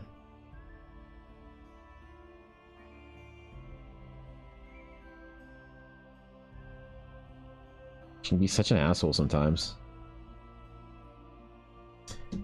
Every video saying you loved watching big, sweaty men here. You are drawing pretty women again. In fact, I am not drawing pretty women. I am drawing a almost Terry sweaty man. Okay, fair enough. Hey, look, the problem is, Candy Peaches, my clients know what they want and they pay for the work that they want. So I can't control it. I can't control it. I just have to do what the client asks for. Okay. At the end of the day, that's what matters, right? And if the internet thinks that I can't draw, whatever it is they think I can't draw, I just have to bear that, you know, that accusation and suffer through it. It's a terrible fate, and yet here we are. So, big sweaty men when? I mean, I just drew like, hey, what did I just draw? Didn't we just do the one yesterday? Yeah, hey, yo, this is our yesterday project. Somebody requested a Worgen looking fucking Woad-Wos Yeti man. Extra hairy, so, you know, look, he's got a monocle and everything. See, man, I can't get away from this accusation, can I? I can't get away from it. Oh, that's fair. Well. Here in Europe, it's Friday still. Oh, wow. You guys can't even afford the weekend yet? You guys are still suffering through the week? Oh, damn, Jacob. Sorry to hear that, bro. Thanks to follow, Candy Peaches. I appreciate it. Welcome in. I'm honored to have you. Hope you enjoy your stay. Internet can go shit his pants freshly laundered. Yeah, right. Right. That was my internet this week. So. Love D&D Art and being bad at work and watching streams for a little bit. Well, I won't tell, okay? I won't.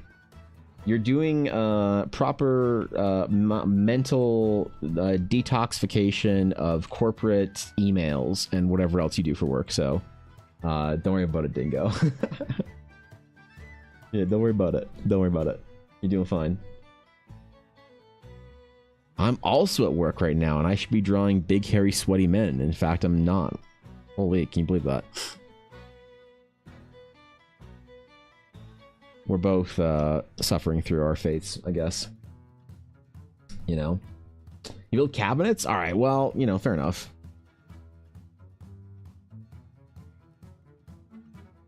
That's a little cooler than corporate emails, I'm just saying. It's kind of rad, actually.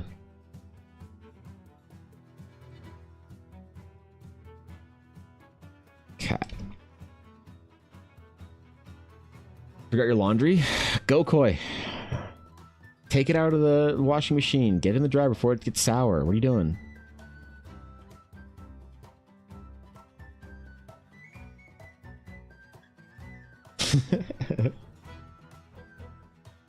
You gotta get your laundry out and do a shop update.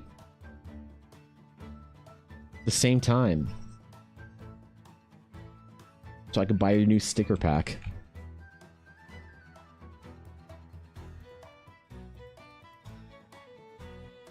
Look, I'm a fan, okay? Love carpentry, don't have space for it, sadly, right? It's a lot of, it's a big investment of space and time, eh? Much cooler than emails, actually, though. I have to do an email DM dive this week. I'm not excited about it. My email and my DM inboxes across the various platforms where I'm accessible are just cursed right now. They fit into one of a few categories. It's either teach me art, do free art for me, when commissions open, or please make sponsored post about our product. So I'll be honest, I'm not too enthused at the idea of going in doing the email dive, but I think I still have to do it. So unfortunately. Still Friday in the GQ2, but I don't work Fridays, so it's the weekend. There you go. I'd like to hear.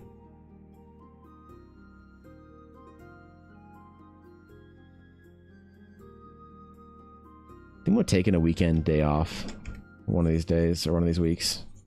Just like do a whole lazy day and just like wake up when I want to. Don't even turn on Photoshop. I'm thinking about doing that recently, man. I'm like real close to it. All right, y'all watch me. I'll be on my bad behavior. Emails are terrible. Emails. I'll be honest. I almost don't get a single client project from an email, and I don't know why. Because you'd think it'd be the most professional. The vast majority of projects that I get are either are mostly from Discord DMs, and some of them are from Instagram DMs. Occasionally a rare TikTok DM, but you'd think that it'd be emails mostly. And yet here we are.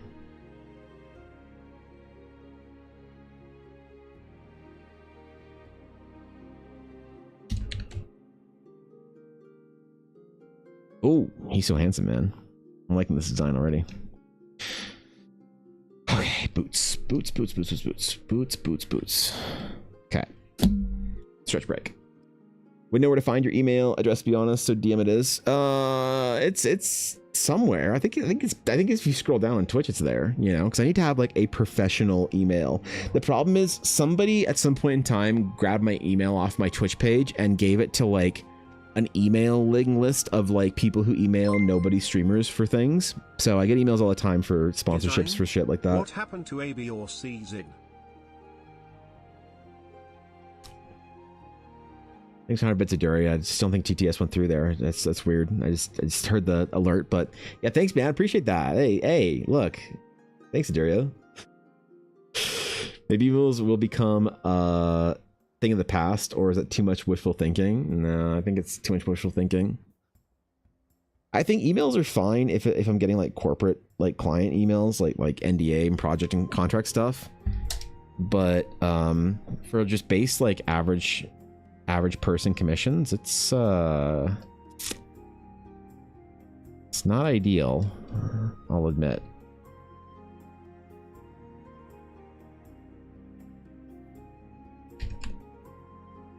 Not fucking ideal.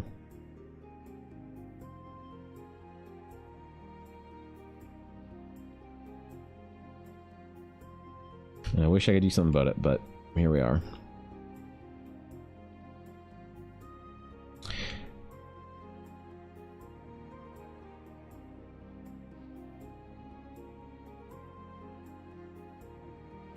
Ooh, wait, how am I gonna do this? Shit. Should have done this before I did the pants folds. Oh well. I wasn't thinking straight. It's fine. We suffer through our own more than we suffer through the world. What's the quote? I don't know. Yeah. I have and will continue to say much worse things than that. That's true. That's pretty low on the bar, isn't it? Or pretty high on the bar. Yeah. 800 bits of dirt. I appreciate it, man. Thanks, dude.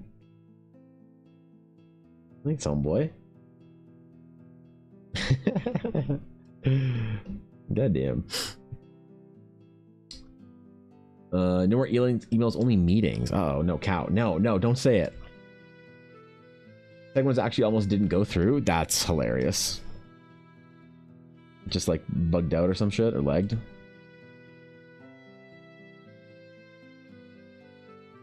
Well, maybe it's for the best.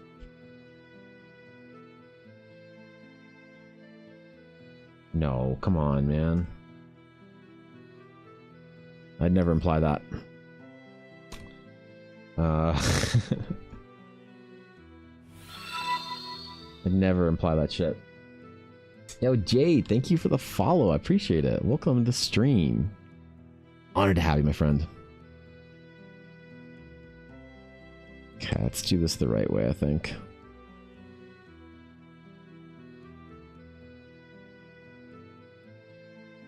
Never mind, I'll take the emails. Yeah. Scared Koi back into wanting emails. Hey, well, okay. I've liked the like meetings that I've had recently, but I do understand maybe fair enough. Meetings can be hit or miss. My meetings are always, listen, my client meetings are always very efficient and very fun. It's usually some shit talking. It's usually some relaxing. I try and format the meetings that I have sort of similar to the way to the best person that I ever saw that formatted meetings were the guys that I used to work for in the oil and gas industry when I was a graphic designer. They were the best at meetings. They were what we called Montana's meetings. Not all of them were at Montana's, but most of them, they started at being at Montana's, which is a restaurant, okay? A restaurant famous for ribs. And so the Montana's meetings would go something like this. You'd show up, and I didn't catch on this until like the third or fourth time, but the guy who was like the president of the company who I'd be meeting with, his intent would be to have the meeting done by the time appetizers got to the table. Or sorry. During appetizers, by the time the main got to the table, during appetizers. So he'd sit down and he'd be like, hey man, what's up? You know, whatever. If it's me and a couple guys and him, or just me and him, whatever. It's usually me and at least 1 to 2 other people. So I think guys who just wanted to come to the meeting because ribs for lunch. They sit down and we all shake hands and say hi and whatnot. Order beers. Because it's an Alberta meeting. Order beers and usually an appetizer or two. And we'd sit there talking about whatever. The table's fairly clear because there's not like a ton of plates and stuff. So if we're showing stuff, going over whatever, iPad out on the table, whatever it is, man. We talk about what we need to talk about. Pretty efficient guy. Like, hey, what are we doing? What's the plan? What are we doing about this? Here's this issue. What do we got to do with this? What are we doing about that? Great. Boom. Food gets there. Meeting almost always has to be done by that point in time.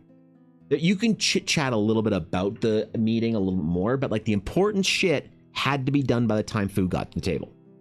Okay. I knew this. I figured I caught on to this. So he was really efficient in getting through stuff. And so I started getting efficient too. And a lot of times he would defer to me and be like, what's your opinion on this? Okay, we'll do what you think is the best thing. I'm hiring you to as a designer. I'm not going to tell you what to do. I'm like, oh fuck. Okay. So, and then you just chill and talk shit and talk about like hockey and fucking whatever else, man. And trucks or whatever the hell everybody wanted to talk about, and just chill.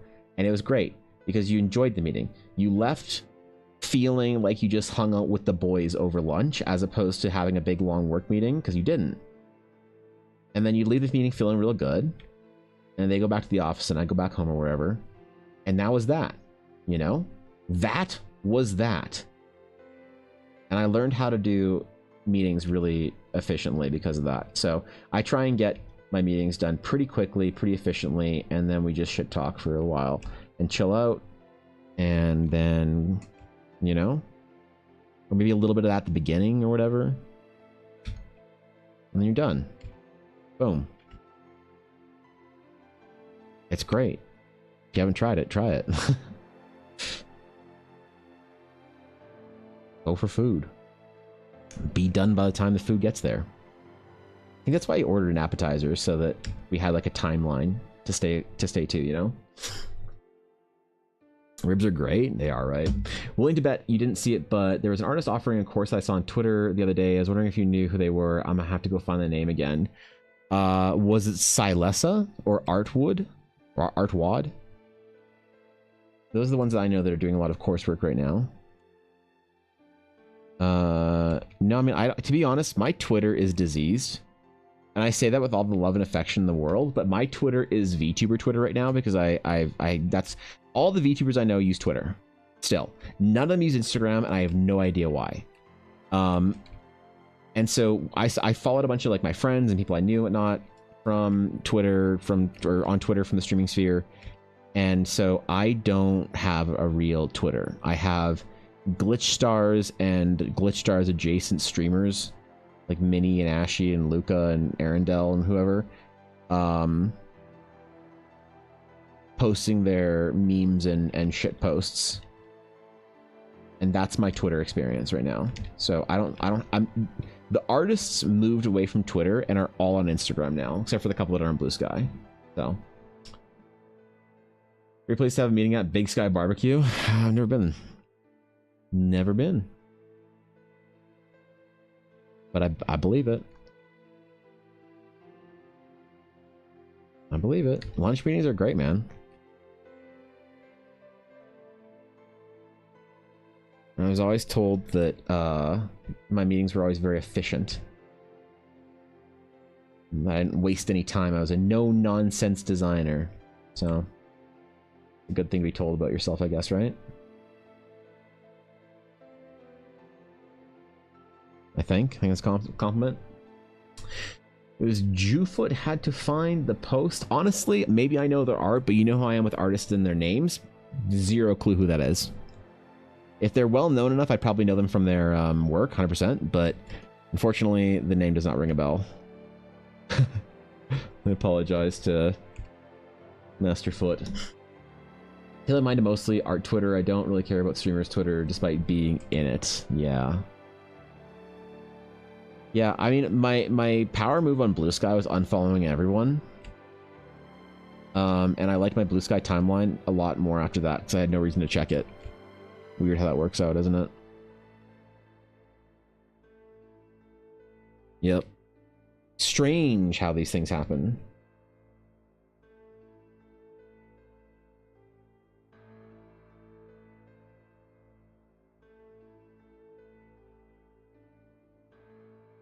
Oh well. Rip.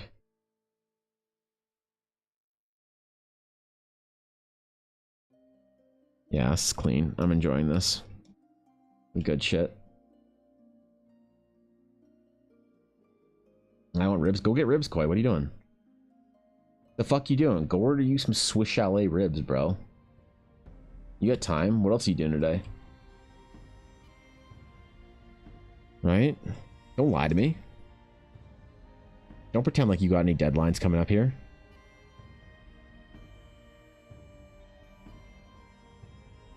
You don't have a single convention for another fucking 9 months, bro. 10 months? When's April? I don't know. Somewhere around there.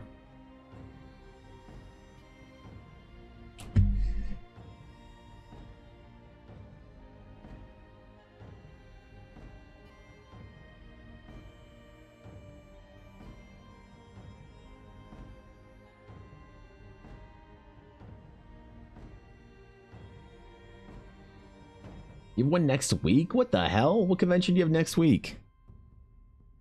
Or deadline, I guess. Not convention. What deadline do you have next week? You operate under deadlines? Bro. What? Evan, can you do a character for me? Maybe. Okay, when it'll be done? I don't know. Well, my D&D campaign starts in 2 months. It'll be done for that? Maybe. Well, I mean, am I even going to get a commission from you? I don't know. We'll see. Oh, okay. Cool. Where can I reach you to ask you about the status of things? You can't. Okay. Sure, man. Thanks for consideration. Well, I don't know. Who says I was considering you? Icon, then I have 4 cons in August? The fuck? Wait. Where are these conventions? Are you traveling? What is this love con?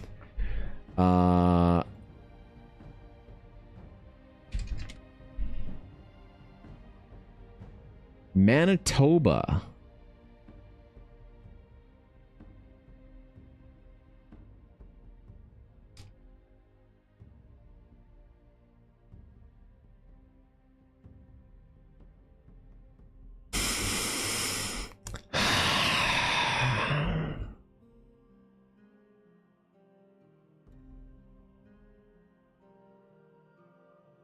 You said you were done with Edmonton. And I see Winnipeg on your schedule. Oh no. Oh, Koi. Oh no. Oh no. Okay. Guys, we all need to go support Koi's online store so she doesn't have to go to Manitoba anymore. Go to the Ren Fair instead of New York City? Which Ren Fair? Which one? Not one of the ones that L is going to be at, right? Did get Animathon, otherwise I'd go to Edmonton. Oh, okay, fair enough. Everyone says Animathon's good, but Elle and I do not want to do Animathon because it's another fucking weekend in Edmonton, so. Yeah. Elle will be there? The one at the end of August? Strathmore? Wait, you're... Oh, are you... Because you came last year with, I'm forgetting the name of your friend. I know his face, I know his voice, I just don't remember his name because I'm a bad person. Yeah, you were there with dude, I like that guy. He was cool. It's cool as hell. Right. So are you vending at it or are you just going to Ren Fair? What the hell? Otakuthon is better if that's why I'm going to Montreal. Okay. Wait, these are all anime conventions.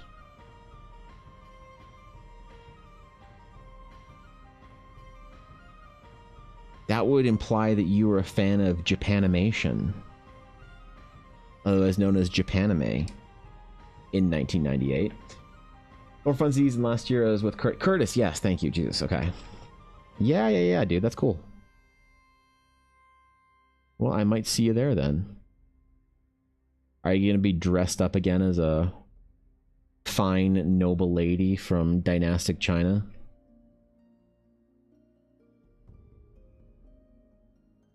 Period-specific fantasy clothing again? How did you out me as an anime fan? I'm sorry. My bad. Oh, I'm starting to lose steam. That's weird. When I'm doing concept work like this, I only do it for about 3-hour stints. I find the like 5 to 7 hour stream schedule still hard to maintain one project the entire way through. Weeb. Want to wear a different hanfu, but I'm worried that I might fall down and flash everyone. Well, don't then. Jeez. Holy. Just choose not to then. It's such a cutting weeb. Yeah. Well, I might be at Strathmore Ren Fair, so I'll see you there. Likely gonna go. I try to rub my eye with my glasses on. I'm so fucking cooked, man. My brain's roasted. Actually, just murdered straight from the top of the head all the way down. Okay, we gotta finish this by the end of the day, so let's get after it. Gotta think about hairstyles too. Youthful anime protagonist hairstyles. For youthful anime protagonist Quincy. And his ridiculously attractive older brother and sister.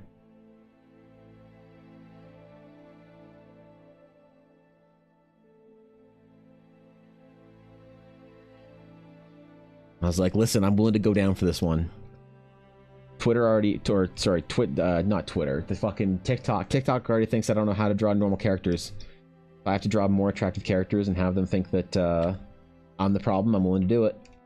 Once he's like, okay, man, show me your might.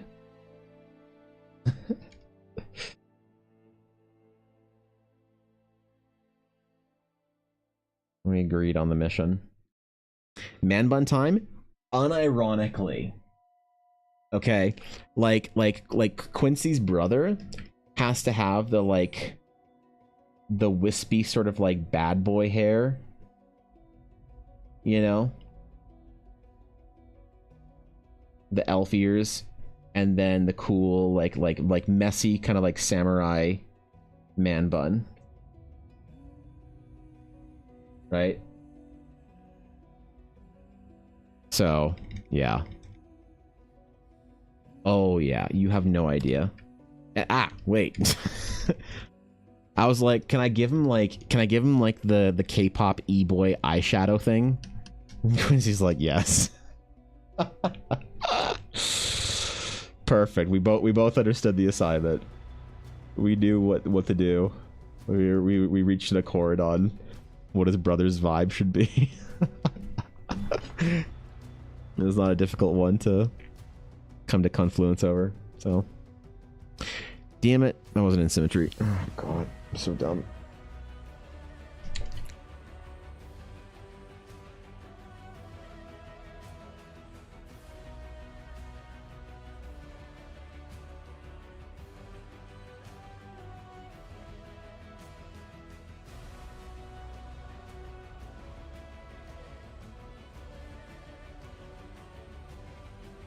I'll get there eventually, alright?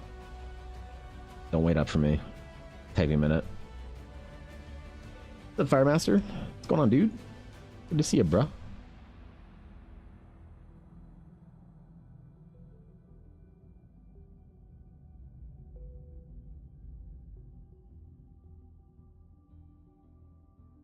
Okay.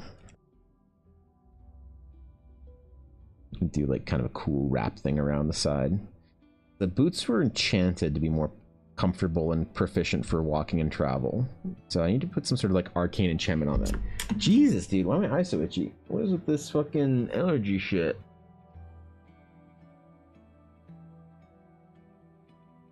Okay. Okay. Oof.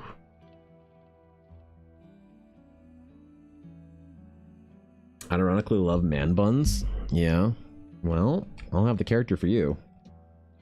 Oh boy, I don't have the character for you.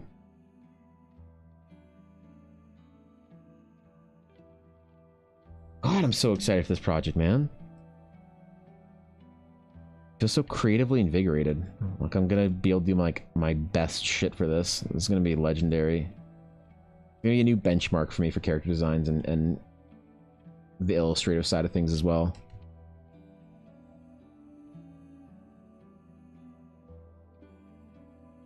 I don't get how I'm so lucky, man, how I got chosen for this project or any of the clients I've had recently.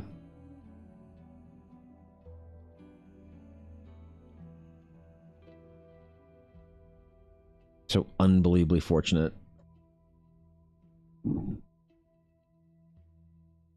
Any sexy villains? Attractive villains? Besides Darcerian, the Dark Merchant? No. No, not from this one, I don't think. I don't believe so on this project this time around. So.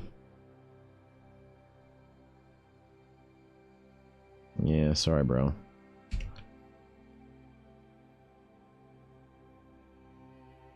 gonna draw you attractive Batman villains. Like Sexy the Penguin. How's that? Because you're awesome? Well, I appreciate that, but I still think that I've been afforded the good fortune of having been selected for projects by wonderful clients in a way that is beyond what I am deserving for my hard work. It's not imposter syndrome, it's truth. I'm just gonna bask in the glow of having amazing opportunities and amazing clients right now. I was so pleased with how the coffee like request sketches went as far as like how cool people were. It was like really just awesome to have so many people ask me for dope ass characters. Then now like the main commissions that I have and Quincy and whatever else, it's been really cool. The fan art that I've done too recently was like really well received by the people that I did it for. It's just been really cool, man. Hardly feels real sometimes. No femme fatales? Not on the menu right now, I don't think. Unless someone requests it on the next round of coffee sketches, or if someone has requested it on the current round, and I just don't know because I haven't checked to see what people wanted. Past samurais. A couple people from stream have requested stuff. I know Lexer requested something. Who else? Who do I know from stream that requested stuff? bunch of people that I don't know from stream the requested stuff, or at least I don't know if they're from stream or not. So, yeah, bored? Well, good job. You did the microtransactions. You spent your channel points wisely. Thank you for your microtransactions. The in-game shop will be a better place now. Oh, that's right, Izil. You did, yeah. Canonical, Eldara, and Sky Knight Izzy. Who else from stream? I didn't think of that one because it's not like a different sketch. It's like one I know. I'm trying to think of people from stream that have requested stuff that I don't know what they want. I know some of Fox's friends requested more Red Dead characters because of what I did with August, so I don't know what else is going to be there for Red Dead style characters, but I'll be doing a couple of them. That's cool.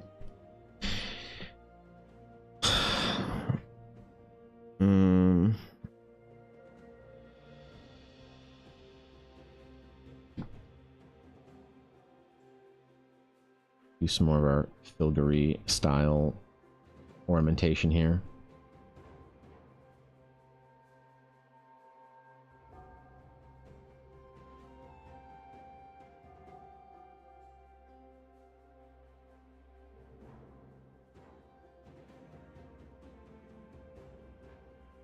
What's up, Shadow? Hello, man. What's going on?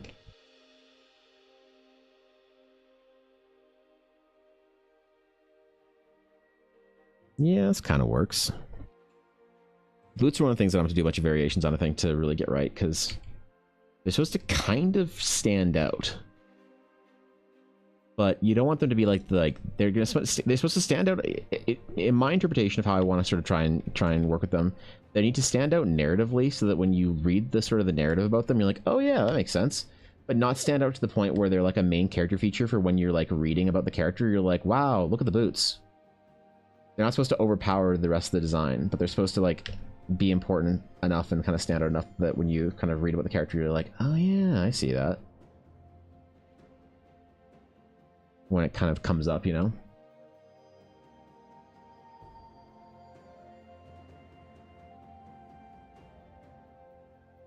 Which is definitely difficult to manage, but I think doing some little floral filigree is probably going to be enough. You know what? Remember what I said.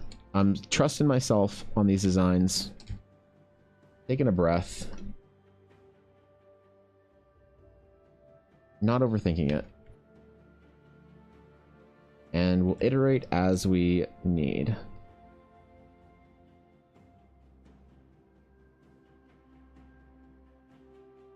That's like the best way to do this, I think. Have paramount trust in oneself to do the thing. Confidence is like really important for artists. I know some people accuse me of not having confidence in what I do because of the meme, but it's something I think that I wish that I could teach the little baby people artists how to do, is have more confidence in themselves, in their work, when they need to perform. Like the ability to trust themselves when they need to perform. They have that moment of pressure. Client asks you for a big project, you just gotta trust yourself, man. You gotta trust in the you that the person hired you to be.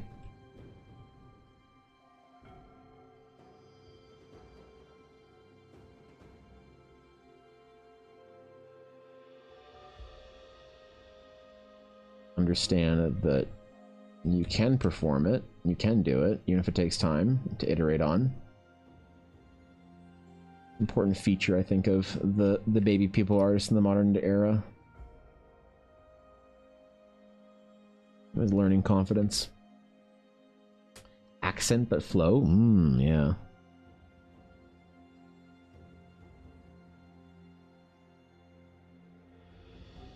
Like how the left boot's just gonna be a little bit scuffed because it's just like I'm working on the right one and the symmetry is not quite carrying it all over that well.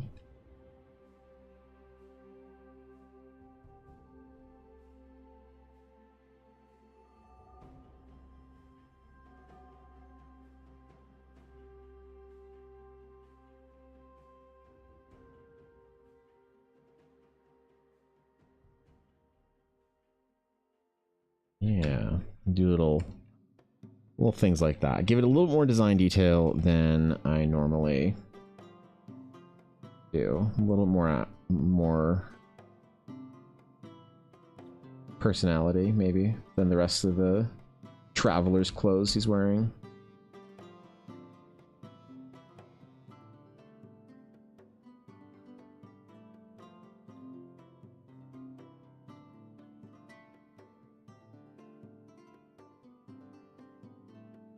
Yeah, cool.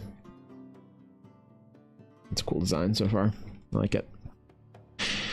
I'm hatching this side of things in here because I think it's important for this stage of things just to have a little bit of lighting on it to help communicate material and depth and whatnot. The first, like, most basic design stage of things is like very, very lean. Not everything reads entirely the way you want it, but the later steps, it's important to do a little bit of hatching on it like this, I think. Just a smidge. Not any really like complicated lighting or anything, but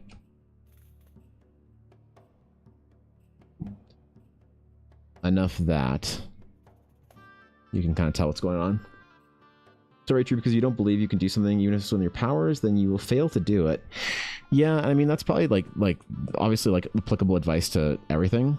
The mechanic of that for art, I think, is that, you know, we were talking about earlier how to like sort of push through and like get motivated to do stuff and like get art to, you know, to behave the way you want it to and be able to like do the process of actually making art.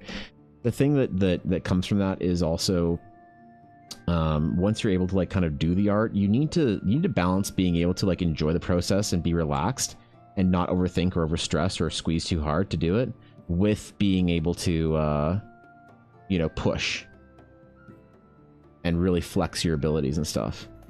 And so the issue comes when you are squeezing too tight and you're trying to push too hard for your work, to like get to a deadline or a design or whatever it is, man. And you end up sacrificing a bit of the creative flair that you would have normally had. And a lot of that can come from the tension and anxiety of a project being too much pressure or too difficult or whatever, or different or new. And so a lot of the kind of important key feature of good designers' success is being able to relax and just let the process happen. It's like everybody memes on the song by Eminem, Lose Yourself. And it took me a solid 15 years to understand what the song was about. And it was actually about not overthinking anything. What it's actually about. It has a story and a narrative in it that people think is the point of the song, and it's not. It's actually about not overthinking. When I realized that, it kind of blew my mind. And I was like, wow, everyone just memes on the song and gets it wrong. Okay, cool. But really, it is important not to overthink the process. Once you are at the opportunity, or got the opportunity to prove yourself or to perform or whatever it is, whether it's a project or a commission or you're streaming or people are watching you, or whether at the point where you need to perform or you're doing like your portfolio work and you know people are gonna, it's like an important piece for you to do. It's very important to just trust your training and not overthink anything. Right? As I overthink anything I do, it's my Achilles heel. Yeah, I think that it comes from, for me, not overthinking art comes from confidence. Building confidence in my work. And the confidence comes from proving to myself that I'm not the loser I thought I was. Right? That I'm not some dipshit, incapable, inept artist that I used to be, that I've grown from that. And so the only way I build that confidence is to continuously prove that to myself by making art. And not every piece I do will make me feel that way. A lot of it will make me feel like I am a loser because I'm like, oh, I failed at this thing or whatever. Oh god, this is awful. But I think it's very important, for me in particular at least, to continue to fill up the glass of successes and be able to point at it and be like, okay, this piece is pretty good. This thing I did this right. Okay, yeah, I can do this. Okay, someone wants something kind of complicated. Well, I didn't know what I was doing here, but I ended up getting it right in the end. Okay, fair enough. I guess I'm not the loser I think I was. Like, you have to just give your brain so much proof contrary to the things you think about yourself that you can't see your art in any other way than in a good light. But a lot of artists refuse to like sort of go through the process and like make the art required to do that because they can't endure the, like they don't have the courage and endurance to go sit through the art without having confidence, to be able to build the system required to be able to make art with confidence. And that's the way a lot of artists' careers die, I think, before they even get started. Like a lot of the self-taught ones, because like when you're working for a studio or you go to art school, you don't have room in your schedule or thinking or brain or whatever. You're too exhausted, too overworked, too overwhelmed to worry about stuff like, am I good enough at art? Holy fuck, you have 18 deadlines in 4 days, bro. I'm sorry, you're thinking about anything but survival right now? No. But when you're like kind of on your own schedule and you're on your own pace, you're not surrounded in the environment required to like induce that kind of sense of urgency in your work. Yeah, I think you get into your own head a lot and you don't make the work you want to then to build that sense of like, oh fuck, look at all the things I just did in the last X weeks or whatever. And I don't know how to help people with that because, to be honest, most of the people that I talk to that are artists that would like ask me a question about things that I feel obligated to have an answer for, that I'm like, I should try and figure out how to help people on this thing. A lot of it's all from it's never from a community of artists that are like in training or at studios. It's always from artists that are like off on their own. So it's like, how do I help people off on their own when I like made the decision to go take this resource to go to school instead of doing it on my own? Because I thought that was a better decision, like a better choice that led me to more success, to make the sacrifices required to go to art school. How do I help someone that refuses to make that decision? And obviously some people can't, but I think the amount you take 10 artists that say they can't go to art school, 9 of them are full of shit, and only one of them actually like legitimately can't. But regardless, then how do you help the 9 or the 1? I don't know.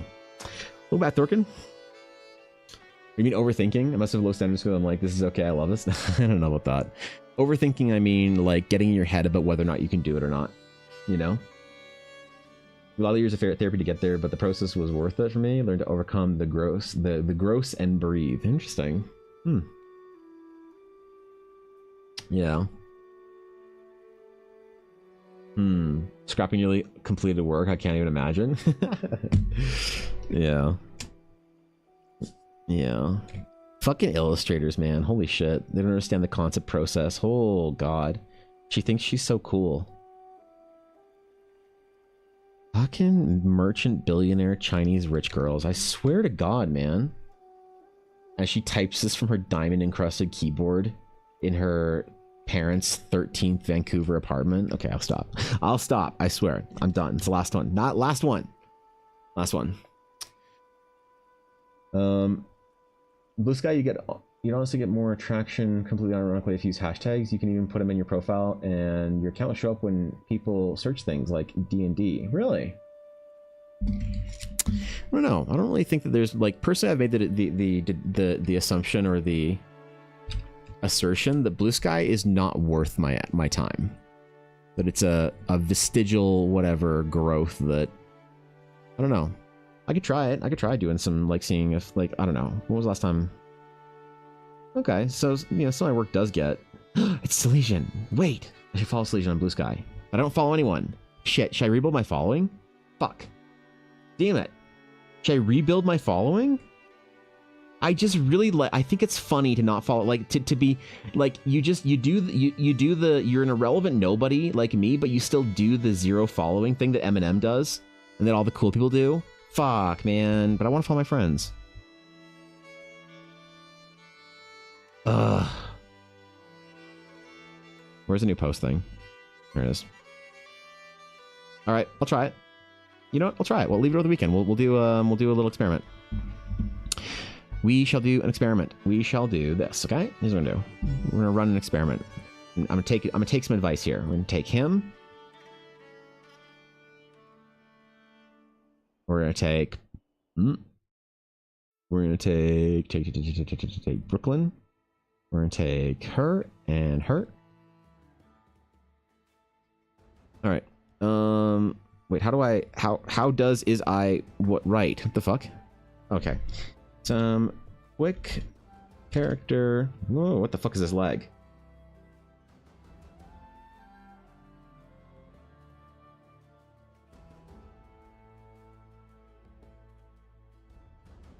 Okay. Oh my god, what the hell?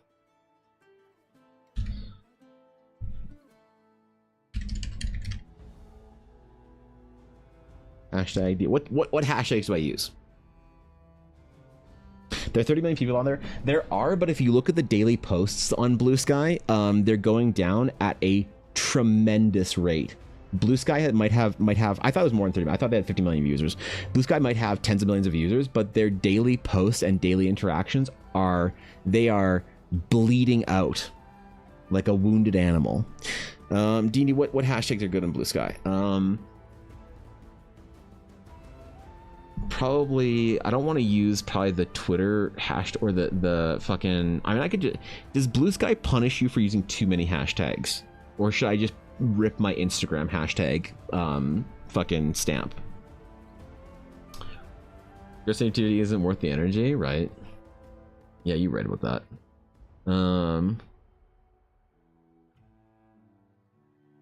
This guy's in crap over everything, so I should just rip my Instagram hashtags. All right. I'll rip the non-video related ones. Ooh, what the fuck?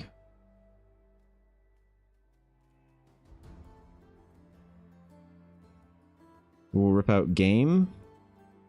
We'll rip out digital art because people are like, that's AI. We'll rip out art process because that's not whatever. We'll rip out FYP. TTRPG, sketch, D&D, fantasy, fantasy art, Dungeons & Dragons, OC, D&D, OC art. All right, we'll try it. If it ever posts, oh my god, dude. What is this lag? All right, we shall see. You know what? I am willing to give us another shot because I'm rooting for Blue Sky. I think it's a dead fucking doorstep irrelevant dog shit platform that nobody actually uses, but I don't want it to be that way. I want it to be a good platform. And so you know what, I'm gonna give it a try. Why is this did it not post? I'll be so mad if it didn't. Oh, it did. Okay, cool. Okay, and we'll see. I'm willing to give it a shot and see what there is to see, you know, and see if it's some good shit or not, because I want Blue Sky to be good. I have strong opinions about how fucking useless this platform is, but I don't want that to be the case, and I'm willing to give it a chance. I'm willing to maybe post I might do daily posts for a week and give it a shot and see what happens. See if there's reach on there, and if there is, great, and fuck yeah, man, you know.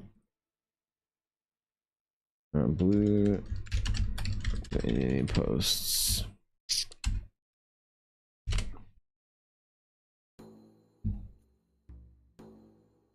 Like, okay, this is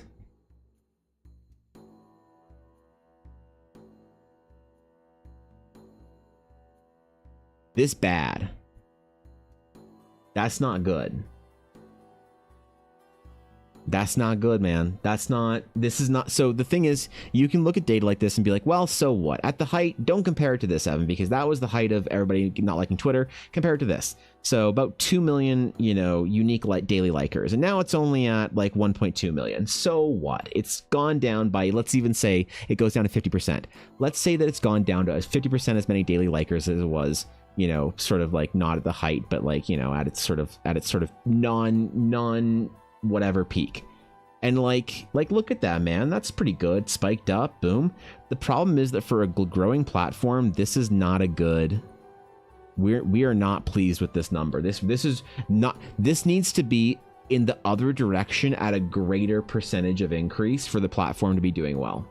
So even if it was going up at this rate, that wouldn't be enough for Blue Sky to survive, because the dip is going to happen, you know. Same thing with like unique posters. Like these two are that this isn't good, man. We're not pleased with this. Oof. Oof. And then all three layered. Like even if we stretch the graph out just to be, fuck the big spike. Oops. Even if it's just this, that's not good, man. That's not good. But hey, maybe we can turn it around. Maybe we can make it go cool and awesome and great and fun. We'll see. I'll do my part and contribute to the cause. That's Twitter because algorithms fucked. I can't even get followers to look at my art. Yeah. Yeah, I mean Twitter's not like doing it either. That's so funny.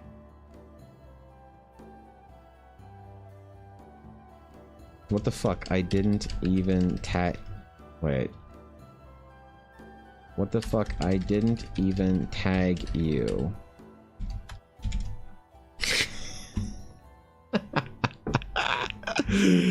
I posted, I don't care how much you guilt me, I'm not spending my Friday drawing Mini. I am live though. Fuck, that's what yeah, even on Twitter, like it, yeah, I mean, sure. Like an average post. Yep. That's tough, man. That's real tough. That's retweet. That's rough, man. It's rough out there. It's rough out there everywhere besides Instagram. Let's see how many followers I got since I started streaming today. Wait for it to pop up. Wait.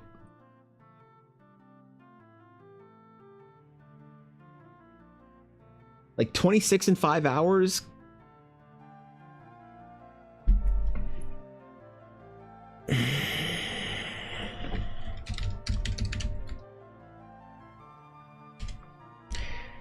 I don't know, man. I feel like Instagram is basically the only place to fucking care about right now for artists.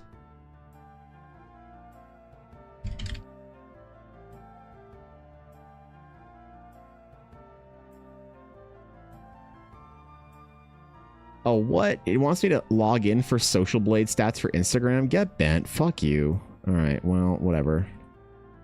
Yeah, I don't know. Second big spike had a clear reason as well, to be frank. What was the second spike? Because I wasn't aware of that. I was giving it credit. And saying that was just like natural growth back, like sort of rebound. But if there was a spike, I'm curious. I don't. Do those kind of data is viewable? Oh yeah, dude, Salesian. When you get into the agency side of things, oh my god. Like if you ever want to go deep on a fucking dude. If you ever want to go like super deep on anything, there's a tool for that.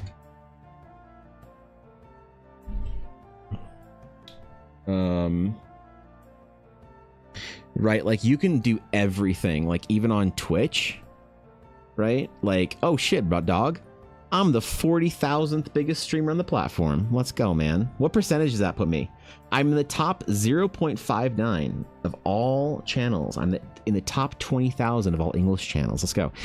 No, what I'm looking for is stats for, yeah. So you can see, like, dude, this is every stream I've ever had on Twitch. This is a record of every single stream I have ever had on this platform. How about that?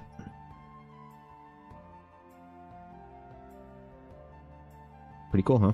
You can get extremely detailed statistics for any social media platform, any streaming platform, whatever. Like it even shows like viewership, fucking peak viewer gain, hours stream. I'm not looking at I'm honestly not looking at any of the numbers in here because I actually don't want to know them. And I think I've already seen some shit and I'm kind of realizing it's a bad idea to look at my own channel. But, you know. Yeah, dude. It's cool, huh? Alright. Cool. Well, we got this design done. We have the base so we can iterate, but I think it's pretty cool, man. I'm pleased with this. This looks dope, hey? Well, the prediction over which platform is taking over when one platform drops is never right. Yeah, maybe. I don't know. We can see what I don't like to predict anything, but I do have to consider predictions because I have to think about what I'm, you know, here's where I'm at with basically my strategy for things. I don't care about the social media platform of choice. I'm just going to post everything I think is good enough. Right? Streaming platforms, I think if you're streaming, you should absolutely be multi-streaming. If you're not multi-streaming, you're throwing, literally. At least to Twitch and YouTube and maybe Kick soon, which sucks. People don't like Kick, but you know. But yeah, predictions and whatever are almost never accurate. So either way, second spike was when our neighboring country changed president without getting into it too much. A lot of people posted about said person. Oh, people were mad about that. Yeah, right.